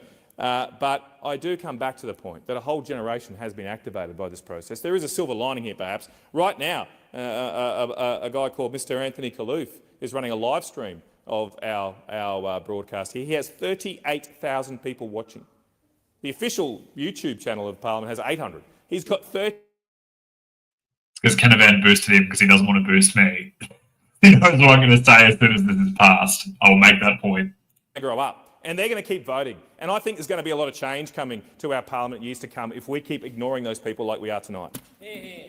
Senator Hanson-Young. You, and what a sham this is. And this is a piece of legislation that does not do what the government or the Leader of the Opposition propose that it does. It doesn't make social media safer. It doesn't make children and young people safer online. It's a sham, but the whole process has been a sham. Rushed through, limited inquiry, 3 hours of inquiry, no ability for the bureaucrats to actually answer questions properly, all under the guise that this was urgent and needed to be done, but it doesn't even take place for another 12 months. I tell you what this is about. This is about the pretense that parents over the summer holidays can tell their kids it's illegal to be on your phone. It's illegal to be on social media. Get off it. The Prime Minister says, the Leader of the Opposition says, the Parliament says, it's illegal, kids, not my fault, I'll take it away. It doesn't actually make social media safer for young people. And that's the devastating thing about this. Because we know that there are families who are struggling with this. We know there are young people who are struggling with their body image, their connection with their community, their peers. Young people who are finding themselves addicted to these dangerous algorithms. But this bill doesn't do any of that. This bill does none of that. All this bill does is gives the government and Peter Dutton the illusion, the fig leaf, to pretend that they've given parents some certainty. That you can say, look, kids, it's illegal. This is a rubbish bill. It has no substance, and it doesn't even take place for another 12 months. This bill is so weak, is such a veneer. It's to make old people, oldies, adults, feel like they've done something.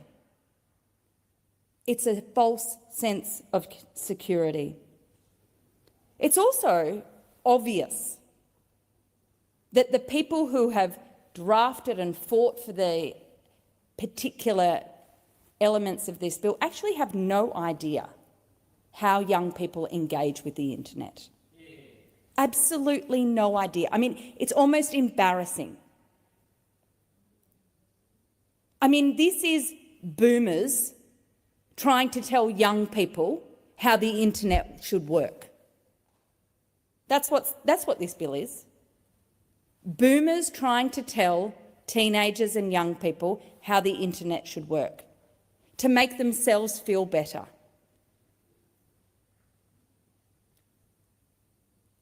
We've got Australian artists in this country who have only been discovered because young people have found them on YouTube, have engaged with their music, their creativity. This is going to put an axe through Australian creatives. Government hasn't even thought about that. The opposition leader hasn't even thought about that. The consequences of this bill are going to reach far further than this government and this parliament has been able to uncover. It is being rushed through. It hasn't been considered properly. It's not even going to take place for 12 months. There is no excuse for doing it in this way, except for the desperation that the Prime Minister had to match the dare that the Leader of the Opposition put, which was get it in place before Christmas. It's pathetic. It's a headline. The thing is, guys, she's not wrong. Like, I don't like agreeing with Senator Hanson-Young, but she's correct in everything she's saying. This is totally the defeat of the coalition. An environment, and will have unintended consequences. I can't fathom who in either the Leader of the Opposition's office, who's advising him, and who is advising the government to understand that this was a good idea to rush through. The Leader of the Opposition called the Prime Minister's bluff and he blinked. Silly, silly, silly. This is a piece of legislation that says boomers want to control what young people access online. They don't even know how it works. It's pathetic. Senator Antic. Look, we are running out of time, which is the most regrettable part of this entire situation. And I mean, we all of us here had a lot to say about this bill because it's so complicated. One of the issues we've got is that this required a deep, fulsome look, and we actually got this bill introduced into the House, I think this time last week, Thursday of last week. It was then put through to a committee hearing on the Monday, and then the report was delivered 2 days ago, and here we are, which is an extraordinary sequence of events for something that is highly, highly complicated. And we've just heard Senator Hanson-Young quite rightly say that we don't know what the long-term effect of all of these on various platforms is. We don't know because it keeps evolving. This time last week, we were told Snapchat was out, and YouTube was in terms of the ban. So, I mean, how far we've come in a week, it's extraordinary. And I mean, look, we all hear the stories about bullying. We all hear and have a lot of concern about those. We don't want to discount those concerns by any stretch, but we are in the process in this chamber tonight, of throwing the proverbial baby out with the bathwater, because we've heard the Human Rights Commission, we've heard commentators and others from across the country tell us about the thing that we're not talking about, which is the value of social media to kids. Commissioner Finlay from the Human Rights Commission wrote an article in the paper this week stating very clearly and very correctly that in fact there are lots of instances where children benefit greatly from social media, including, but not limited to, instances of social isolation, of the tyranny of distance, and sometimes even with learning difficulties and so forth. So this just has not been considered enough. And the fact that... Alan, we can see that the subtitles there, so we can still see the excellent work Alexander is making, but I'm the lead Senate candidate for the Libertarian Party. I'd obviously argue that the Libertarian Party should get your #1 vote. One Nation do great things, and they agree with us on this issue, but they just haven't been able to break through and reach the potential that they should have. So I'd strongly encourage you to give us a go. Answers which are being filibustered. I mean, this is just not the way to conduct a democracy, and I think we're much the poorer for it. So I'm going to cut to the chase, because I think we still do have other senators. I think we do. Look, let's be very clear about this. We don't know if this is going to work, and we don't know if it will have any impact on the problem they're trying to solve here. If you want to see some of the most egregious abuse you'll ever see online, go online to a Call of Duty game and listen to the kids going at each other, talking about people's... It's exempt. Quite right, it's exempt. So who's thought of that one, Minister? Who's taken that into account, and who ultimately is going to take responsibility when this goes the way of the Hindenburg, which it will, because it is a disaster waiting to happen? The Prime Minister and the Minister for Communications have boasted that the passing of this bill will make Australia a world leader in online safety. Well, they're wrong, because if this bill passes, we won't be leading the world in online safety. We'll be leading ourselves and those naive enough to follow us down the road to further digital authoritarianism, as outlined by Senator Roberts today. My fear is that when we finish tonight, we will have put another brick in the wall of a social credit style system in this country, and let everybody look back on tonight as a night of shame. Good on you, Alex. And he'll cross the floor. Now, I'm going to be really interested, guys, to see whether Matt Canavan crosses the floor or not. If he abstains, that's a failure. Senator Babette, you have the call. Please put his mic. Babette. Thank you. End of the day, like I was saying, the most important thing that we should all be thinking about and talking about in here is to affirm that parental responsibility rests in the hands of parents, not in the federal government. And I would have thought that was a very simple statement, but apparently it's not. Apparently the government has to be our daddy now. And I think it's absolutely ridiculous. And the fact that the Labor Party, along with the Liberal Party, have come together to take away parental rights, parental response, in my opinion, is shameful. It's shameful. The fact that we are now in a position in this country where the government is so big, so unwieldy, so, in my opinion, authoritarian-leaning, that it's making decisions for parents is just wrong.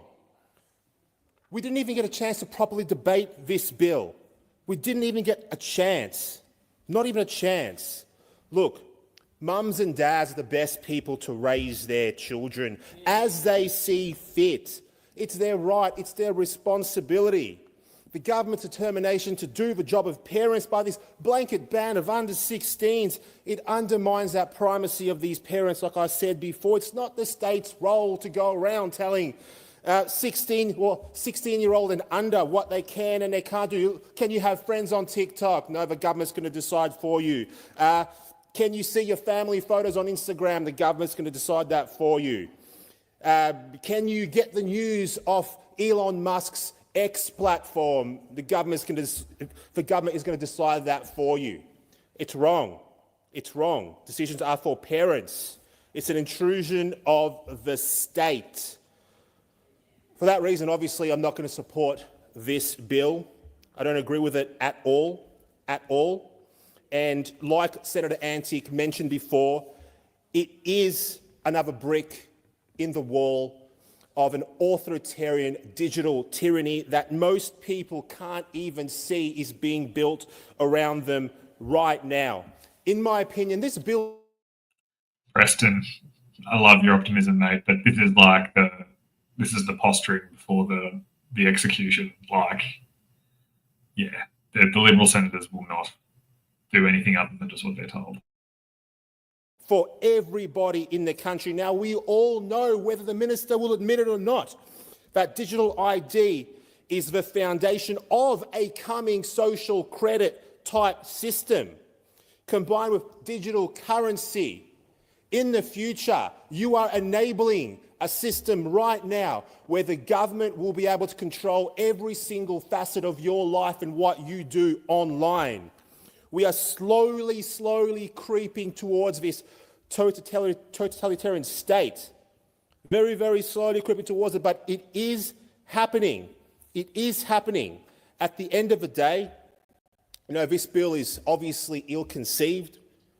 We're spending money on this. We're going to spend time on this. It is going to be a failure of a bill. If you really wanted to protect kids, if you wanted to protect them, what you would say is, let's put some programs together where we can help parents, where we can teach parents, empower parents to make better decisions for their own children. Because at the end of the day, parental responsibility rests with parents, not with the government. Even though you've all come together, or most of you have come together to rush this bill through, I want the record to show, I want history to show that Senator Ralph Babet from the United Australia Party was against this bill and he'll vote against it.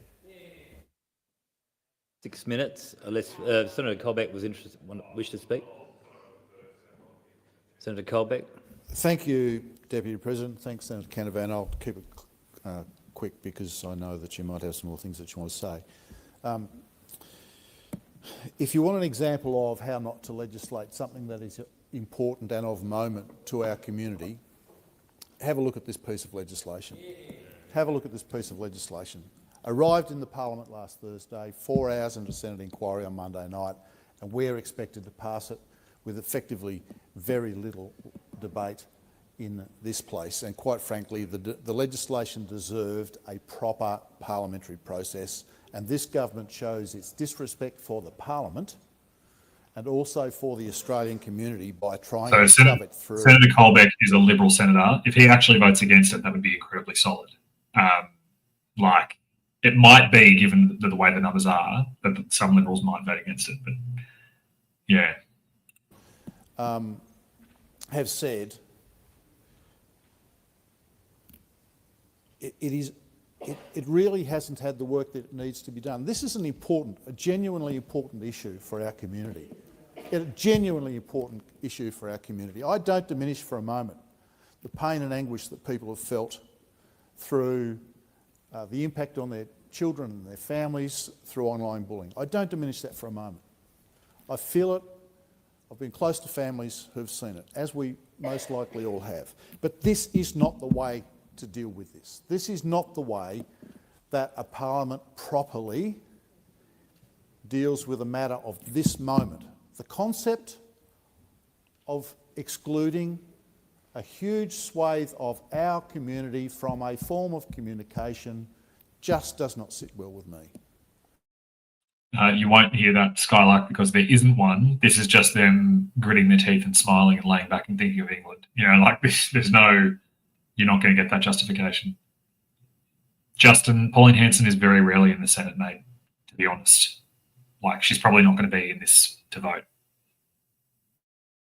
It should not be rammed through in the way that it is. This parliament, it doesn't come into place until 2026, and so the government should do the parliament and our community the respect of looking at this process properly so we can make sure we can come up with something that will work, will support our families and support our communities, and try and do something to mitigate the problems that Broken Ogan, you said that, not me. I've got a real-world example that's come to me of a child, 15-year-old child in a basketball team who communicates over Facebook Messenger with their coach and teammates. Will that person be able to continue to do that even if they have their parental approval once this legislation comes into effect? Minister. I'm advised that messaging and gaming are not intended to be covered by the purpose of the bill, and I have not finished speaking, in fact, Chair. Yeah, let her speak. Let her speak. And in the minutes available, I'll say this. I read this quote from a parent involved in the Safe on Social group, and she said this: "What I've seen in the past 12 months alone has made it impossible for me to remain on the sidelines." Yes, I am. A child has been humiliated or manipulated. There's another parent in despair because they don't know how to stop the chaos. I can no longer ignore that what we've been doing simply isn't working. Education alone is not enough. Senator Canavan. Just to clarify, as I was trying to point out with a limited time, you need a Facebook account to use Facebook Messenger. So how will that work? Minister. Look, the advice that I have is that these carve-outs will be able to be...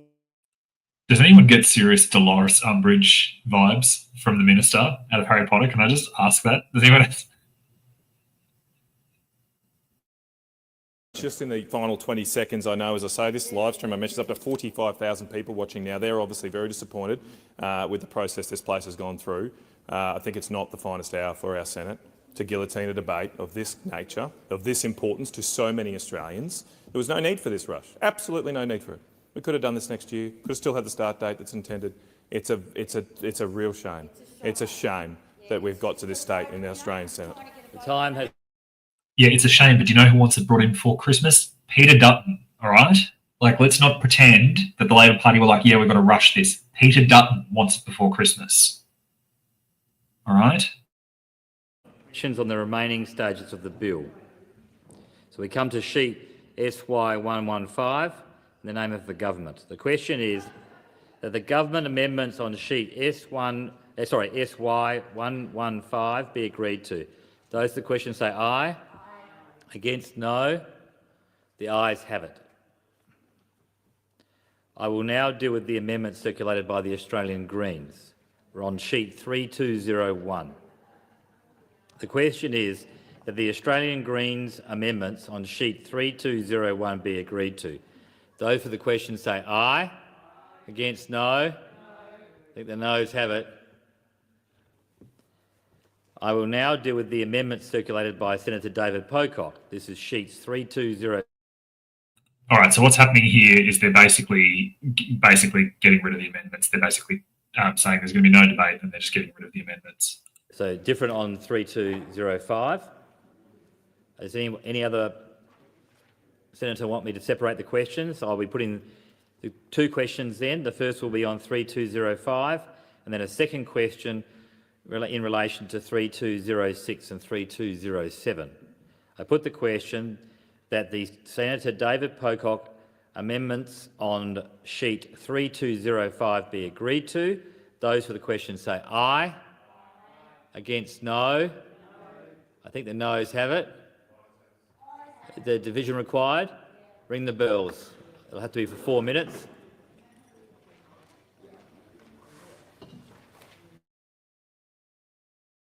All right. Right. So while they're doing this division, so basically you can see how look, it is impossible, and I'm just going to be honest with this, right?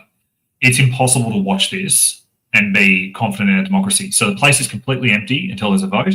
They'll have enough people in there or whatever, ask the questions they want to ask. So who's your rep? Burke-Noggin? Who are you saying when you mean your rep?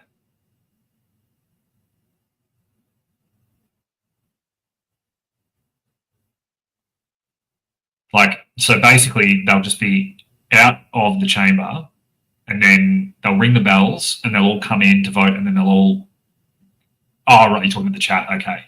Your rep. Yeah, no, that's okay. No, I was just interested who you were talking about. That's all.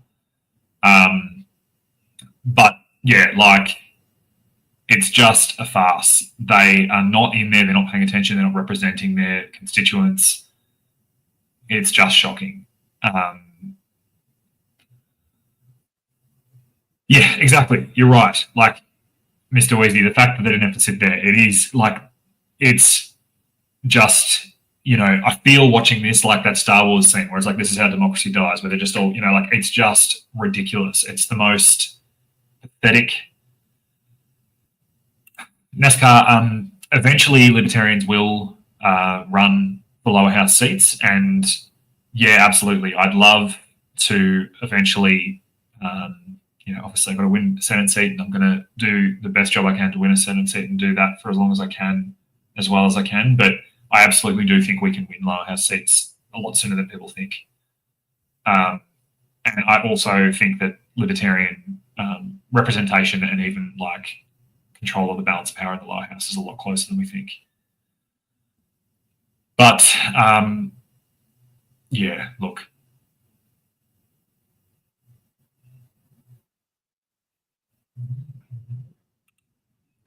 Sorry, Lee, your comment got cut off halfway through, I think. Just post up the next one and I'll pop it up in the chat. Yeah, it's shocking.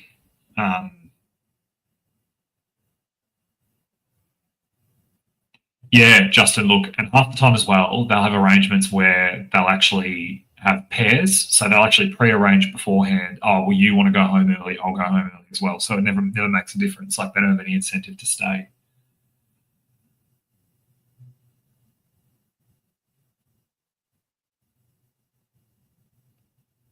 Adrian, absolutely. Absolutely. So look, NASCAR, the thing is,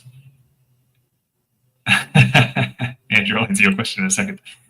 NASCAR, for us as a minor party to get in and establish a beachhead, we can't run a campaign like a major party because that's not playing to our strengths. It's like in a war. You're not, you shouldn't ever actually fight your enemy where they're strongest. And you should never, if you're fighting an insurgency, and I'm going to use this language, I'm obviously not talking about a violent physical insurgency, not to disappoint Burke-Noggin, because I know he believes that should probably happen. But in a military battle, right, if you're an insurgent force, you're in the minority, you've got asymmetric warfare, you don't necessarily have the ability to fight, and you have to be smart about where you battle. You have to fight like an insurgency. You have to be flexible. You have to be agile. You have to get in close, hit the enemy, and then run. You cannot run a major party style campaign with the limited resources you have. And 3205 be agreed to. Those for the question pass to the right of the chair, noes to the left of the chair. I appoint Senator McKim as teller for the ayes and Senator Askew as teller for the noes.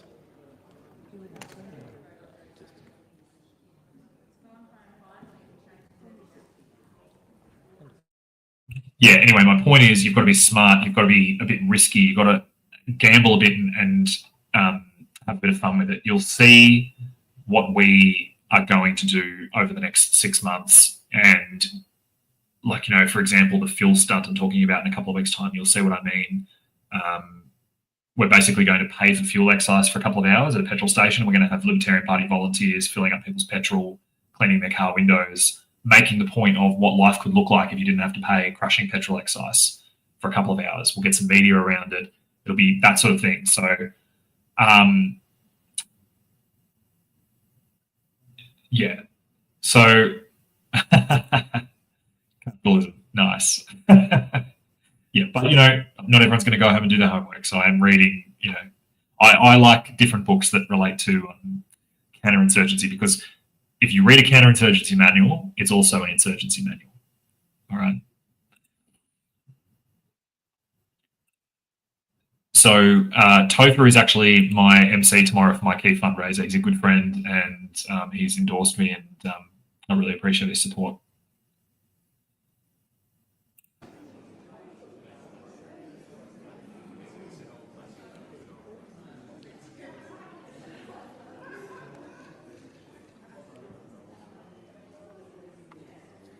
Honourable Senators, there being 19 ayes and 34 noes, it's passed in the negative. I'll now put the second question on Senator David Pocock's amendments. The question is that the Senator David Pocock amendments on sheets 3.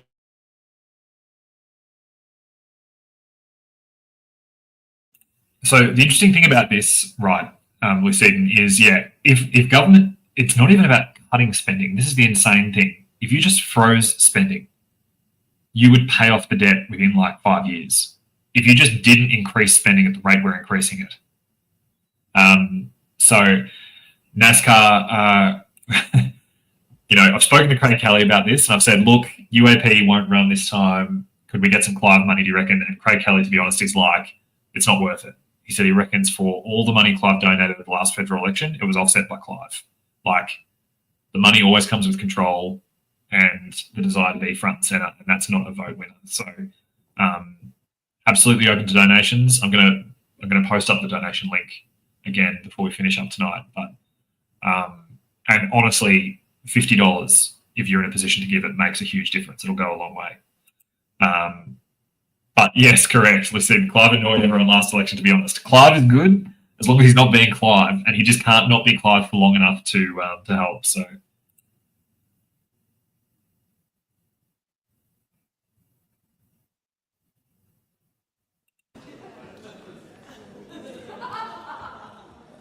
Listen to them all laughing. It just sickens me. Like, they're having a good old time, guys.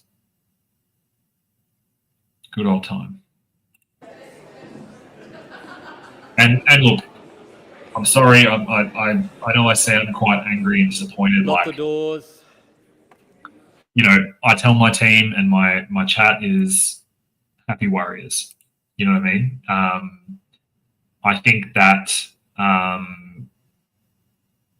you really can't get trapped in being angry. But with something like this, it's so hard, because you just see the you just see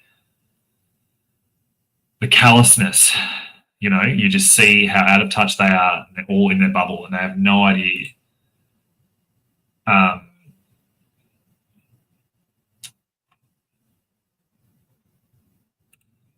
So, Andrew, when is the Libertarian Party going to accept Bitcoin? We are actually working on Bitcoin donations. The AEC are actually cool with it. We have to deal with the capital gain stuff in the back end, but we're working on doing that. Andrew, at the moment, if the election's in May, we're going to. If the election's in May, we're probably going to announce at the Bitcoin Alive conference. So Bitcoin Alive, I'm booking that this week, and basically we should be hopefully announcing our Bitcoin policy there. If Albo pulls an earlier election in March, then we might be looking at having to announce earlier than that. But I'll still be at the Bitcoin Alive conference one way or another. Unless the Bitcoin Alive conference, which I think is 9th of March, unless that's actually when the election is, I will be there. If it's after the election, so if there's an election for late February, hopefully I can come as a Libertarian senator.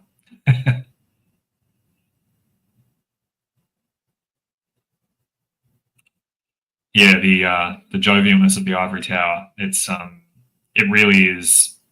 Yeah, I think more people should be forced to watch this. I think more people would be angry.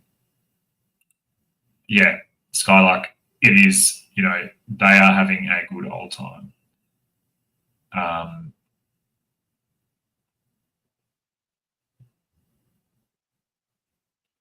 Yeah, let's have a listen. These are Senator Canavan's amendments.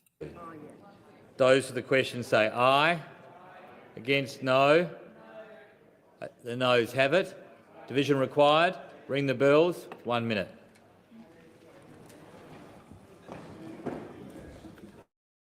So these are basically all the amendments. So the final bill will be the bill with any amendments that actually pass.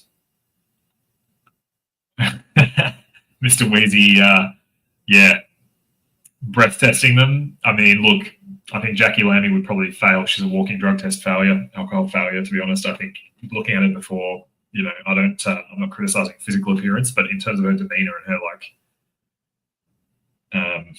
yeah, she didn't look okay, to be honest. Yeah, word of Rob, look, you know, like I say, I'm trying to stay optimistic. What comes after this will be our revenge. All right. Like, to be completely honest with you, and I'm just saying this from my personal perspective, I'm not the person that decides preferences or anything like that. I'm just saying how I feel about it as an ex-Liberal Party member. I would almost rather Dutton lose on this and because of this. So I don't know how you feel about that, chat, but how I feel is that I would love Dutton to lose by like 2%, 3%, and for that to come to the Libertarian Party, and for us to say, you know what, if you had done the right thing on free speech, you'd be Prime Minister right now. So I'd be keen to hear what you guys think. Yeah, agree, Broken Ogan.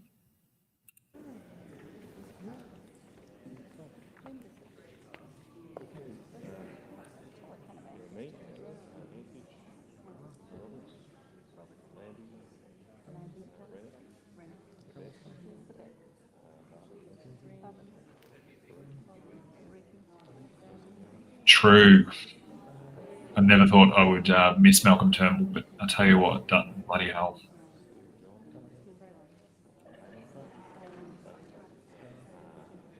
You know what, I'm just going to keep talking because I don't want to hear their laughter and rubbish.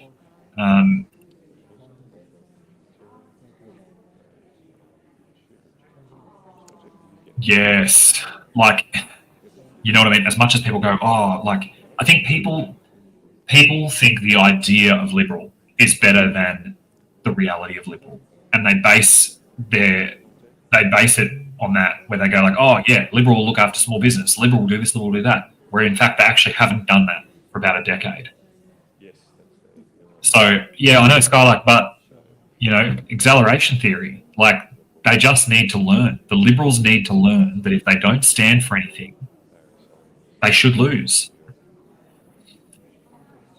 Yeah, Adrian, that's a really good question. We're going to be going out. I know there's a number of people really keen to hear us talk more about immigration. We're just in the final stages of just doing some small adjustments to the way our policy is presented. Our fundamental policy hasn't changed. Honourable Senators, there being 19 ayes and 35.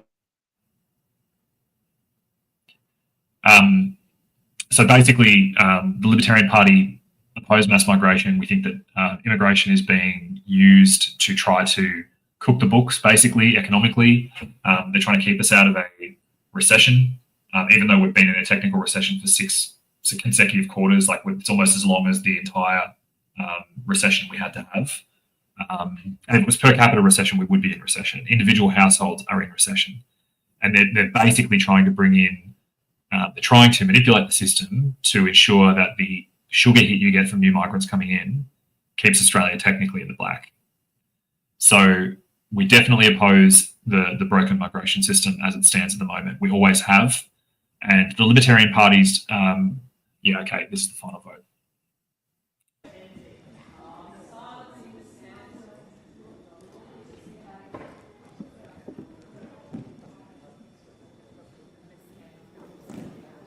Actually, Weezy, no, it's not. This is still the sheet divisions for Senator Canavan's amendments. I'm watching the red, the dynamic red. So they're doing each sheet of amendments for Canavan separately. He's got like 6 amendments.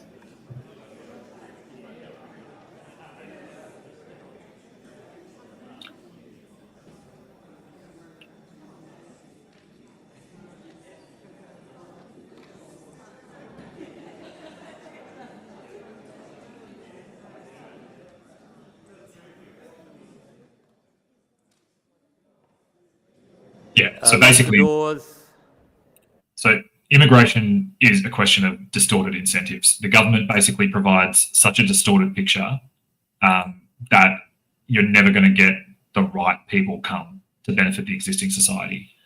So, you know, we believe that citizenship should be much harder to get, access to the welfare state like Medicare and Centrelink should be much harder to get for permanent residents. And we basically believe that permanent residency in Australia is a premium product and it should be treated as such.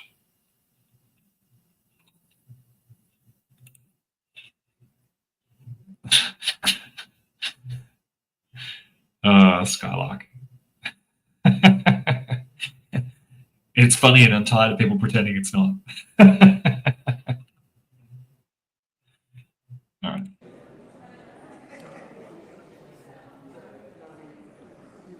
Hey, John, welcome, mate.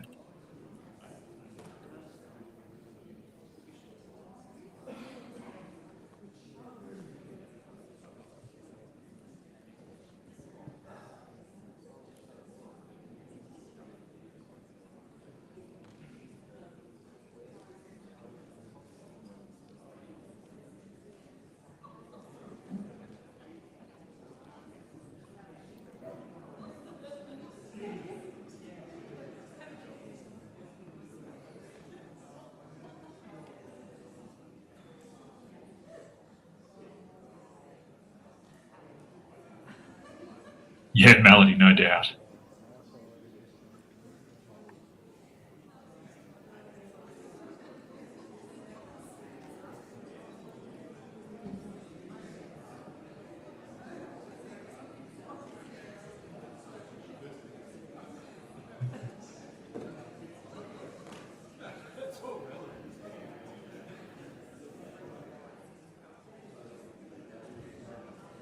True, Weezy.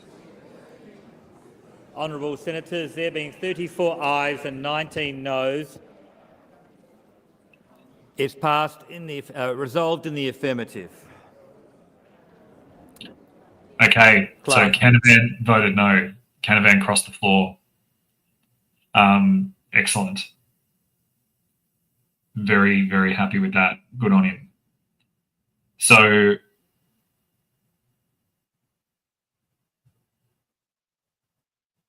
just having a quick look here.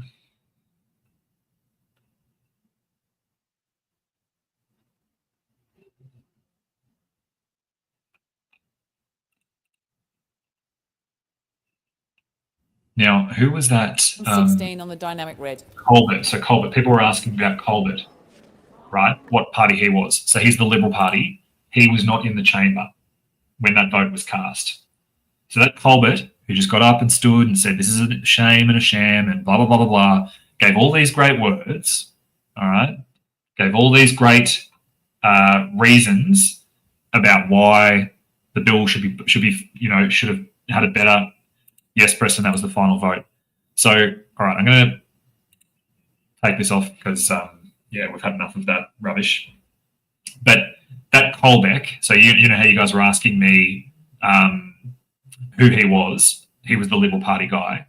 He is not listed on this. So I'm looking here at the division. He wasn't even in the chamber to vote.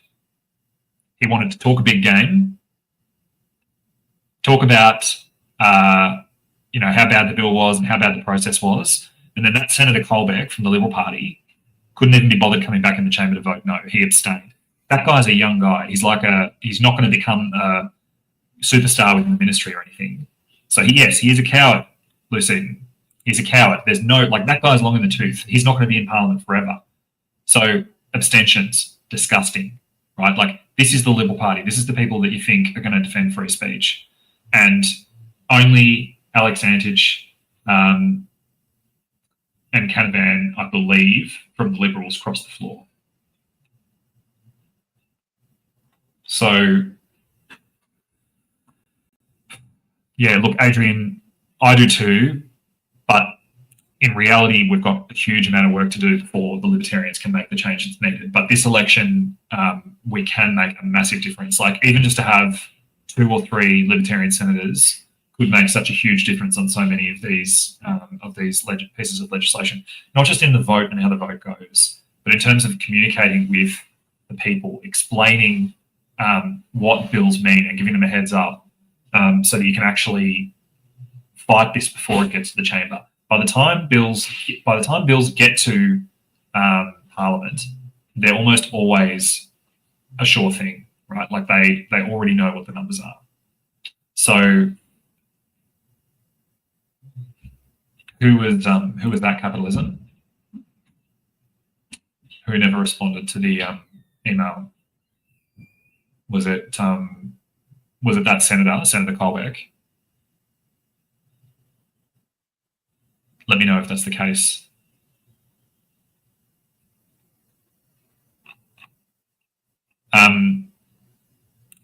Yeah, look, NASPAR, Senator James McGrath. Yeah.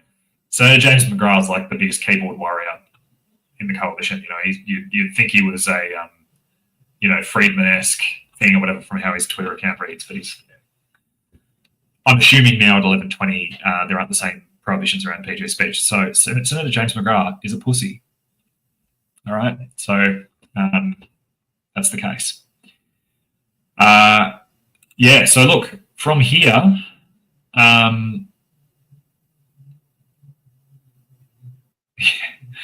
so in Pistol Night, so look, I told Canavan to cross the floor.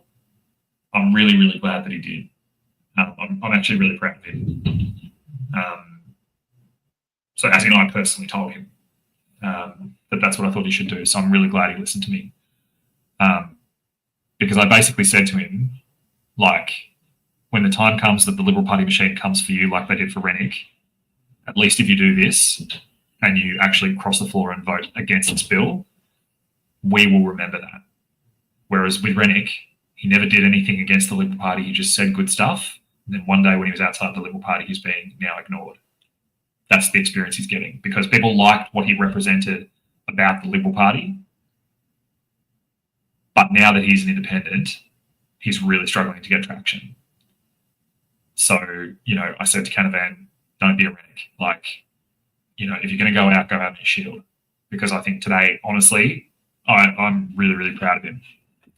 And he was working at 2 a.m. when I flew into Canberra on Monday night ahead of the conference I was at on Tuesday and Wednesday. And my flight got delayed. You guys know if you were in the X space I was doing on Monday night when I was at the airport, I didn't leave until midnight. I got into Canberra and he just posted up on X his draft report, and I messaged him and said, good on you, mate. I don't think there's many senators up working hard and earning the salary. And he said, not by choice. So, yeah, look, Broken Ergen, I think we're not that far away. Not that far away from those kinds of things. I think that people are just waiting for that final crucial credibility, and that will be getting myself and other Libertarians elected to the Senate, and I reckon we will have defections. So, yeah, Nate, agree. Skylark, honestly, everyone so we probably don't have 2,000 live or 2,146 live watchers because Twitter sort of cycles through whatever. But however many we have, I would really strongly encourage you guys to email Senator Antich and Senator Canavan and thank them and tell them that you really, really appreciate what they did. So, yeah, T-Bone, look, man, tonight, the L's aren't fun, right? The L's are hard to deal with, and if you're a Libertarian in Parliament, there's a lot more L's than W's, all right? That's kind of the way it is, but the approach of the Libertarians when it comes to engaging in politics and being in Parliament, it's always twofold. It's trying to make legislation better if you can, or oppose bad legislation, and educating. So, Yeah, John. So so Canavan and Antich crossing the floor to vote against the Libs. I think that's absolutely awesome. I knew Antich was going to, because he's pretty much got the South Australian Liberal Party locked down in terms of the branches. He's got good numbers. He's like #1 on the Senate ticket, so he's really not much as risk. But I can't help but feel that they might end up coming for Canavan at some point. And yeah, look, if they do, he's got absolutely got home with us. So yeah, so look, guys, what happens now? What happens now is that, as I told them I would on Sunday, we pull the trigger on our ex-Liberal membership, and we now start to encourage Liberal Party members and supporters to basically make Dutton pay, because that's the only way that the Liberal Party will ever learn that they actually need to look after their base and represent their values. So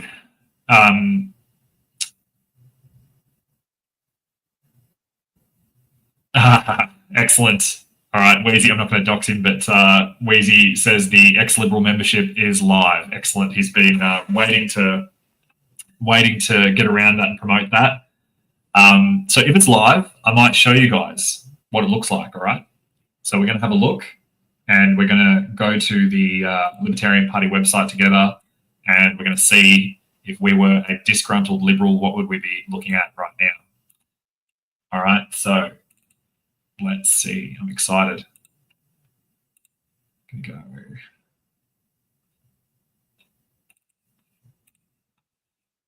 All right, we're going to go Libertarians. Hold on a second. That was not what I needed. Let's have a look. I'll just wait until it's up.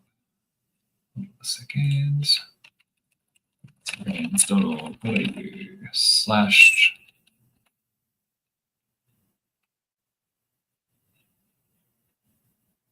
All right.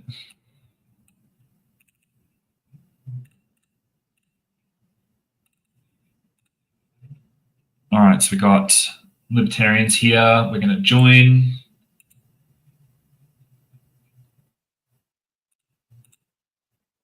And we've got general membership, concession, 5-year patron, free. I can't see it. Surely not. Or membership type. Have I been lied to? Or is it actually a separate link?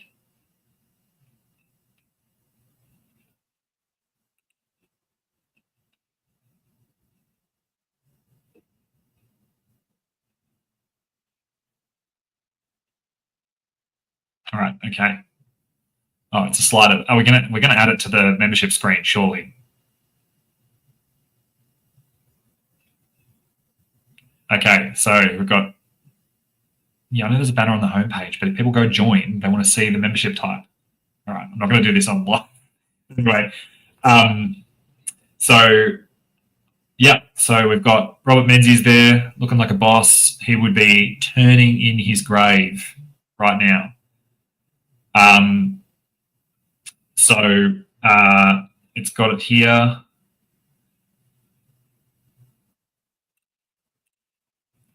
So free 6-month membership. How much is a Lib membership? Is it cheaper? I don't know, but I'm not sure how much it's worth, right? So in Pistol Note, it says, how much is a Lib membership? Is it cheaper than a Libertarian one? Just trying to score myself a discount. Well, basically, the way this works is basically you take out the free membership, and then at the end of the free period, at the end of May after the federal election, you can upgrade to the paid membership, but you get the 6 months of previous membership in time at membership. So you can actually vote at our AGM, which will be in June. Chris, proof of Liberal membership required by digital ID.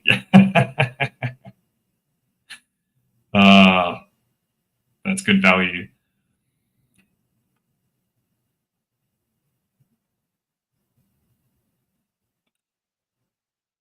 So yeah, look, Pauline Hanson was not in the chamber. That's the reality.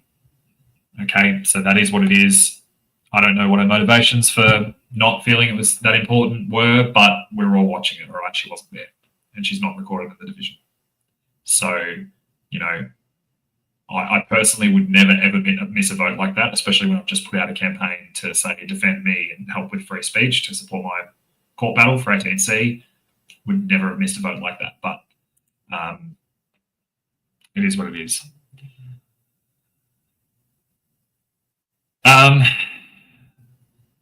Yeah, so look, we are live with our campaign. Preston, it's available now. So it is, I'm going to put it in the banner.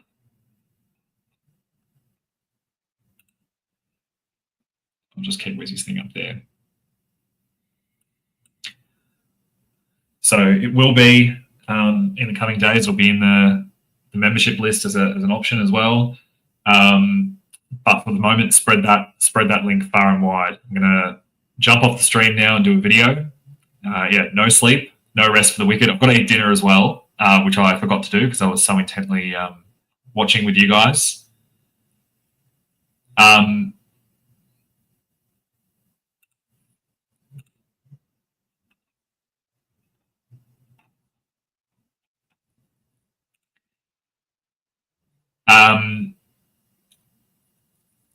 So yeah, look, thank you all thanks for joining me. Thanks, Skylark. Hopefully, yeah, look, it's my hope that we've launched this membership. We're going to be running a massive campaign on free speech and holding the Liberal Party to account. And like I said, I would love it for this to be an election deciding issue. So, you know, we can make sure that this isn't forgotten over the Christmas break. This is the beginning of the fight. We've lost the battle, but they can't win the war. So, guys, thank you so much for tonight. Awesome to spend time with you all, and see you on the barricades.